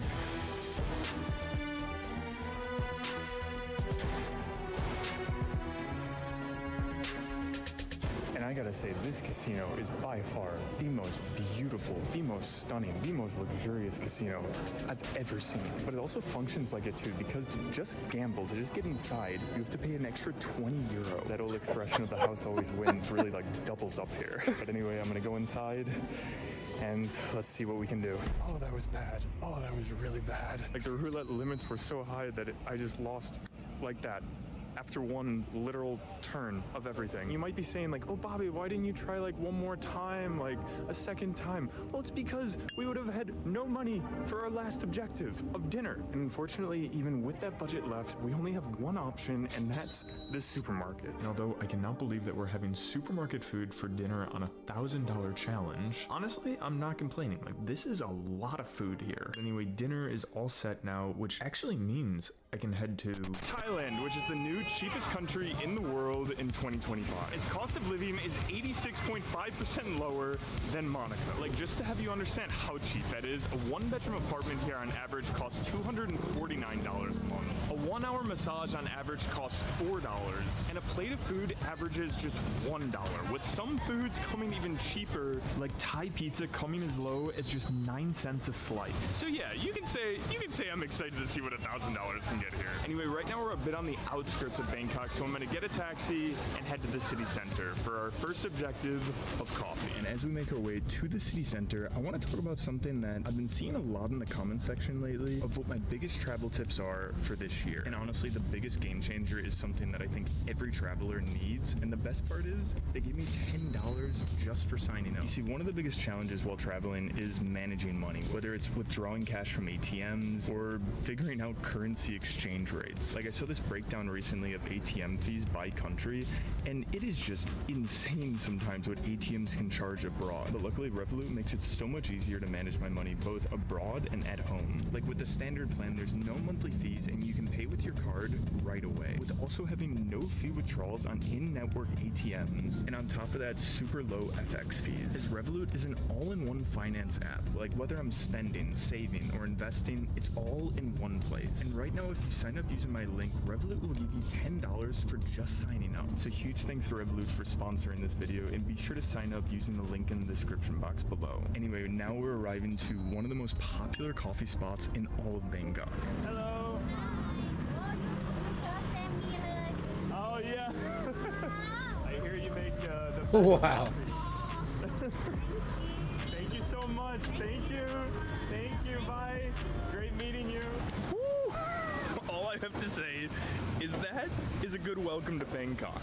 Oh my gosh, that's gonna wake me up. Being super delicious, but the crazy part is this massive coffee here only came at 35 baht, which is just about $1, which is great, but we are on a $1,000 challenge. So my thought is I want to take things to another level with breakfast by going to one of the most luxurious hotels of Bangkok that supposedly has the best breakfast in the entire city. Okay, so welcome, ladies and gentlemen, to the top-rated breakfast of Bangkok, which, as you can see, is an enormous buffet that has just what feels like an unlimited amount of options. With this buffet having like 4 different sections here, with the first section being over here, having kind of like anything that you would think of breakfast related. From anything from a make your own omelet station to a meats station to an absolutely stunning bakery area. Then the second section is kind of like lunch specialties here of having like noodle soup, different types of like bows, then a skewers area. Then the third section is kind of like your sweets area. And then for the fourth section, you have a drinks area, having any type of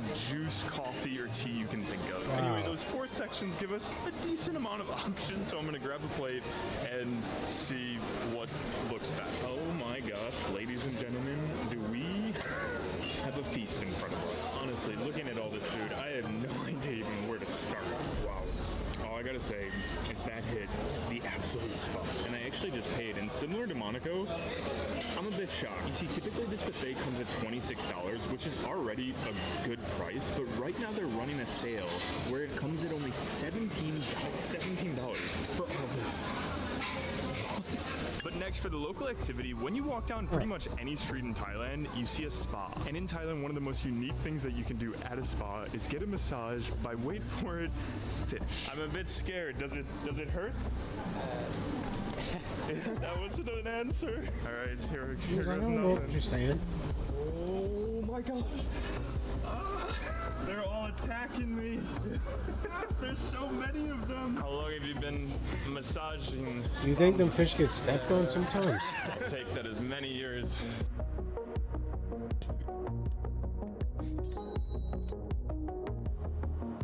Bye, Bob. Bye.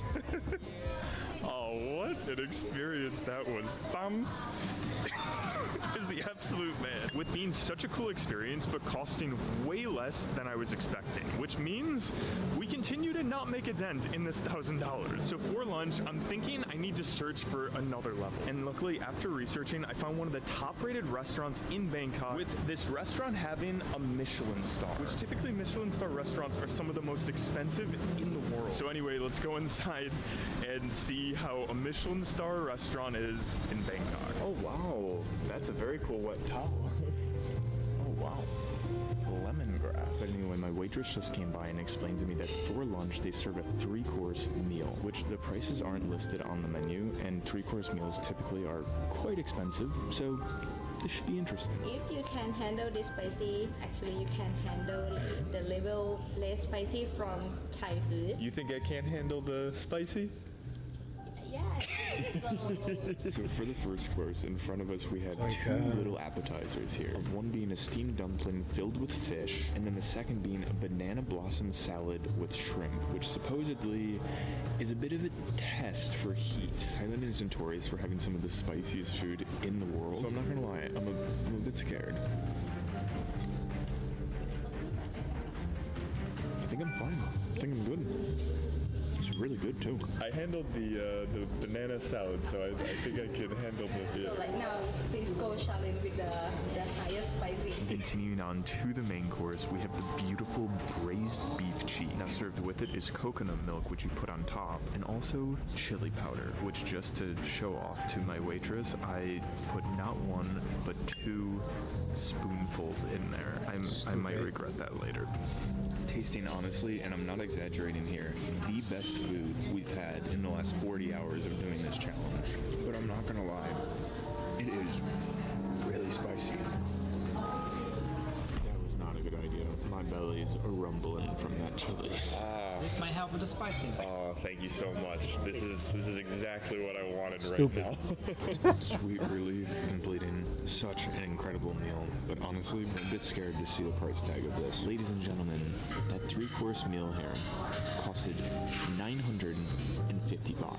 So, okay, in Thailand, we've just seen that even luxurious things are cheap here. So thinking about my next objective of accommodation, I looked up 5-star hotels, and they were also crazily affordable. But since we have such a big budget left, I researched for a bit longer and found something truly extraordinary of finding not just a hotel room, but a completely disconnected private villa, where I've just gotten the card key, and let's see how this room is. Okay, first impressions of this place, my mind is blown. As first, there's 3 floors here in our villa, and the more obvious thing, we have an indoor pool, a private indoor pool just for us. Like it even has little floaty tubes. Anyway, this is not the only thing on this floor. Like, for example, over here we have our own personal gym, but continuing up the stairs here, we come to, I guess, like a half floor, having a little lookout over the pool. But then through these doors here, we come to the second floor, being a beautiful kitchen, a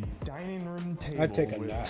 a decent amount of seating. But then continuing down the floor here, we have what I find the coolest room thus far of our own theater room. As the TV itself is the biggest TV I've ever seen, being 120 inches. And then all around you here, these aren't paintings. These are speakers. And I just love how you can like see the pool from the theater room. But then continuing up to the third floor here, we come into the bedroom floor, having 3 bedrooms with each one having 2 different levels, as there's 9 total beds here. But overall, what I just can't believe about this villa is that it's about, I don't know, 30, 40 times bigger than our hotel room in Monaco, and it comes at a significantly cheaper price. Like, what is life right now? So having a decent chunk of our budget still left for 2 objectives, this is what I'm thinking. What's the next level to restaurant? And honestly, I have no idea. Like, I've never been in this situation where even luxurious restaurants are pretty affordable. So I asked my friend ChatGPT, and ChatGPT came up with a pretty interesting response of saying a private chef. And it turns out there's websites where you can hire private chefs. So I made an ad, and somebody applied that owns 2 restaurants and has been on MasterChef. So anyway, I believe he's going to be here in a few minutes, and I don't know what to expect. I have never hired a private chef before. Nice to meet you, Chef Ram. Okay, and the chefs have just told me to relax and sit down as they prepare my food. Okay, let me know when you're ready. Oh, it's ready? Oh, fantastic. So what do we have here? Okay, we have the crispy potato and onion here. Side is the Thai shrimp spicy salad. Oh, wow. Yum. Oh, okay. Thank you. So course number 2. What do you call this exactly? Sushi. Sushi fish. Okay. Sushi, not sushi. Sushi.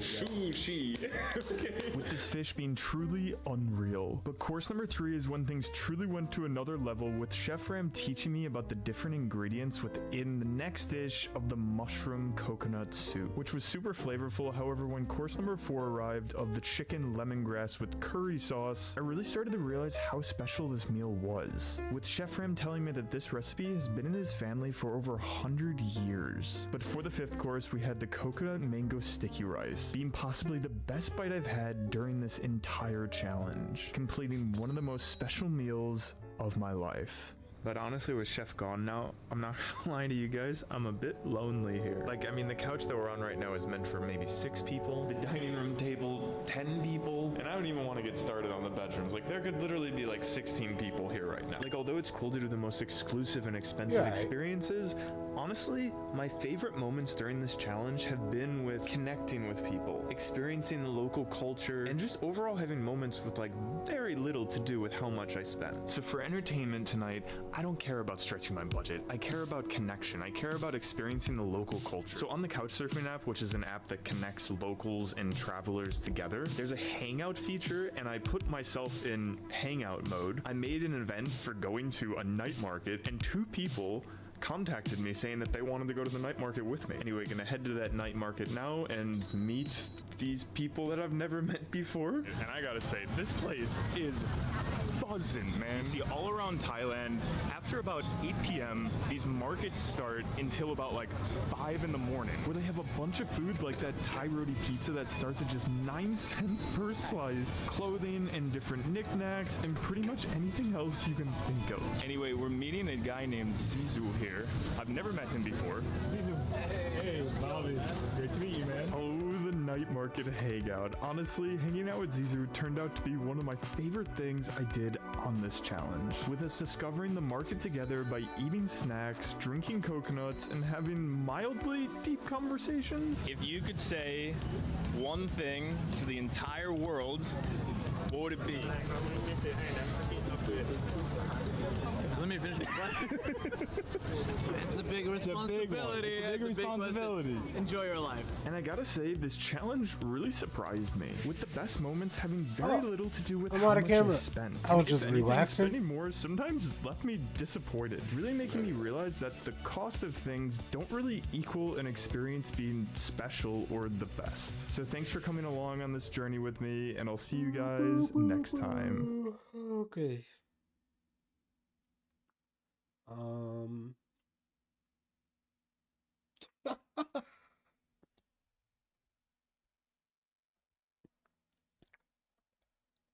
Buc-ee's is known as the largest gas station in America. But what makes this place even more interesting, this place isn't just promoted for their gas, but the fact that they pride themselves for building a community of loyal customers. Now, how, you may ask? Among other things, this place is known for having some amazing food. Food so good that this place has built a cult-like fan base. But what's all the hype about? I want to become a Buccaneer. So today I'll be road tripping 6 hours and completing a 50-hour challenge where I'll be eating nothing but Buc-ee's food, while also uncovering the secrets that makes this place the greatest gas station in America.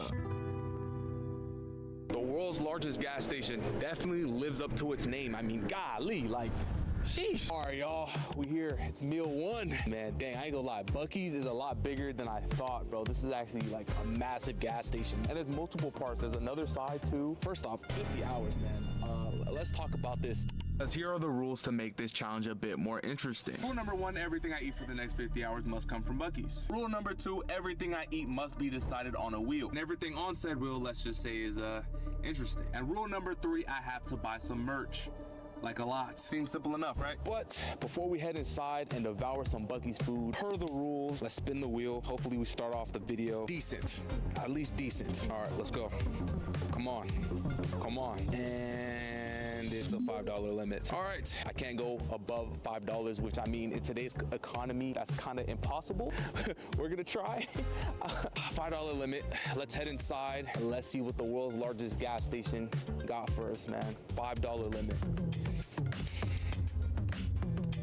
All right, so I gotta spend this $5 limit wisely. I can't just spend it on nothing, you feel me? I gotta actually get something that's gonna fill me up for the night. Let's look around. All right, so as I was walking around seeing how I was gonna get a decent meal while only spending $5, I realized that this is not 2008 anymore. Why is everything so expensive? But everything is so expensive, bro. It's crazy, bro. Eventually, though, I found something that fit my meal budget perfectly. It's a chicken fajita taco. I'm about to spend my whole limit. I don't think I'm gonna be able to get 2 things that's gonna equate to $5. I mean, yeah, I could get some snacks, but I want some hot food right now. This is the first meal, so we're going with this. Should be good, I hope. But now, per rule 3, I have to get some merch, which I thought was gonna be pretty easy, just getting, you know, at least 1 piece of merch a day. But there's just too many options. Like, what the hell? I mean, they'll slap that beaver logo on anything. Bro. Hey man, bro, like there's no way, bro. This place even has its own chapstick. This place even has beaver beanies, bro. I low-key just realized, bro, what am I gonna sleep in? I should be looking into some PJs, man. What am I gonna sleep in tonight, bro? Come on. Hey, what y'all think, bro? Hey, low-key, we're copping this. How's it going? It's going good. Good. Actually, my first time at Buc-ee's. Well, welcome in. Good choice on the onesie. Oh, thank you. It's pretty much people's go-to when they first come here. Friday, your call's gonna make it 50.04. 50? All right, gotcha. Have a good one. Yep, you too. Oh my God, $50 fucking, bro. Well, I'm gonna need you guys to pray for my wallet throughout this challenge. Please. Now that leads to where we are headed next, cause let's just say, budget cuts had to be made. Little Airbnb tour real quick. We got a nice bed, you feel me? Hey. Oh no, that's a stiff bed, I ain't gonna lie, that's a mad stiff bed, but hey man, who cares, bro? Balling on a budget. I got a nice flat screen TV, nice couch, chilling, you know, in the kitchen. And just so y'all know, I'm not gonna be cheating. I got nothing in the fridge. Just for y'all that be, oh, you be capping in these 50-hour challenges. No, bro, I got nothing in the fridge. What am I gonna eat? I got the 50-hour challenge. You feel me? You got the shower right here. All the necessities, bro. For the shack. Hey, bro, you know what I'm saying? It's nice and spacious. Thank you, bro. Gotta look on the bright side of things, but we're in a shack. Hopefully we don't get robbed. Well, after getting settled into a trap house that someone randomly decided to list on Airbnb, it was time to finally eat my dinner. In fashion, of course, because I spent $45 on this onesie.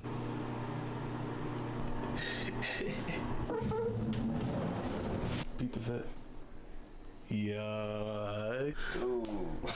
All you have to say, bro, is yo, you look clean, bro. Be honest. I'm tough. Oh my gosh. I'm tough. I almost threw up. Alright, rate the fit 1 through 10. 0. I'm gonna be sleeping nice and warm and comfortable, or you're gonna be sleeping in freaking gym shorts in a tank top. Alright? Boom, right here, man. Still hot, nice and fresh. Got this floppy burrito. Oh, what's this? Actually really good. Oh, it's really good. You got some steak in there. You got some veggies, some spices in there. Oof, boy, this is hair. First meal, 10 out of 10. I'm not gonna lie. I'm starting to believe in the Buc-ee's hype already. I ain't gonna lie. Well, after that delicious yet small meal, it was time to get some sleep, because Lord knows tomorrow is going to be a long day. Good morning, good morning, good morning. I wake up to this, man, editing off the wake up. Hey, man. Working, man, working.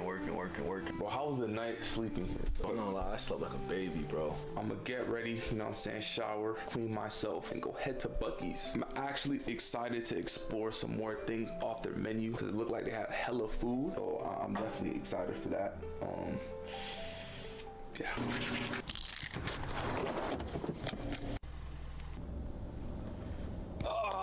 Alright, y'all, we here. Who's never just in the mood for some good food, you know what I'm saying? I'm in the mood for some good food. Especially since today is gonna be like kind of an action-packed day. Like, we're about to go somewhere pretty cool, I feel like, you know. I don't know if you guys would consider that cool, but I think it's cool. I'm gonna tell you guys a little bit later when we start heading over there. Y'all thought I was just gonna road trip just to eat Buc-ee's for 50 hours. I mean, technically that's what I'm doing, but you know, I wanna have some fun while I'm here, you know what I'm saying?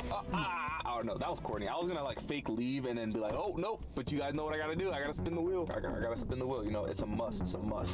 Come on, something decent, please. Most popular. Okay, now y'all probably thinking, oh, how am I gonna go about doing this? That's where I got my phone, bro. I got the smartest thing in the world, bro. I'm just gonna search up what's the most popular menu item at Buc-ee's, and then we're gonna go try it, man. And with the quick Google search, I found out that Buc-ee's most popular food item is their chopped brisket sandwich. Okay. I don't think I've ever had brisket in my life. I'm about to get a brisket sandwich. Hopefully it's good. Let's head inside, man. Damn, not the foreshadowing. Yeah. So as I was heading inside to try their famous brisket sandwich, which I have a feeling that's gonna be one of many. Wait, what the is that a statue for their mascot? I ain't gonna lie, that's kinda tough. Hold on.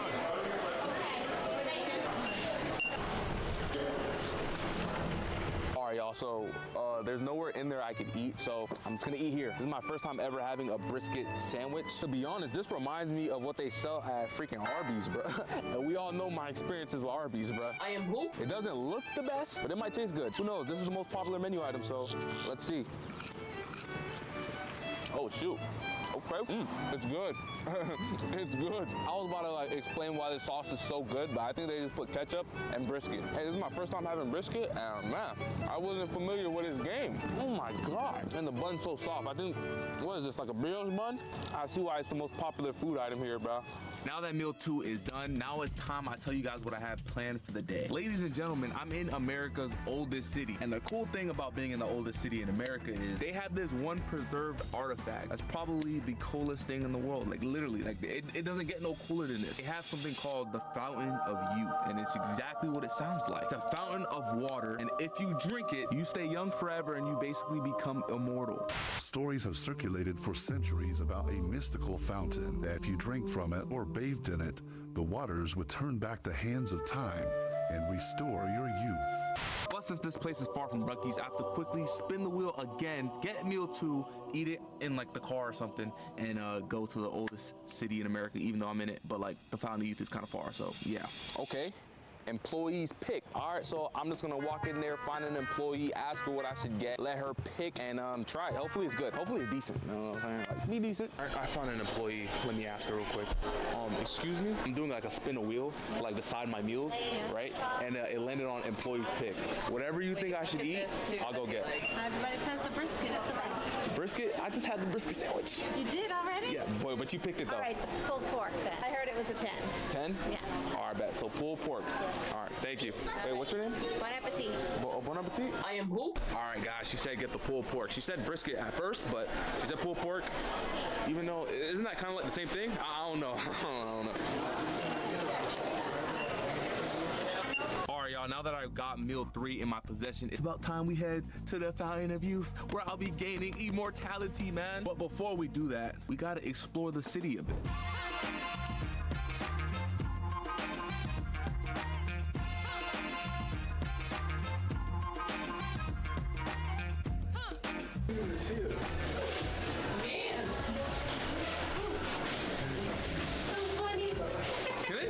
So they're probably gonna come back and realize how stupid they look. That's how I'm gonna look if I keep doing these challenges, bro. At some point, I gotta stop. I gotta stop. Hey. What do I got in my hand? Crossbow. Yep. Excellent.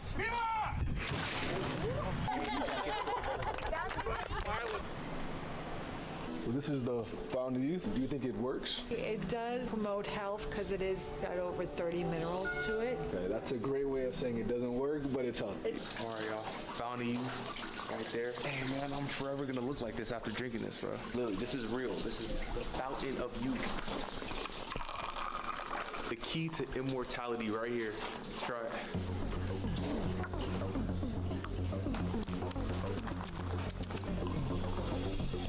The Fountain of Youth is a legendary spring believed to restore youth to those who drink or bathe in its waters. Which, long story short, means I am f***ing immortal.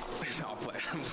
Nah. It just tastes like spring water. Yeah, it kind of just tastes like regular water, guys. But hey, I'm immortal now, so. Yes, I am indeed immortal. But I'm about to de-immortal myself by finishing the rest of this challenge and eating gas station food. You smell it? It smells good, huh?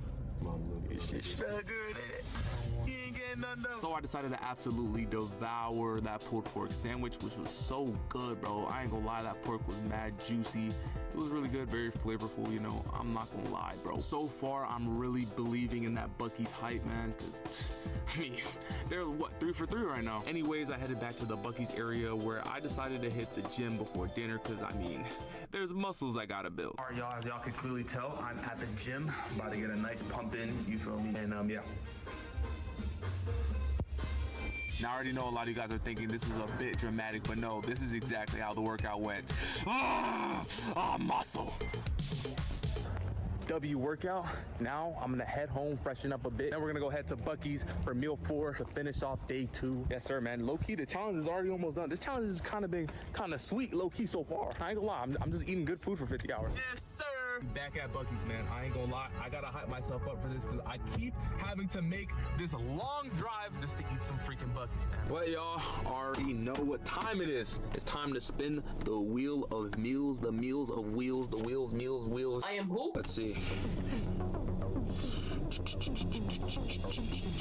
My pick. Hey, low key, bro, this challenge, I've been smooth sailing throughout this whole challenge, bro. It's like everything's going my way. It's a must every single time. I gotta do it. Give me some dap, bro. I'm dapping up my boy. I don't even know his name. Buck. We're gonna call him Buck.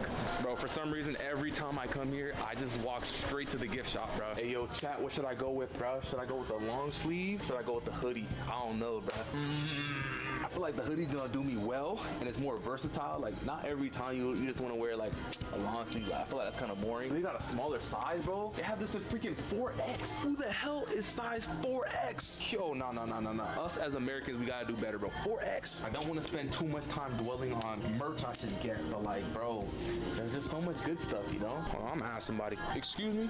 I'm looking for some Buc-ee's merch to get, and I'm stuck. I don't know what I should get. Well, listen, I mean, these are good. These little hoodies are good, nice and warm, but I see what you're saying. You want a window marker? Absolutely not.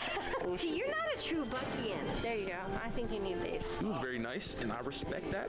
I respect her decision, but I'm not going with these pants, bro. I already have PJs. Alright, since the wheel landed on my pick and I'm a picky eater, I pretty much just picked the safest option and went with the same burrito from the first meal.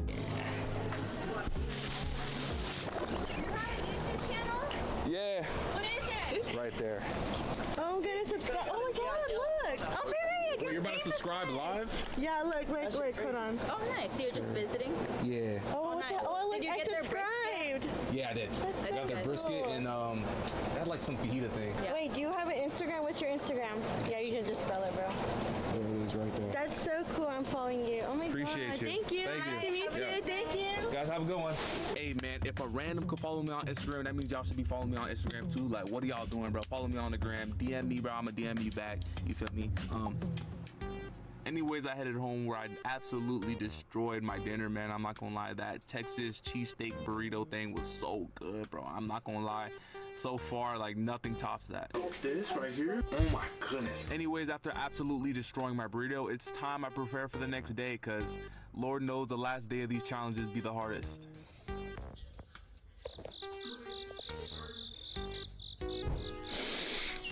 Another day, another dollar. I'm on time. I look over. I see.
Come on.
Ow.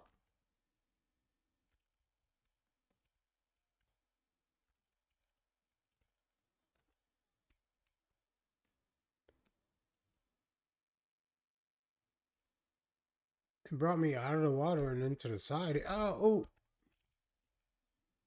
Ow, ow, ow, ow, ow, ow, ow, ow. So mean.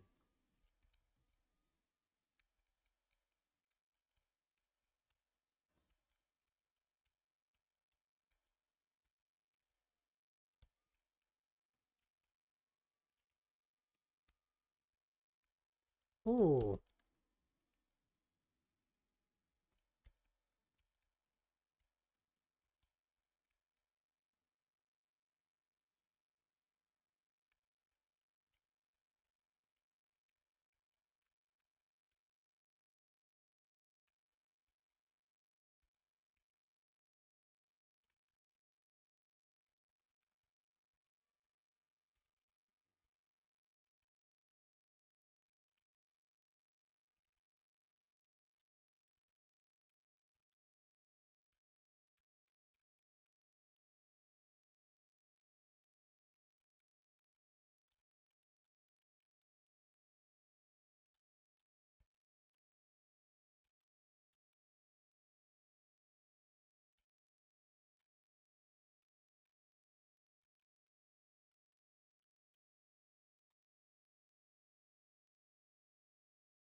Oh.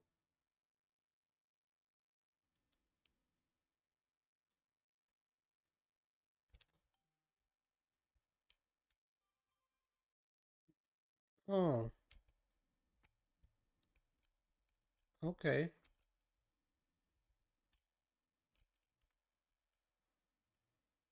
I knew that was Maria.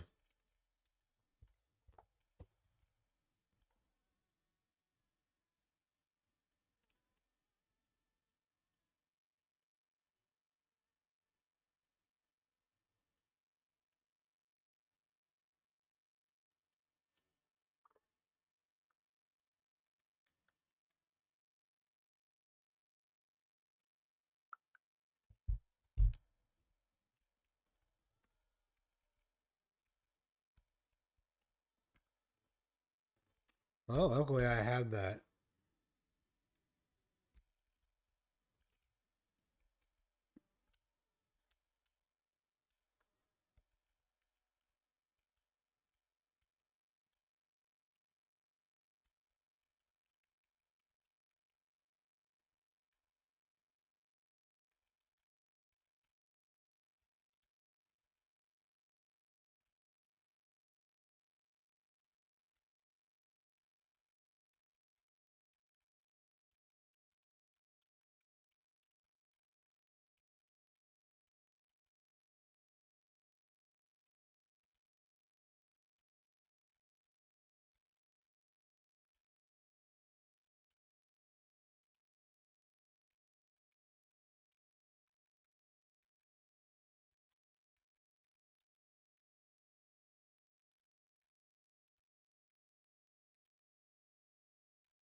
Damn.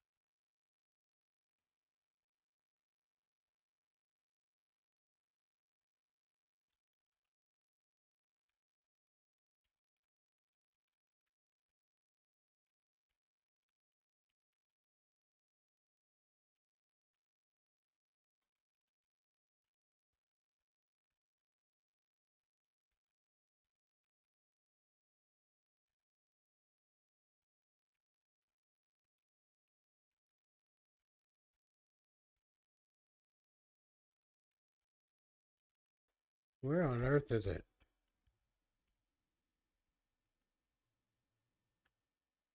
Okay. So I do have to go towards the Utu.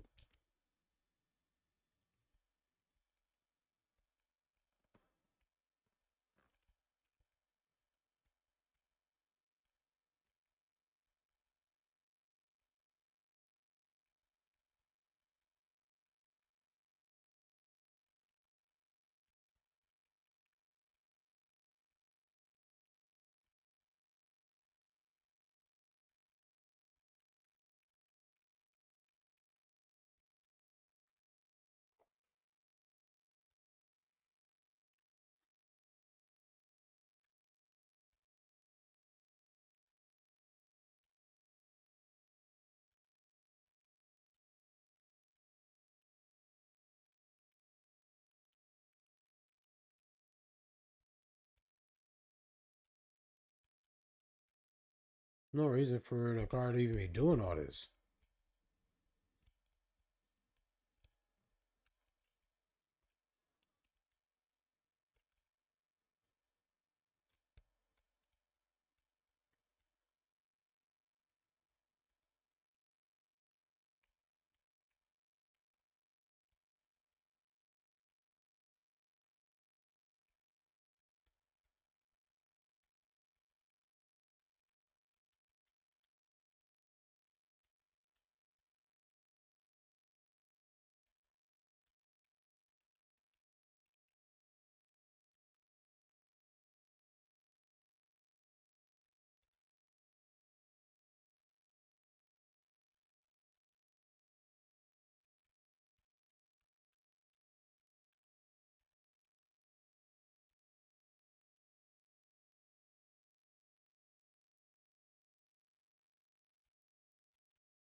Okay. Do I go in a house? Why can't he run?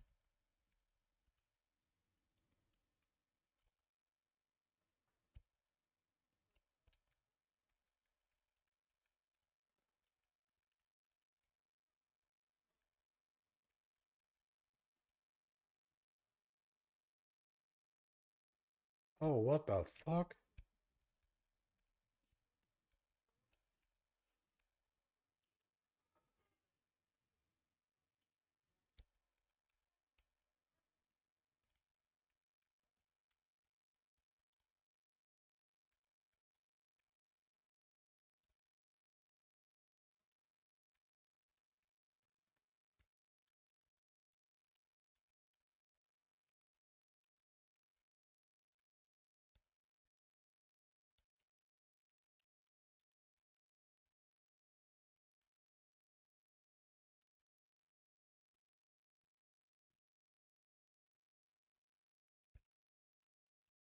That's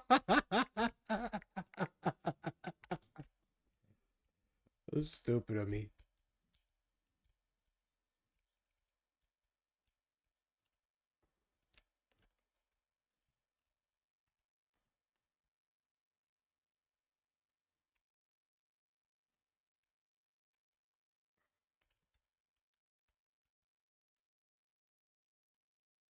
How am I supposed to get up there?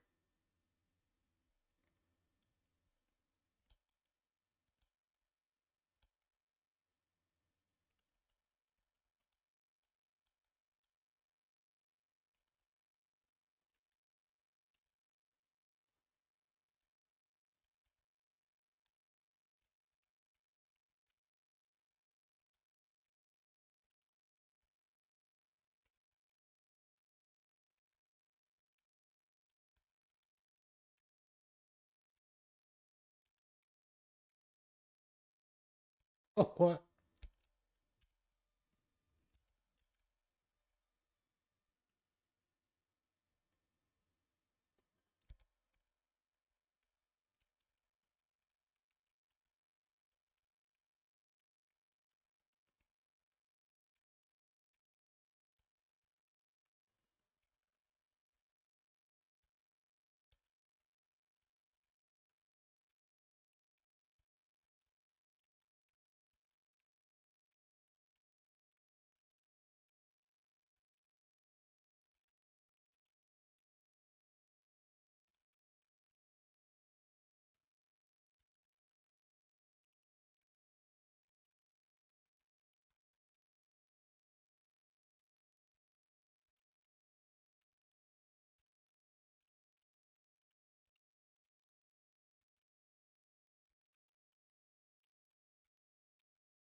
Oh my goodness.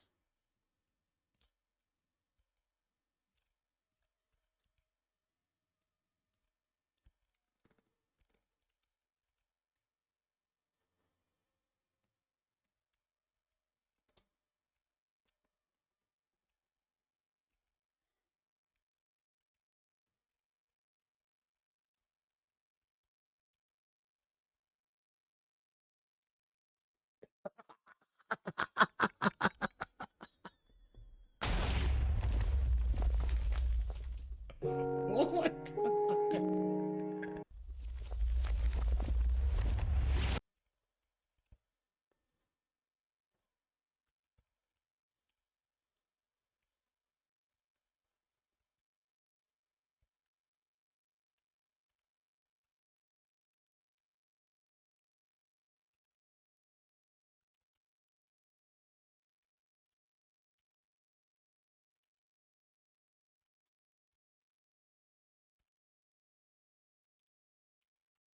God.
Watch the light turn green as soon as I get like 2 steps.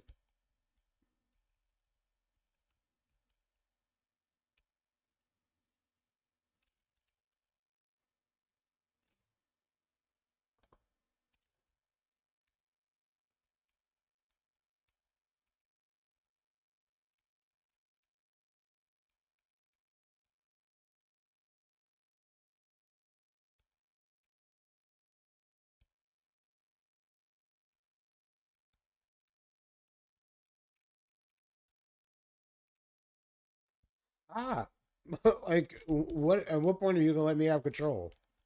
Damn.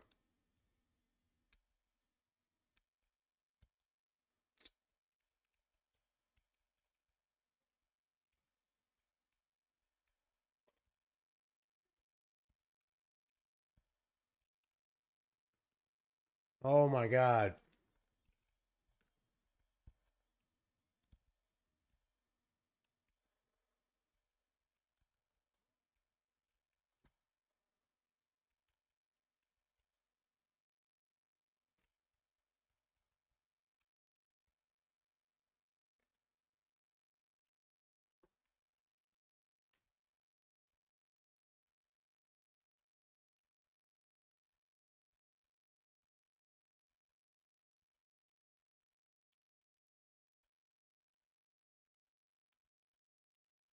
Imagine you just seen this dude hopping at.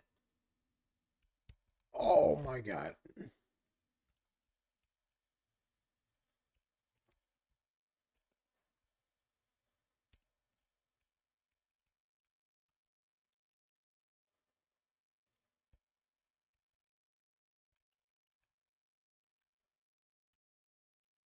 Oh, okay.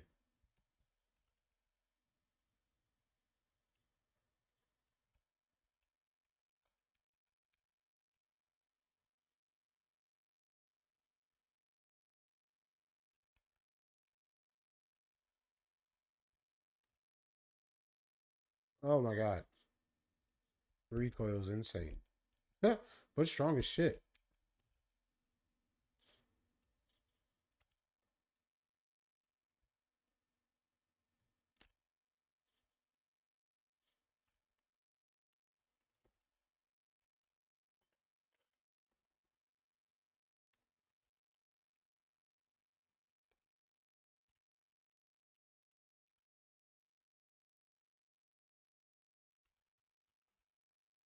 Come on. I dove out of the way.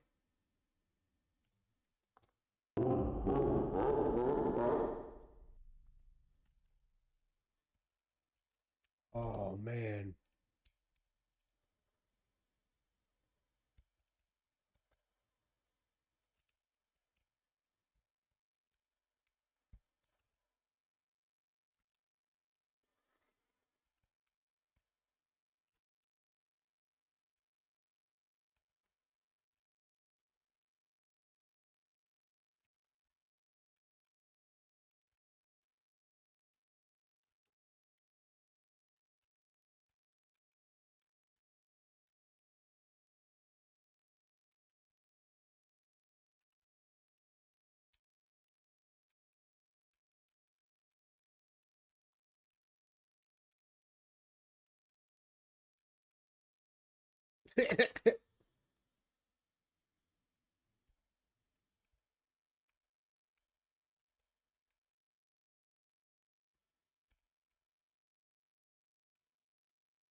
I'm getting ready to die.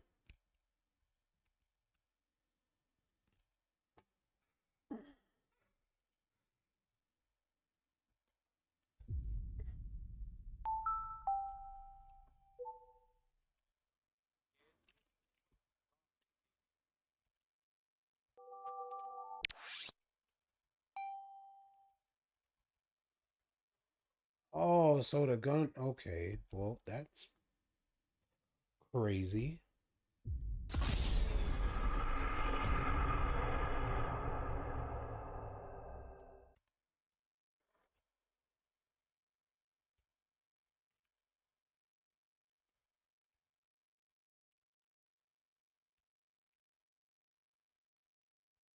I'm gonna die this time too. I didn't even make it out the fucking beginning.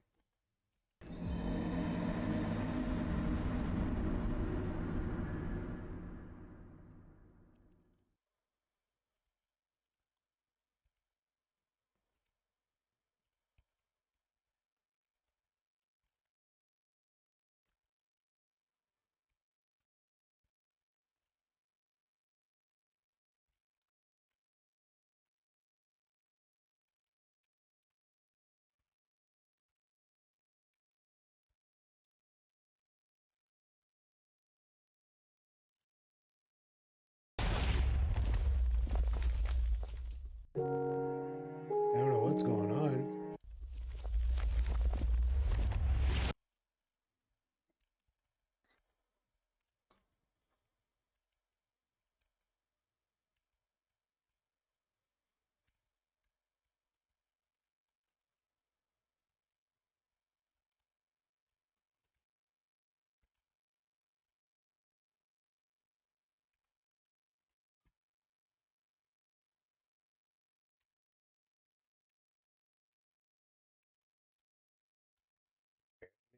That time too. Sheesh. Okay.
Ah.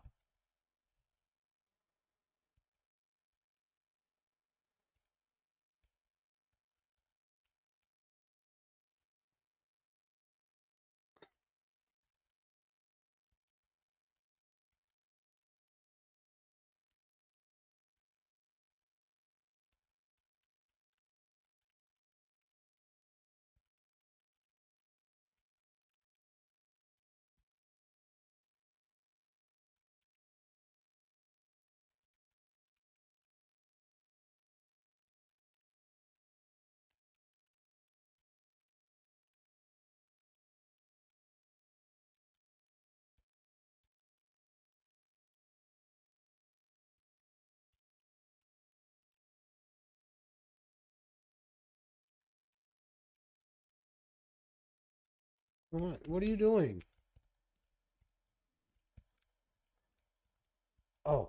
Why is he not aiming? Oh, they bullshitted me. I might call it. You're dead. Oh, wait. Does that mean I'm dead? Get up, Bruce. Get up.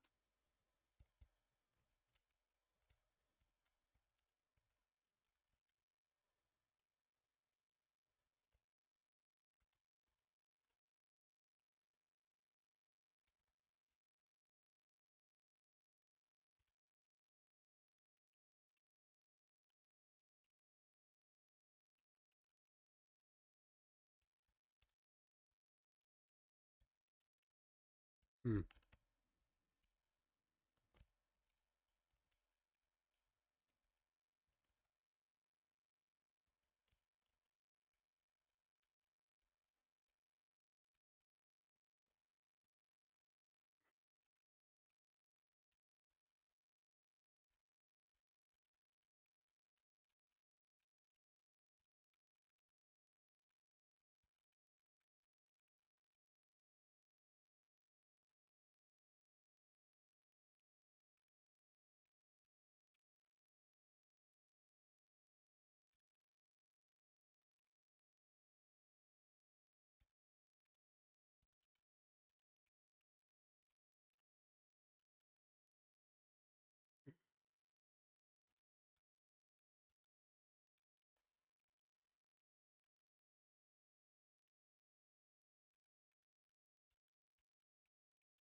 Come on.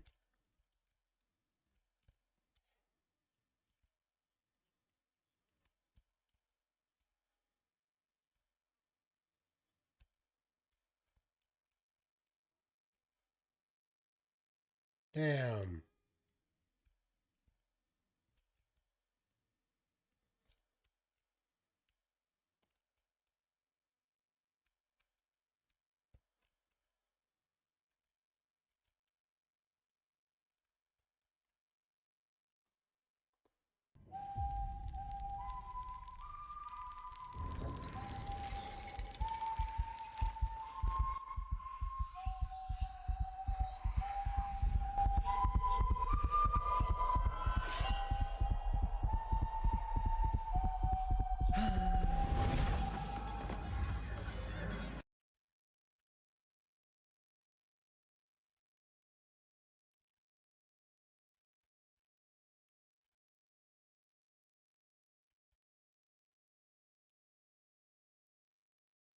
Ah. Wow. I really ran out of bullets, huh?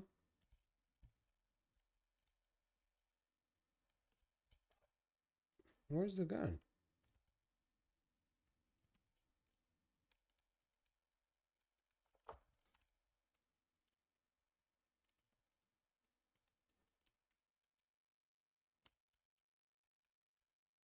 Do I not get a gun now? Oh, okay. Okay. Well, that's cool.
Why am I not getting any guns?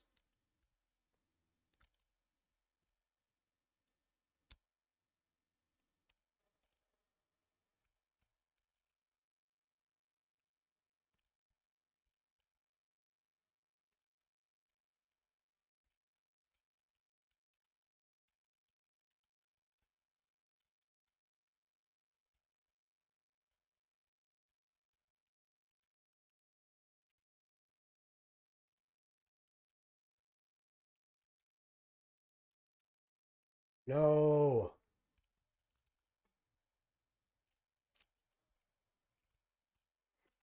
All right, that's it for me.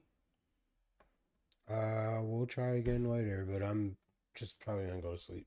I'm over it. Until tomorrow, guys. Oh shit. Have a good night. And once we get finished with this, we'll continue on with maybe some more schedule or some Red Dead 1. So.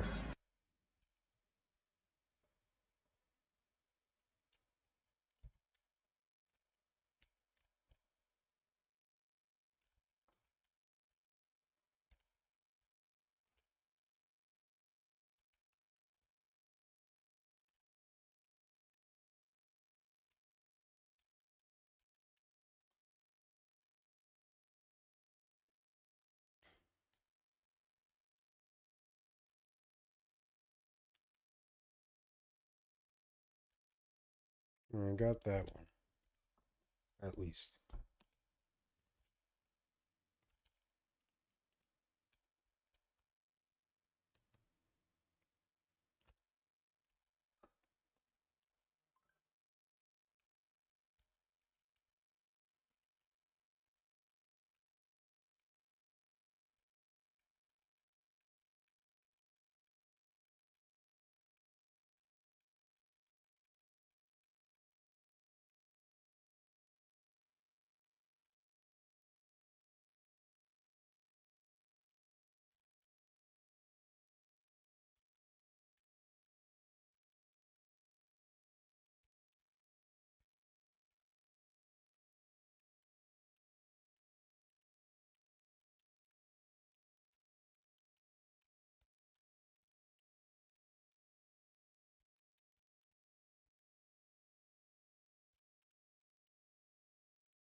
Where?